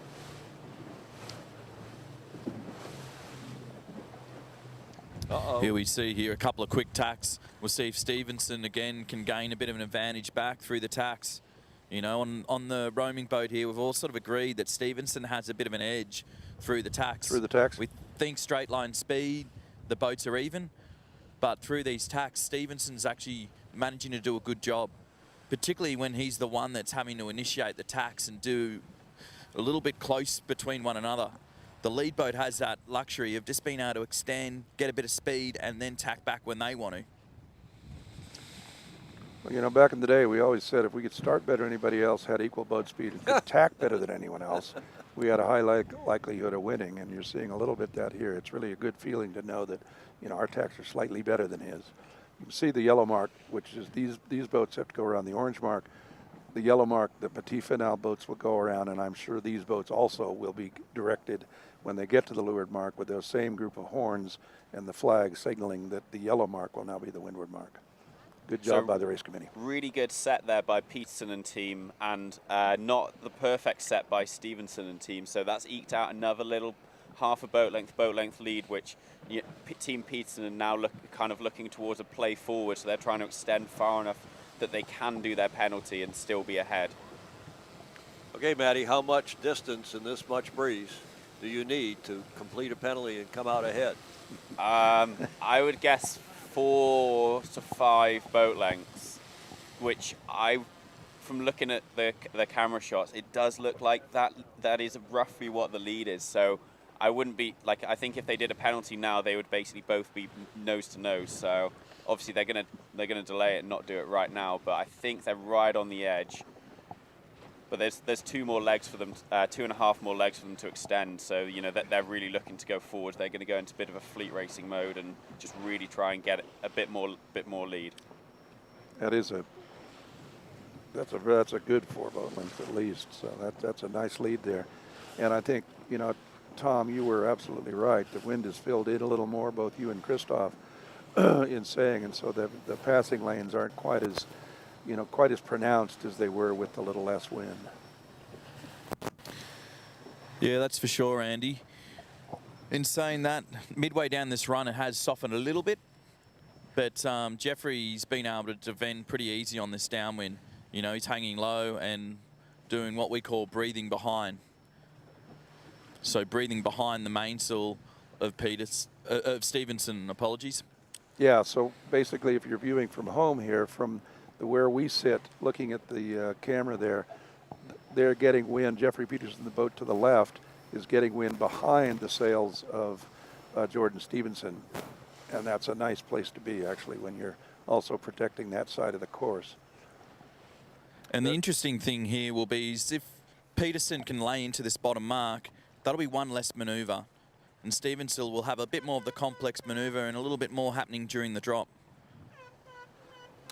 And you can hear the horns from the race committee mark set signaling both there. Again, code flag C, Charlie up over the yellow, meaning this pair, the finals pair now, after going through the gate, will proceed to the top yellow mark, not the orange mark, which is slightly to the left. What, 100 meters? Boy, Jeffrey just got a great puff there and just extended just slightly more here. And I think what you're finding too here is Jeffrey's been able to heat up to the mark, and Stevenson's coming in low and slow to try and save that extra jibe. Well, Jeffrey's ley lines have really been good today. In other words, picking the exact course is the shortest to the mark without jibing. Or conversely, on the windward leg without tacking. Oh yeah, Stevenson's coming in very slow here and has to do a much more radical turn. He has to turn about 140 degrees while Jeffrey just did a 90-degree turn, and that makes a difference. And Jeffrey's already tacked over onto port tack here, so he's getting close to bow, so reducing any leverage that might be negative leverage if there's a right-hand shift. So real good move there. Just to report, checking in on the Petit Finale, in the purple kite is Vesterlind. He's leading over Egan. It's a close match as they come down their final leg, and the winner of this match will win the Petit Finale and take 3rd place in the GovCup. Boy, they are very close, Tom. You weren't kidding. I'd be interested to ask Christoph here if he thinks there's a chance at all that Peterson could do his turn on this upwind leg. Do you think that'd be something you'd be thinking about? I think the smartest move for Peterson, once you have a nice 4 or 5 boat length lead, you just don't want to have somebody close to you for the downwind, right? Because we've seen so many rolls on the downwind. So I'd keep this entire lead all the way to the finish line and spin and win if I was Peterson. That way there's no worries about getting covered on the downwind. Yeah, tell Christoph, I think, at least, do you agree with that, Matt? I would do exactly the same. I would do exactly there. that. Yeah, all of us here, Tom and Matt and I, would do exactly the same thing that Christoph suggested. So one of the general rules for do you do the spin and win or do you do it at on the beat is if you can do half your lead, if you lose half your lead or less, you do it on the upwind leg. So in theory, if you're 8 boat lengths ahead and it takes 4 to do the spin, you do it if you're 8 or more. And I don't think Jeffrey's far enough ahead for that. But obviously, you know, he does back his downwind ability, so he might just rather enter offset with no penalties. But you know, it depends what he decides he wants to do.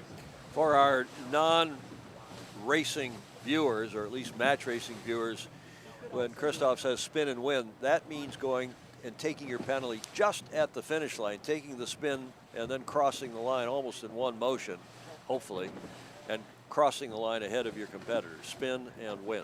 Let's go back to the Petit final for a moment here.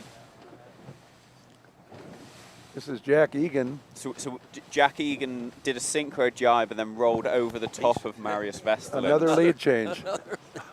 As they come into the finish, it looks like Jack Egan's going to be going to win the Petit finale and 3rd place in the Governor's Cup, which is a pretty awesome effort there by Jack Egan and his crew.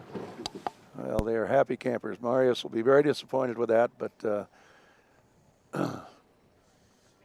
And guys, I can report up here, Jeffrey Peterson is doing his penalty turn. Is he? So he decided to ignore all of our advice. Yep. Christoph, tell Christoph I thought Jeffrey listened to you. So Tommy, how does it look like they've settled out? Is Jeffrey still ahead, or is Jordan Stevenson looking like he's a bit bow out? I'll ask Christoph, do you think Peterson's still ahead here? Definitely still ahead, but maybe only by a boat length or 2 now. It's definitely within striking distance for the downwind.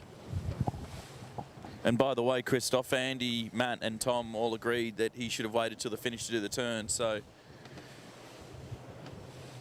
I'm sure a lot of members of the Balboa Yacht Club are hoping that was an incorrect call by us. Right. And I'm just wondering too whether Peterson has maybe overlaid on starboard tack.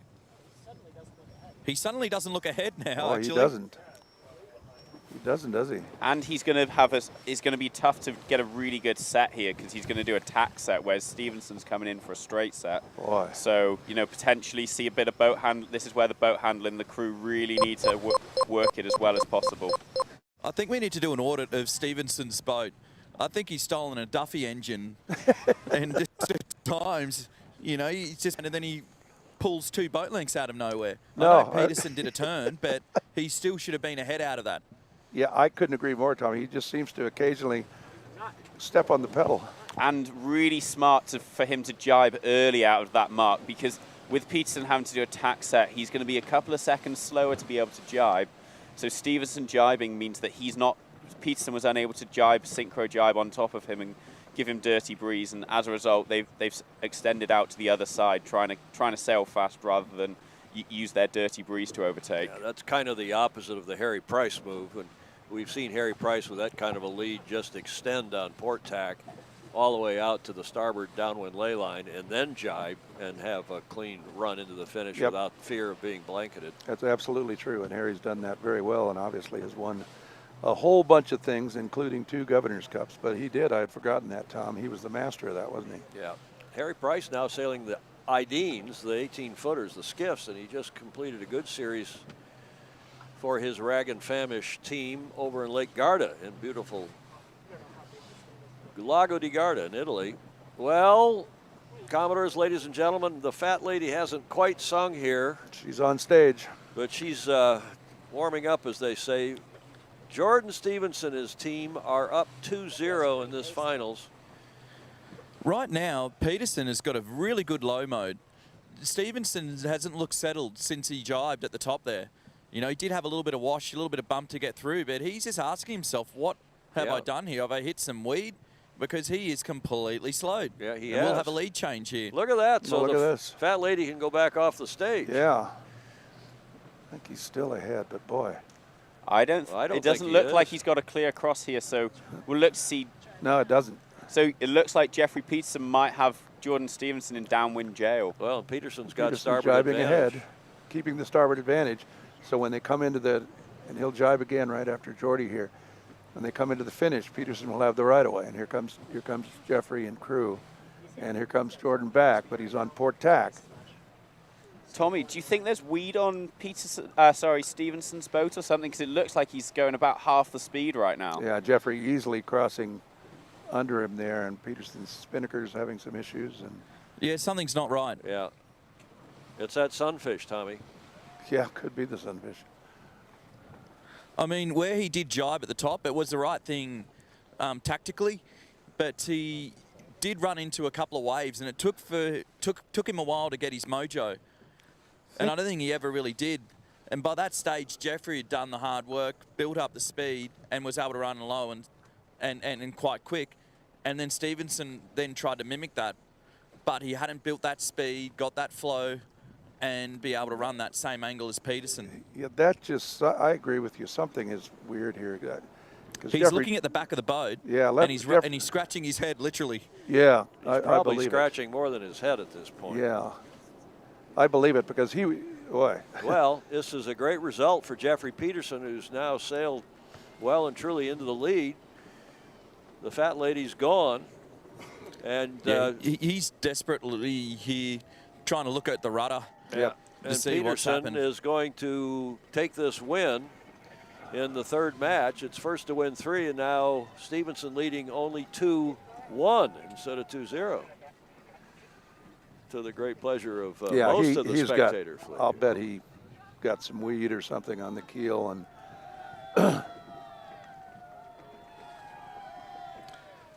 I tell you, you've certainly got an impressive fleet of spectators out here. There are boats as far as the eye can see. Indeed.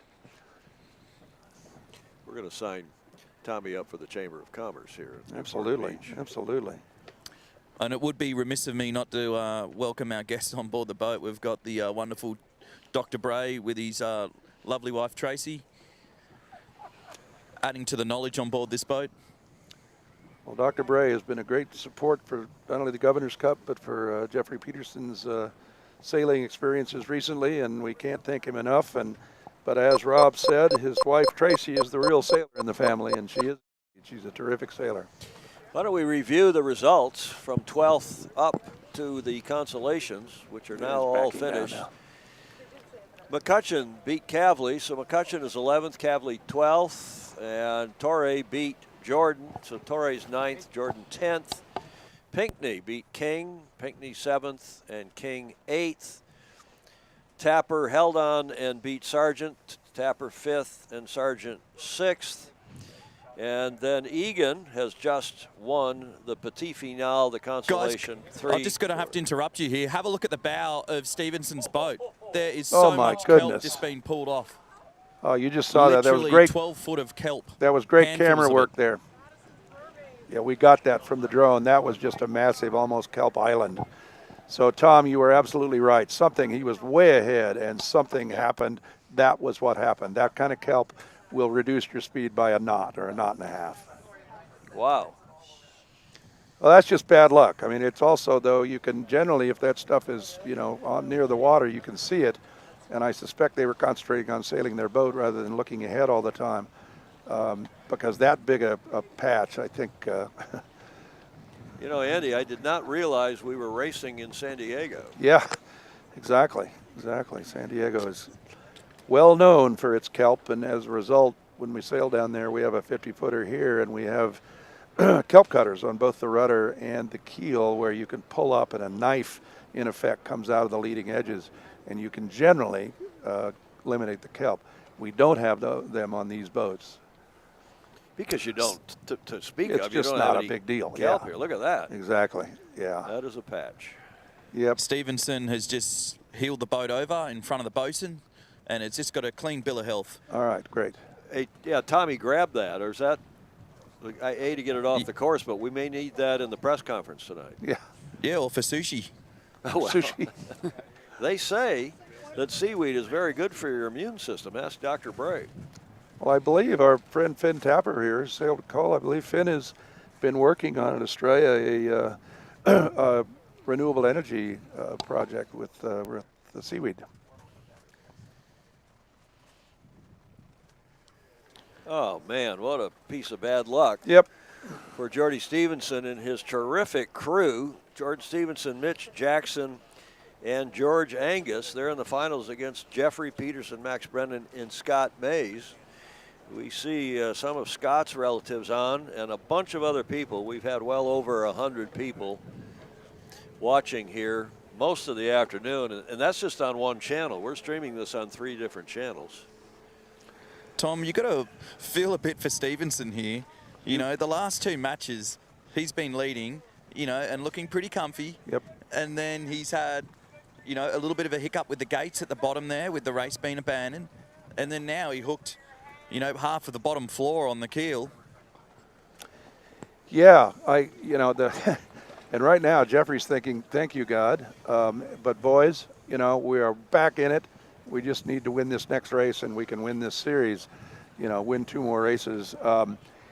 You know, Stevenson's got to be thinking, God, what's next, a plague of locusts or something like that? I mean, you know. We're next to them, actually, and the crew are having a little bit of a giggle. So I think they've seen the humour in this situation. Great. And they're, you know, they're so good. They'll come back strong and say, guys, you know, Jeffrey has to win 2 in a row. He's not going to do that. We're going to win this one. Let's get this over with. 40 kilos of kelp. As commentated by their main sheet man. Yeah. We've got Jackson there saying he reckoned he had 40 kilos of kelp. 40 Not kilos sure of what kelp. That is in pounds. You know, by the time these guys are 35, it'll be a story. It'll be 100 kilos of kelp. Well, I told you there were sea monsters out here, Andrew. Yep. And you didn't believe me, and they just ran into one. Yep. The Balboa Yacht Club sponsors Sea Monster. Yep. It's inert. It's not alive, but it's well, it is alive, but possibly still. I mean, it is nonetheless a monster if you run into it and can't get it off your keel or rudder. But that was a surprise, and for them to be leading comfortably, that is Jordy's team, in both of these. Yeah, he was like one jibe to the finish, and that was it. And, of course, leading in the previous one. Yep. When the gate kerfuffle happened. That's not exactly Watergate, but it's It's not GovCup gate, but it was the Leeward Mark gate. Yep. Code flag F, Foxtrot is up. As we're getting ready for what could be the final race. It might be the penultimate race. As Stevenson still leading 2-1. Now leading 2-1 over Stevenson over Peterson. It's a must-win for Jeffrey, or else Jordy's team will take home the Governor's Cup. Well, they don't get to take it, Tom. Well, they'll take home the bragging rights from the Governor's Cup. They will indeed. Well, this is Jordan's last year, and he was invited, given an early invitation the last 2 years, but couldn't leave New Zealand. So, or he could leave, but he couldn't get back. Could never go home. Yeah, exactly. So we're very happy to have him here, and this would be quite a ending for his Governor's Cup and youth match racing career. Actually, this will be his last event as a youth match racing sailor.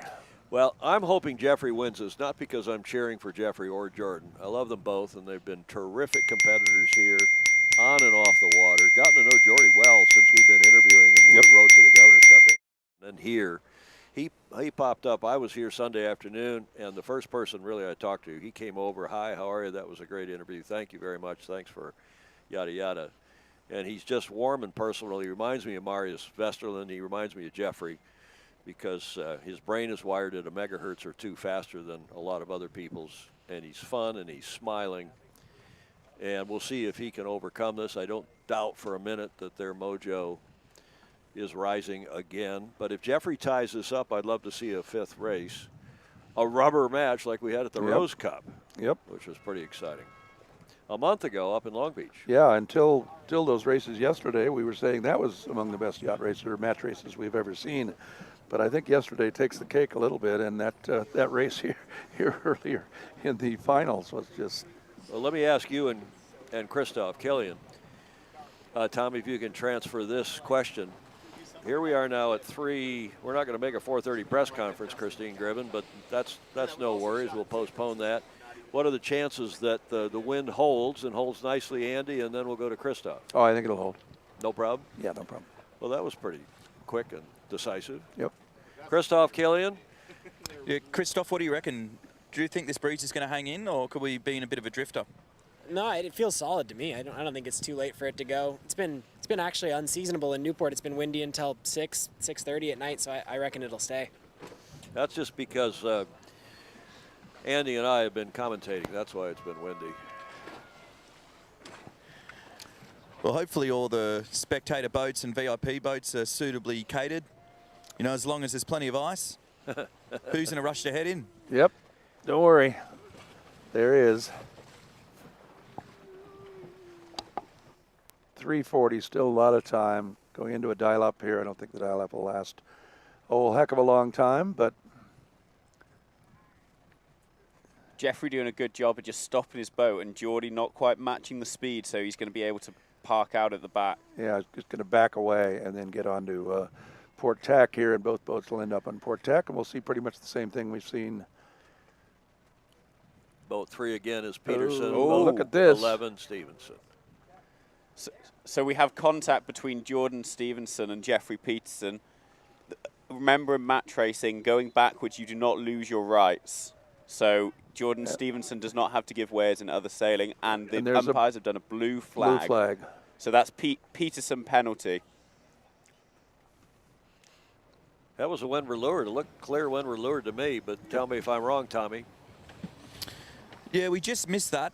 Okay. But I tell you, the umpires, they're certainly not having a cruisy day. Every race, there has been a penalty awarded. Once they start up on the weather leg, Tom, maybe you can get the umpire. Yeah, I'll we'll check on that for you in a little bit here, and we'll get that call. But I think you're correct. I think it was, I think it was a windward leeward. You know, it was they're both on port tack. Jeffrey started to go forward, and Geordie went, no, I'm going to continue going back, and just a windward leeward. Okay, they're using us as a pick at this point, so you can see them rounding the bow. That big boat is what we're on, and now you see the drone. They basically just rounded us. You know, this is why racing in San Francisco Bay or Lake Garda is so nice. You have the backdrop here in Newport Beach of the piers, of the beautiful beach, the surf line, the homes, the palm trees. Welcome to what could be the final race or the penultimate race. It's the 4th match of the finals. First to win 3, Peterson trailing Stevenson 2-1. And Peterson now owes a penalty in the pre-start. So they both were hiding behind the boat here, and now they're going to come together again with Stevenson leading slightly.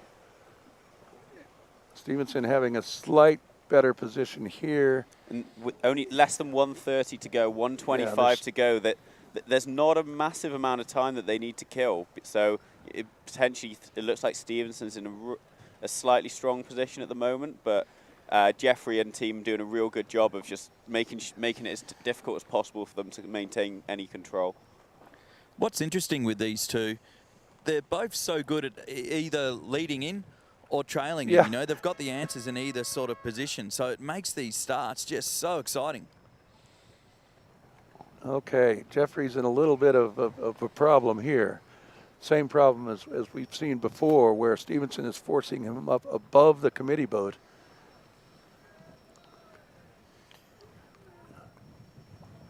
So Jeffrey is having to tack away. Stevenson wasting some time here. Still, Stevenson clearly wants to lead. They're both still way early, though. So Stevenson's going to come back. No, he's not. It's been he's a signature thing of Peterson to look like he's up on the ropes. Yep. But he's Teflon. He's so slippery in these last situations. Yep. He's like a used car salesman. He just keeps on coming back with one more line. That's right. That's right. Well, I don't think he's going to start Georgetown University to be a car salesman. Maybe you never know. He's been spending a bit of time with Will Bolden, I'm guessing, because he sells used cars down in Australia.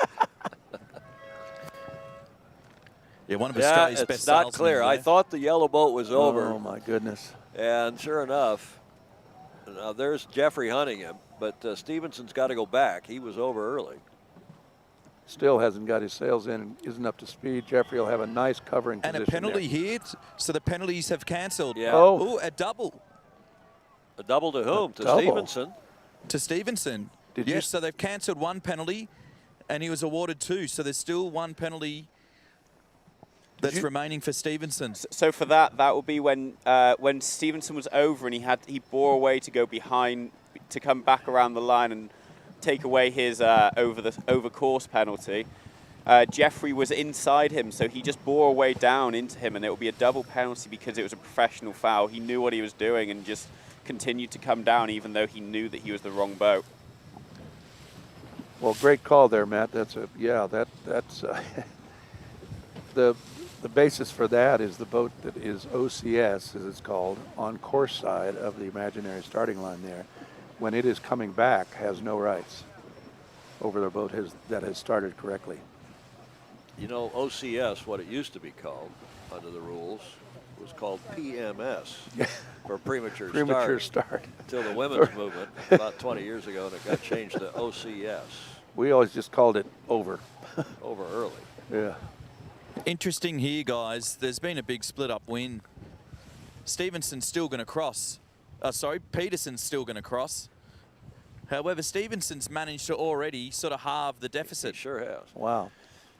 So he already got rid of one of his flags then?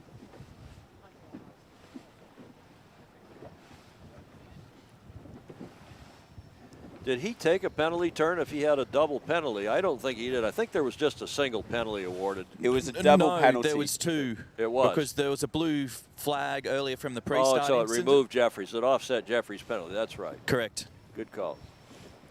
Yep. But he still owes one. Still owes one. That's right. E. Stevenson.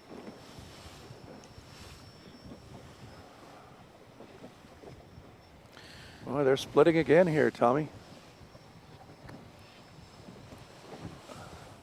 Yeah, the interesting thing here, Stevenson's still within striking distance. We've seen him be behind before. Ooh, as I say that, he's just tacked into a decent wave. But, you know, you can have a 4-length lead on Stevenson, and by the downwind, he can be 4 lengths ahead of you. So, yeah. Actually, I can see on Peterson's boat here, I'm not sure if you can pick up in the drone footage, but I think his topping lift has came off the spinnaker pole. So there's a halyard blowing in the wind. Can't really see it here, but that's why we have you out there. Yeah, so watch for a polar set at the top here. Unless, I'm sure Max might get a bit of time on tack and see that there's an issue there. But again, Close now we're only into 2 lengths behind. Yep, close race. I'm telling you, Stevenson, today at least, is really quick upwind and not bad downwind. This is going to be interesting here for Peterson. If he doesn't get this halyard sorted, at the moment it's just sort of wrapping around the rigging.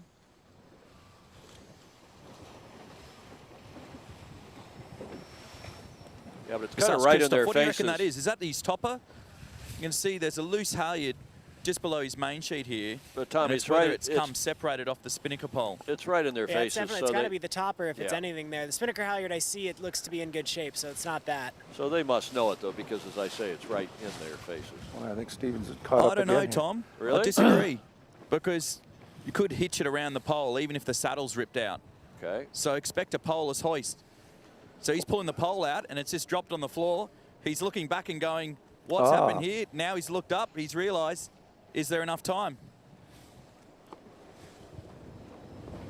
In a moment, he might have to go stuff it. We're going to do a poleless hoist. And there we go. He's got it on, but it's twisted around the spreader. Wrapped around the shroud. The lower. It's all right. Great sail trim there. You know, the pole at that point, just take your time. Don't get excited. Just get it back on the mast as soon as you can. As long as your sail trimmers are doing a great job, which they were. In fact, he's come out better than Stevenson here. Stevenson's jib is slow coming down. All right, so it looks like they're getting on top of that issue. Yep. Still no pole, though. Okay, he's just putting the brace into the beak now. And Peterson's got a pole. But as you said, Andy, with good trim, you can get away with Doesn't matter. Yep, exactly. And he had very good trim there. So kudos to Max Brennan. Although it does look like Geordie's managed to sink a little bit lower, so he's going for the Geordie move. Just overtake him on the jibe is what he's going to be looking for here. So, no, they really are going to need that pole working properly on the other jibe. So good job that they've managed to solve that. And it's hard as a skipper, while all that's happening in front of you, while you're seeing a tangle, you know, you can't help but look at it. It's like a car crash. You're like, no, you've got to untangle it that way. We've gone from used car salesman to car crash now. There's some great analogies here. Checkered flag in the finish.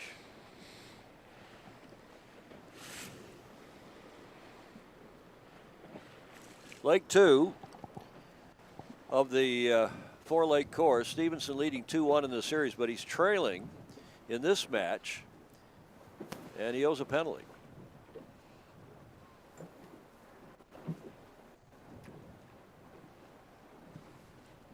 Looks a touch lighter, guys. Yeah.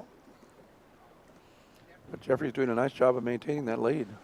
Yeah, it looks like Jeffrey and the team might have pulled it half a length to a length out nose to tail in the last like 20 seconds. So real good job making the boat go as fast as possible here.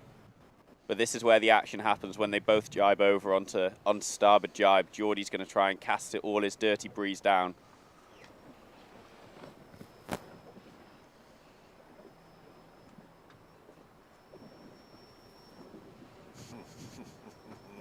Oh boy. We've seen this move before. It's happening again.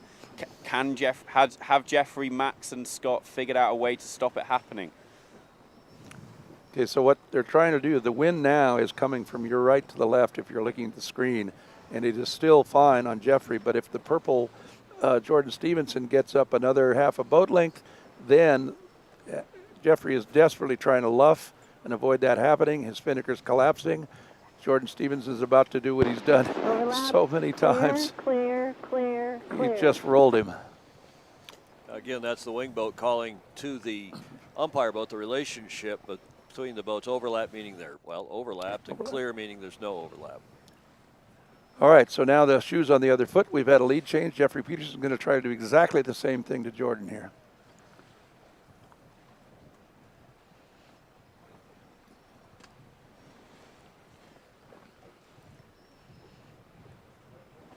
As we come into the gate here, Christoph, what do you think here? Which gate's looking good? It's looking extremely square. I think I'd take the left turn. Just a slight bit of favoredness there, but pretty square right now. How about the upwind? Which way do you like to go on leg 3? It's certainly softer. The breeze has dropped. At the moment, it's hard to pick. I'd say bottom part of the course, a little bit of right, looks good. Both boats going to be virtually even here at the bottom mark. Crew work will tell. Comes Jordan Stevenson to the rightmost gate, facing upwind. Jeffrey going to the left. I think the right gate is ever so slightly favored. So that would be slightly half a boat length gain for Jordan Stevenson there. Yeah, again, we're saying right relative to the upwind. Looking upwind. Not how you see there on the picture. All you sailors will know that, of course. Well, if we remember what happened in the first beat, we had Peterson extend off to...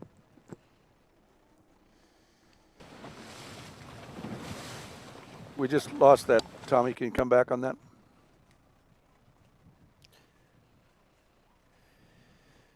Oh. So we're seeing a big split here. Neither of the boats have tacked since they've rounded the mark, so big amount of leverage. Stevenson thinking, well, I need to be 4 or 5 boat lengths ahead to do this spin. I need to take a few risks to extend out. And Jeffrey may be thinking the exact opposite, thinking, I need to get ahead. I need to get ahead. So you know they're both backing their trimmers and tacticians to put the boat fast and in the right place.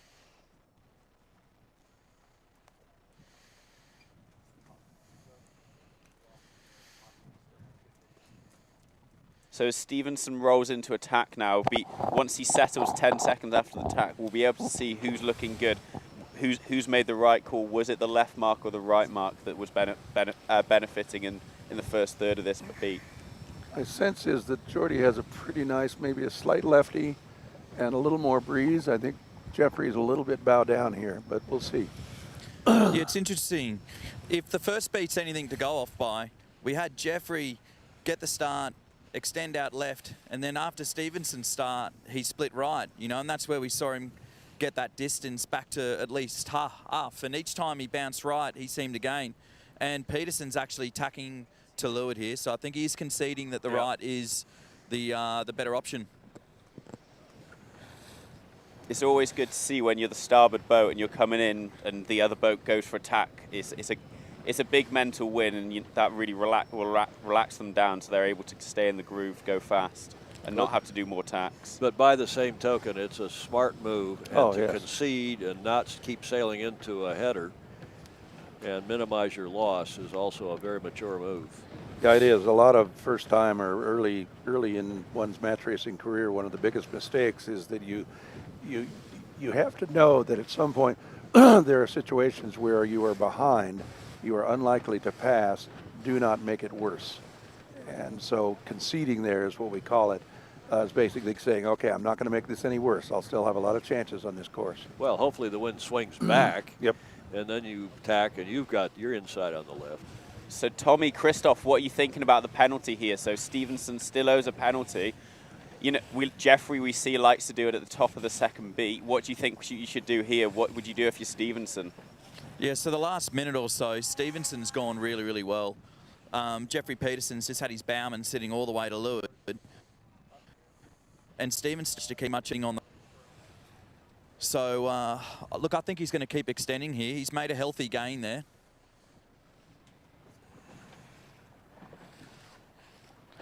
Not only that, Stevenson's tacking on Peterson's line. If he makes him do just that extra tack and lays this top muck, there's going to be huge gains and easy enough room to do a penalty turn. So Stevenson does not look like he was laying, so he's tacking again here. But this is still not the end of the world here, because Stevenson will be able to tack right on Jeffrey's line. Right. And Jeffrey's going to have a pretty lengthy sail into the top mark here. Yeah, I think Jeffrey thinks he's slightly above, so I think he thinks he can not be hurt too badly there and hasn't sailed any extra distance. Also to report, pretty much midway down the track, there's some huge clumps of kelp. Huge clumps, sorry, of kelp, which I'm sure Stevenson has instructed his crew to keep looking around. Yep. Yeah, I'm pretty sure his bowman on this downwind is going to be eyes out looking for kelp. Jeffrey's coming into the top mark tight, so he's having to do a fine little squeeze to get around it here. Solid set by Stevenson there. Not perfect, but a good enough set. Well, he's approaching far enough ahead. Not a brilliant set on Peterson's boat there. They've had such good sets all week, and then the time where half a boat length is vital in that what is potentially the final race. Every half boat length counts here. Not getting the perfect set, but they're settled down. They've got the kite trimmed now, and they're going full speed. But when the boats are this close, Matt, you're absolutely right. I mean, just that little thing there was probably, half a boat length maybe. I'll just go to Christoph now. If you're in Stevenson's position here, what's going through your head? I'm just trying to extend as much as I can, kind of stay out of phase. Don't want Jeffrey on my air by any means. Stay away, get down to that pin, and do the fastest spin I've ever done in my life. That's pretty much all you can hope for here. And watch for kelp. Yeah. And do you think at some stage here he might doubt himself and think, I'm going to have to go into attack mode and try and offset it? I think it's too late. If he does make that decision, Jeffrey will just blow straight by him. Once you have this kind of gauge, if he has to slow down, Jeffrey can stay at full tilt. He'll just roll straight over the top of him. It's so hard to get that closing speed right as the lead boat once the kites are already up. So, as noted in the pre-starts, there is a lot of pin end bias on this line, so we're probably going to see a spin at the pin and not the committee boat. So he might do a spin right round the pin end, or he might just do it right next to it. But he's going to be looking to target and have ownership of that zone in there. And at what stage does he have protection from being in the zone, Matt? You have protection from being in the zone when you're within 2 boat lengths. So if you enter clear ahead, you have protection from the zone, but then whilst you're doing your penalty turn, you lose those rights whilst you're doing the turn. So he needs to quickly bookend it back onto starboard and just hopefully drift across the line if you're a Stevenson fan. And then Jeffrey's going to be hunting him down on starboard jibe with his spinnaker up. Max Brennan trying the best to eke out as much speed as possible and come in like a raging bull. Boy, I think Stevenson has actually gained a little more here. Now let's see, this jibing angle is fairly acute, meaning it was a reasonably large turn, which will of course get him coming into Jeffrey Peterson's line here. Let's see what happens. Yeah, I've got a bold prediction here. The most viewed person at the moment is going to be the gentleman on the start boat who's going to either hoist a yellow or a blue flag. That's right. Well, the fact that Jeffrey jibed there means Stevenson is pretty well ahead here. So now he's just trying to stay close enough so when Stevenson does do his turn that Jeffrey has a chance to affect him. But we shall see. Stevenson in the purple kite, Peterson trailing in the blue kite. Stevenson owns the penalty before he finishes. Penalty meaning taking a tack, putting the bow of the boat through the eye of the wind, which of course is behind them on this fourth and final leg. So you see Jeffrey's jibed on starboard now, so he's just going as fast as he can to that pin end. If he can get there quickly, advantage Peterson, but if Geordie's able to get there with a decent amount of advantage, he's got the control. Not a terrifically fast jibe by Jordan. He was in a little bit of a lull while Jeffrey came out on a puff and has again closed the gauge here. Okay, here comes the spinnaker down on Jordan's boat. Must be the head must be below the gooseneck. He's doing his tack. Here comes Jeffrey. Can he get around? He's stopped his boat. So he has completed his turn now. Completed his turn, so he's the leeward boat has the advantage. And if he can just look at this. Look at this, folks.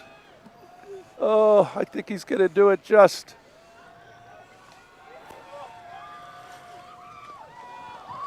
Tommy, can you see the flag that went up there? Yeah, I can confirm. Yellow flag was raised. Stevenson. Stevenson with the win. So Geordie Stevenson has won his Governor's Cup title after a couple of tries and in another just fantastic race. That was, what do you reckon the distance there was about 6 feet, maybe? I think you need to go into millimeters. Yeah. Freedom units don't go small enough. I think it was less than 6 feet even. Yeah. It was a brilliant finish to what has been a great series. Jordan Stevenson, Mitch, and George Angus sailing a brilliant series. They were second in the round robin phase to Jeffrey Peterson. So we're seeing a great shot here. This has become traditional at the Governor's Cup. You see where Jordan and his crew now are. They're having a nice swim. They traditionally all of them jump off the boat, and one of the bosuns goes over and captures it. I'll tell you, we know what to do now, but Tom, the first time they did that, it was a little scary. The boat is sailing away. Yeah, I've got to give credit to the bosun here. He quickly jumped into it because the guys, all three of them, just left it, and it could have speared into this lovely Riviera that's just anchored nearby. So, yeah, great agile work by the bosun. Yeah, I was talking to the bosun last night, Pat Lieber, and he was saying he was waiting for his favourite moment of the week is when they jump off the boat because he gets to start sailing a little bit. All right, can we send the roving boat over to get an interview with the winners here? Bring them. They will be celebrating at the Royal New Zealand Yacht moment. Squadron down in Auckland, where it's Sunday, about 5 hours before us, 11 in the morning. I'm sure they're coffeed up and maybe have had some beers. I was just going to say they could have their 11s. Yeah. Well, congratulations to the squadron, to the youth program, youth development program, and Laurie Jury and all the people in Auckland. That was a tremendous win against a tremendous sailor. You know, they just beat a world champion here, which is not too shabby, and a Governor's Cup winner. And a great performance by Jeffrey Peterson, the defending champion. Jeffrey, Max Brennan, Scott Mays, the three of them doing a terrific job. And we're going to go over to the roving boat. And Tommy Spithill with the winners. Well, Tom, congratulate him for us to start with here. Will do, Tom. I'm just here with the winners of the 55th Governor's Cup, and we're about to have some champagne showers here in a moment. I'm here with the man of the moment, Jordan Steven, and your team. Would you like to introduce your team for us? Yeah, sure thing, Tommy. So we got Mitch Jackson just here, who's been trimming the main and running the bow all week. Come in, boss, come in. And George Angus, who's been trimming both upwind and downwind. So, yeah, shout out to these boys, eh? Outstanding job. We're just, feeling on fire today, so awesome. Mate, you guys have just won the Governor's Cup. How does it feel? From coming from an asthma attack and spending all Wednesday night in hospital and coming out to win it feels awesome. Yeah, feels bloody good, eh? Out of retirement, the boys have done well, sailed fast. This bloke feels good. And just how hard did Jeffrey push you? Yeah, pretty hard, eh? I mean, he chucked a bit of weed down just in front of us, if you guys saw that one. But no, in all seriousness, he has a real good grip on these boats, and it definitely wasn't easy, eh? Especially once the breeze comes up, his boys are bloody quick in the wind. So, yeah, we were kind of just backing ourselves to start relatively even, which I didn't actually do that good a job of. But yeah, I think we just run the track smart and kind of kept it as quick as we could. And yeah, that was the week. Eh? Go fast and then you might win. Kudos to Jeffrey and the team, eh? They sailed awesome. Real tough competition. Absolutely. Awesome, guys. And anyone you want to thank back home? Any of your supporters? Yeah, definitely the olds, and a big shout out to Tony and Barry for hosting us and putting on the best hospitality they can do. And Andy Rose for helping us get over here as well. Yeah, absolutely. Shout out to all the family, friends, supporters back home. You know, I think my girlfriend's probably watching, my parents as well. So yeah, shout out to those guys, eh? It's awesome. Hey, Tommy, ask Jordy what it feels like to be the opposite of Team New Zealand in the 2013 America's Cup. They won that last race 3 times. Get the hell out. That's how it feels. They won that last race 3 times. Almost. Just some colourful French there. I think they picked that up from Will Bolden. Definitely come from the Aussies. Kiwis are Well, much guys, more polite. Congratulations. Andy, have you got any more questions to ask these guys before things get a bit too more wild here on the roving boat? Re-ask my question about the 2013. They've had to win that last race 3 times. Yeah, that how was. did it feel, guys? you sort of. You didn't have the best luck in the last couple of races. You know, you're coming into the gate. You guys had already seen that there was only one gate, so you elected to round it to starboard. Then to have that race blowing up. You know, Tom's liking it too when Team New Zealand ran out of the time limit, you know, and then the next race, having that kelp, you know, 2 things that were sort of out of your control. Well, I guess, you know, you can't blame it on your crew for not finding the kelp, but, you know, how do you deal with that mentally and come back? First of all, to be compared to Team New Zealand, that's a big compliment. So thanks for that one, Andy. Appreciate it. But yeah, I guess you just got to never let your head go down, eh? Once you get annoyed at each other, annoyed at yourself, you start to implode. And I think that's kind of what we run as a team, is as long as we're here and having fun and kind of getting around the course in one piece, we're happy. So just got to keep pushing. All right, well, Andy, Tommy, I think these guys want to continue celebrating. Yeah, I think we should let them continue. Just stay sort of sober enough that you can respond to questions at the press conference tonight, Jordy. But congratulations to you all, and we'll see you on shore.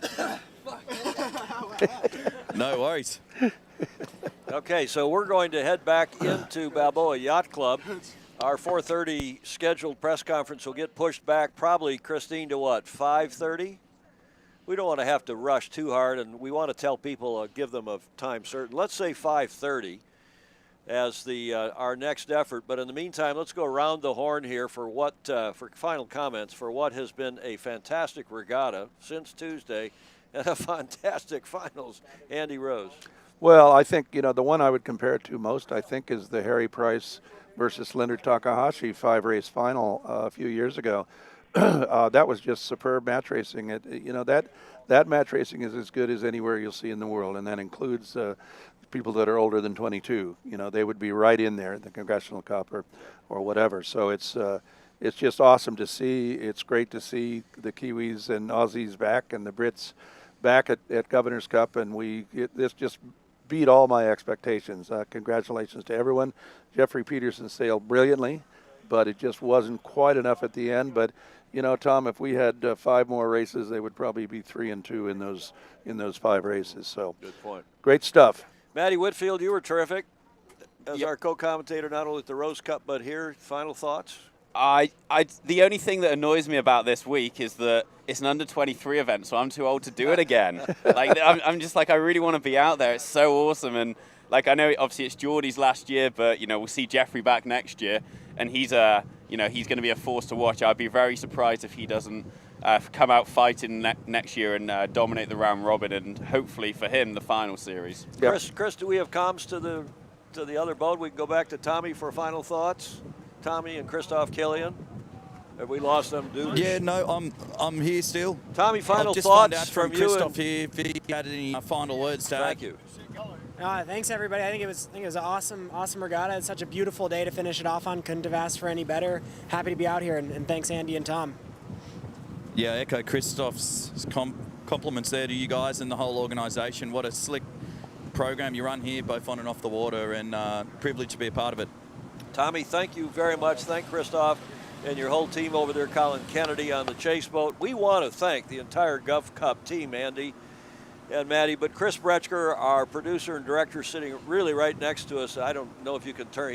He's too shy for us to turn the camera here up here on the audios toward him. Peter Bretschker, Commodore Peter Bretschker, and his wife Kari Bretschker, who not only own the boat, Peter's driving and flying one of our drones. Kari Bretschker is our director of craft services, keeping us hydrated and nutrified. In fact, we might look forward to a little hydration. Little hydration. Nutrification. And Tyler Wolk, who was flying. Great job, Tyler, on the drone flying today. Christine Gribbins, who was spotting, also helping us with some of the action up here. She was almost the associate director. Yeah, she really was. Really was. Max Moosman, Trevor Gurley, Robert Rollins, Julia. I'm sorry, I don't know how to pronounce Julia's last name. Rodebush. Is that close? Rodebush. Thank you, Julia. Colin Kennedy, we mentioned. Tommy Spithill, Christoph Killian over on the roving boat. Commodore Tom Purcell, your partner Andy in the 50-footer, who's been also out here helping us driving the boat. And Ken Sherb, who came off one of the race boats. He was sailing for Robbie King. Robbie King from the Great Britain. And Ken Sherb joined us here. And Andy, I think you want to give a final shout out to all of our sponsors. Absolutely. As I said, we set a record for sponsorship this year, but we also, needless to say, the budget was considerably higher than last year because costs have gone up a bit. But we can't thank you guys enough. There would be no Governor's Cup without our sponsorship. The Balboa Yacht Club only contributes about 6 or 7% of the budget, and the rest is all done by sponsors. So let's go over them again here one final time. The lead sponsor and the presenting sponsor of the Governor's Cup is our friend Rob Bray's Disc Sports and Spine Center, which, as we've said, is not only good at sponsorship, but in keeping the GovCup TV team vertical and walking around due to his great skills as a surgeon. The co-presenting sponsors are Terry Cowsey and his wonderful Call of the Sea Foundation, and Jack Crowell and his family. Jack is a legend around here and has been supporting. When we first, Tom, we first built the 21s, I called Jack and he says, "Oh, well, absolutely, I'll do a full boat, and call me later if you need another one." You know, so he loves this event. The fleet sponsors, Judy Gorski, who's a former Commodore and former chair of the Governor's Cup. The Farmers and Merchants Bank, which has been a consistent sponsor now for years, and we really appreciate them. They have a local office here in Corona del Mar, and it's a bank that was founded in 1907, and they make a lot of money, and they're a great bank. Larry Law, who we finally got here to a Governor's Cup from the Newport Balboa Sailing and Seamanship Association. Great guy, great organization, and they own the boats. John Raymont, Fast Exit, fantastic racing yacht, good friend, Balboa Yacht Club member, and he and the Fast Exit operation gave us a substantial contribution. Our Admiral sponsors are Lido Yacht Anchorage, Kevin and Christine Gribben, our chair and her ever-patient husband, Senga Engineering, Bosun's Locker, Reinhold family, Werner family, Dobson family, and Tom Purcell's family. And I'm one of those two. The team sponsors, Williams Electric, that's Staff Commodore Bill Bloomberg, the Duda Family Trust, Dr. James and Sarah Learned, Byron and Jeannie White, Island Marine Fuel, Staff Commodore David Beek, CRNR Environmental, my client and fantastic company, Bill Powers, and our commander sponsors, Gordon Cowden, Claus Deckel, Jerry McClellan, former vice principal of my high school, Tom's in my high school, Corey Meyer, Bruce Miller, Alan Olson and his family, Don and Doris Stoughton, who are truly outstanding people, and Judy Whiteman. So thank you all for that. We will, unfortunately, you know, it's like anything else. You give a little money and you get on a list. So all you folks are on our list for next year, and we hope you will help us then. But meanwhile, thank you so much for helping this year. Andy, congratulations to you and Christine and the 150 volunteers that make the GovCup happen. Balboa Yacht Club every year. This is the 55th edition. We're going to wrap it up at the prize giving, but before that, the press conference, and we're going to do that at 5:30. So in an hour and a half from now, 17:30 Pacific, we'll be live again in under the pavilion, under the tent, on the waterfront at Balboa Yacht Club, with the press conference followed immediately by the prize giving. In the meantime, we want to thank you all for joining us here. Thank my co-commentators and the whole team. Jordan Peterson from the Royal New Zealand Yacht Squadron has won the Governor's Cup 3-1 over Jeffrey Peterson. See you in an hour and a half. Ciao for now.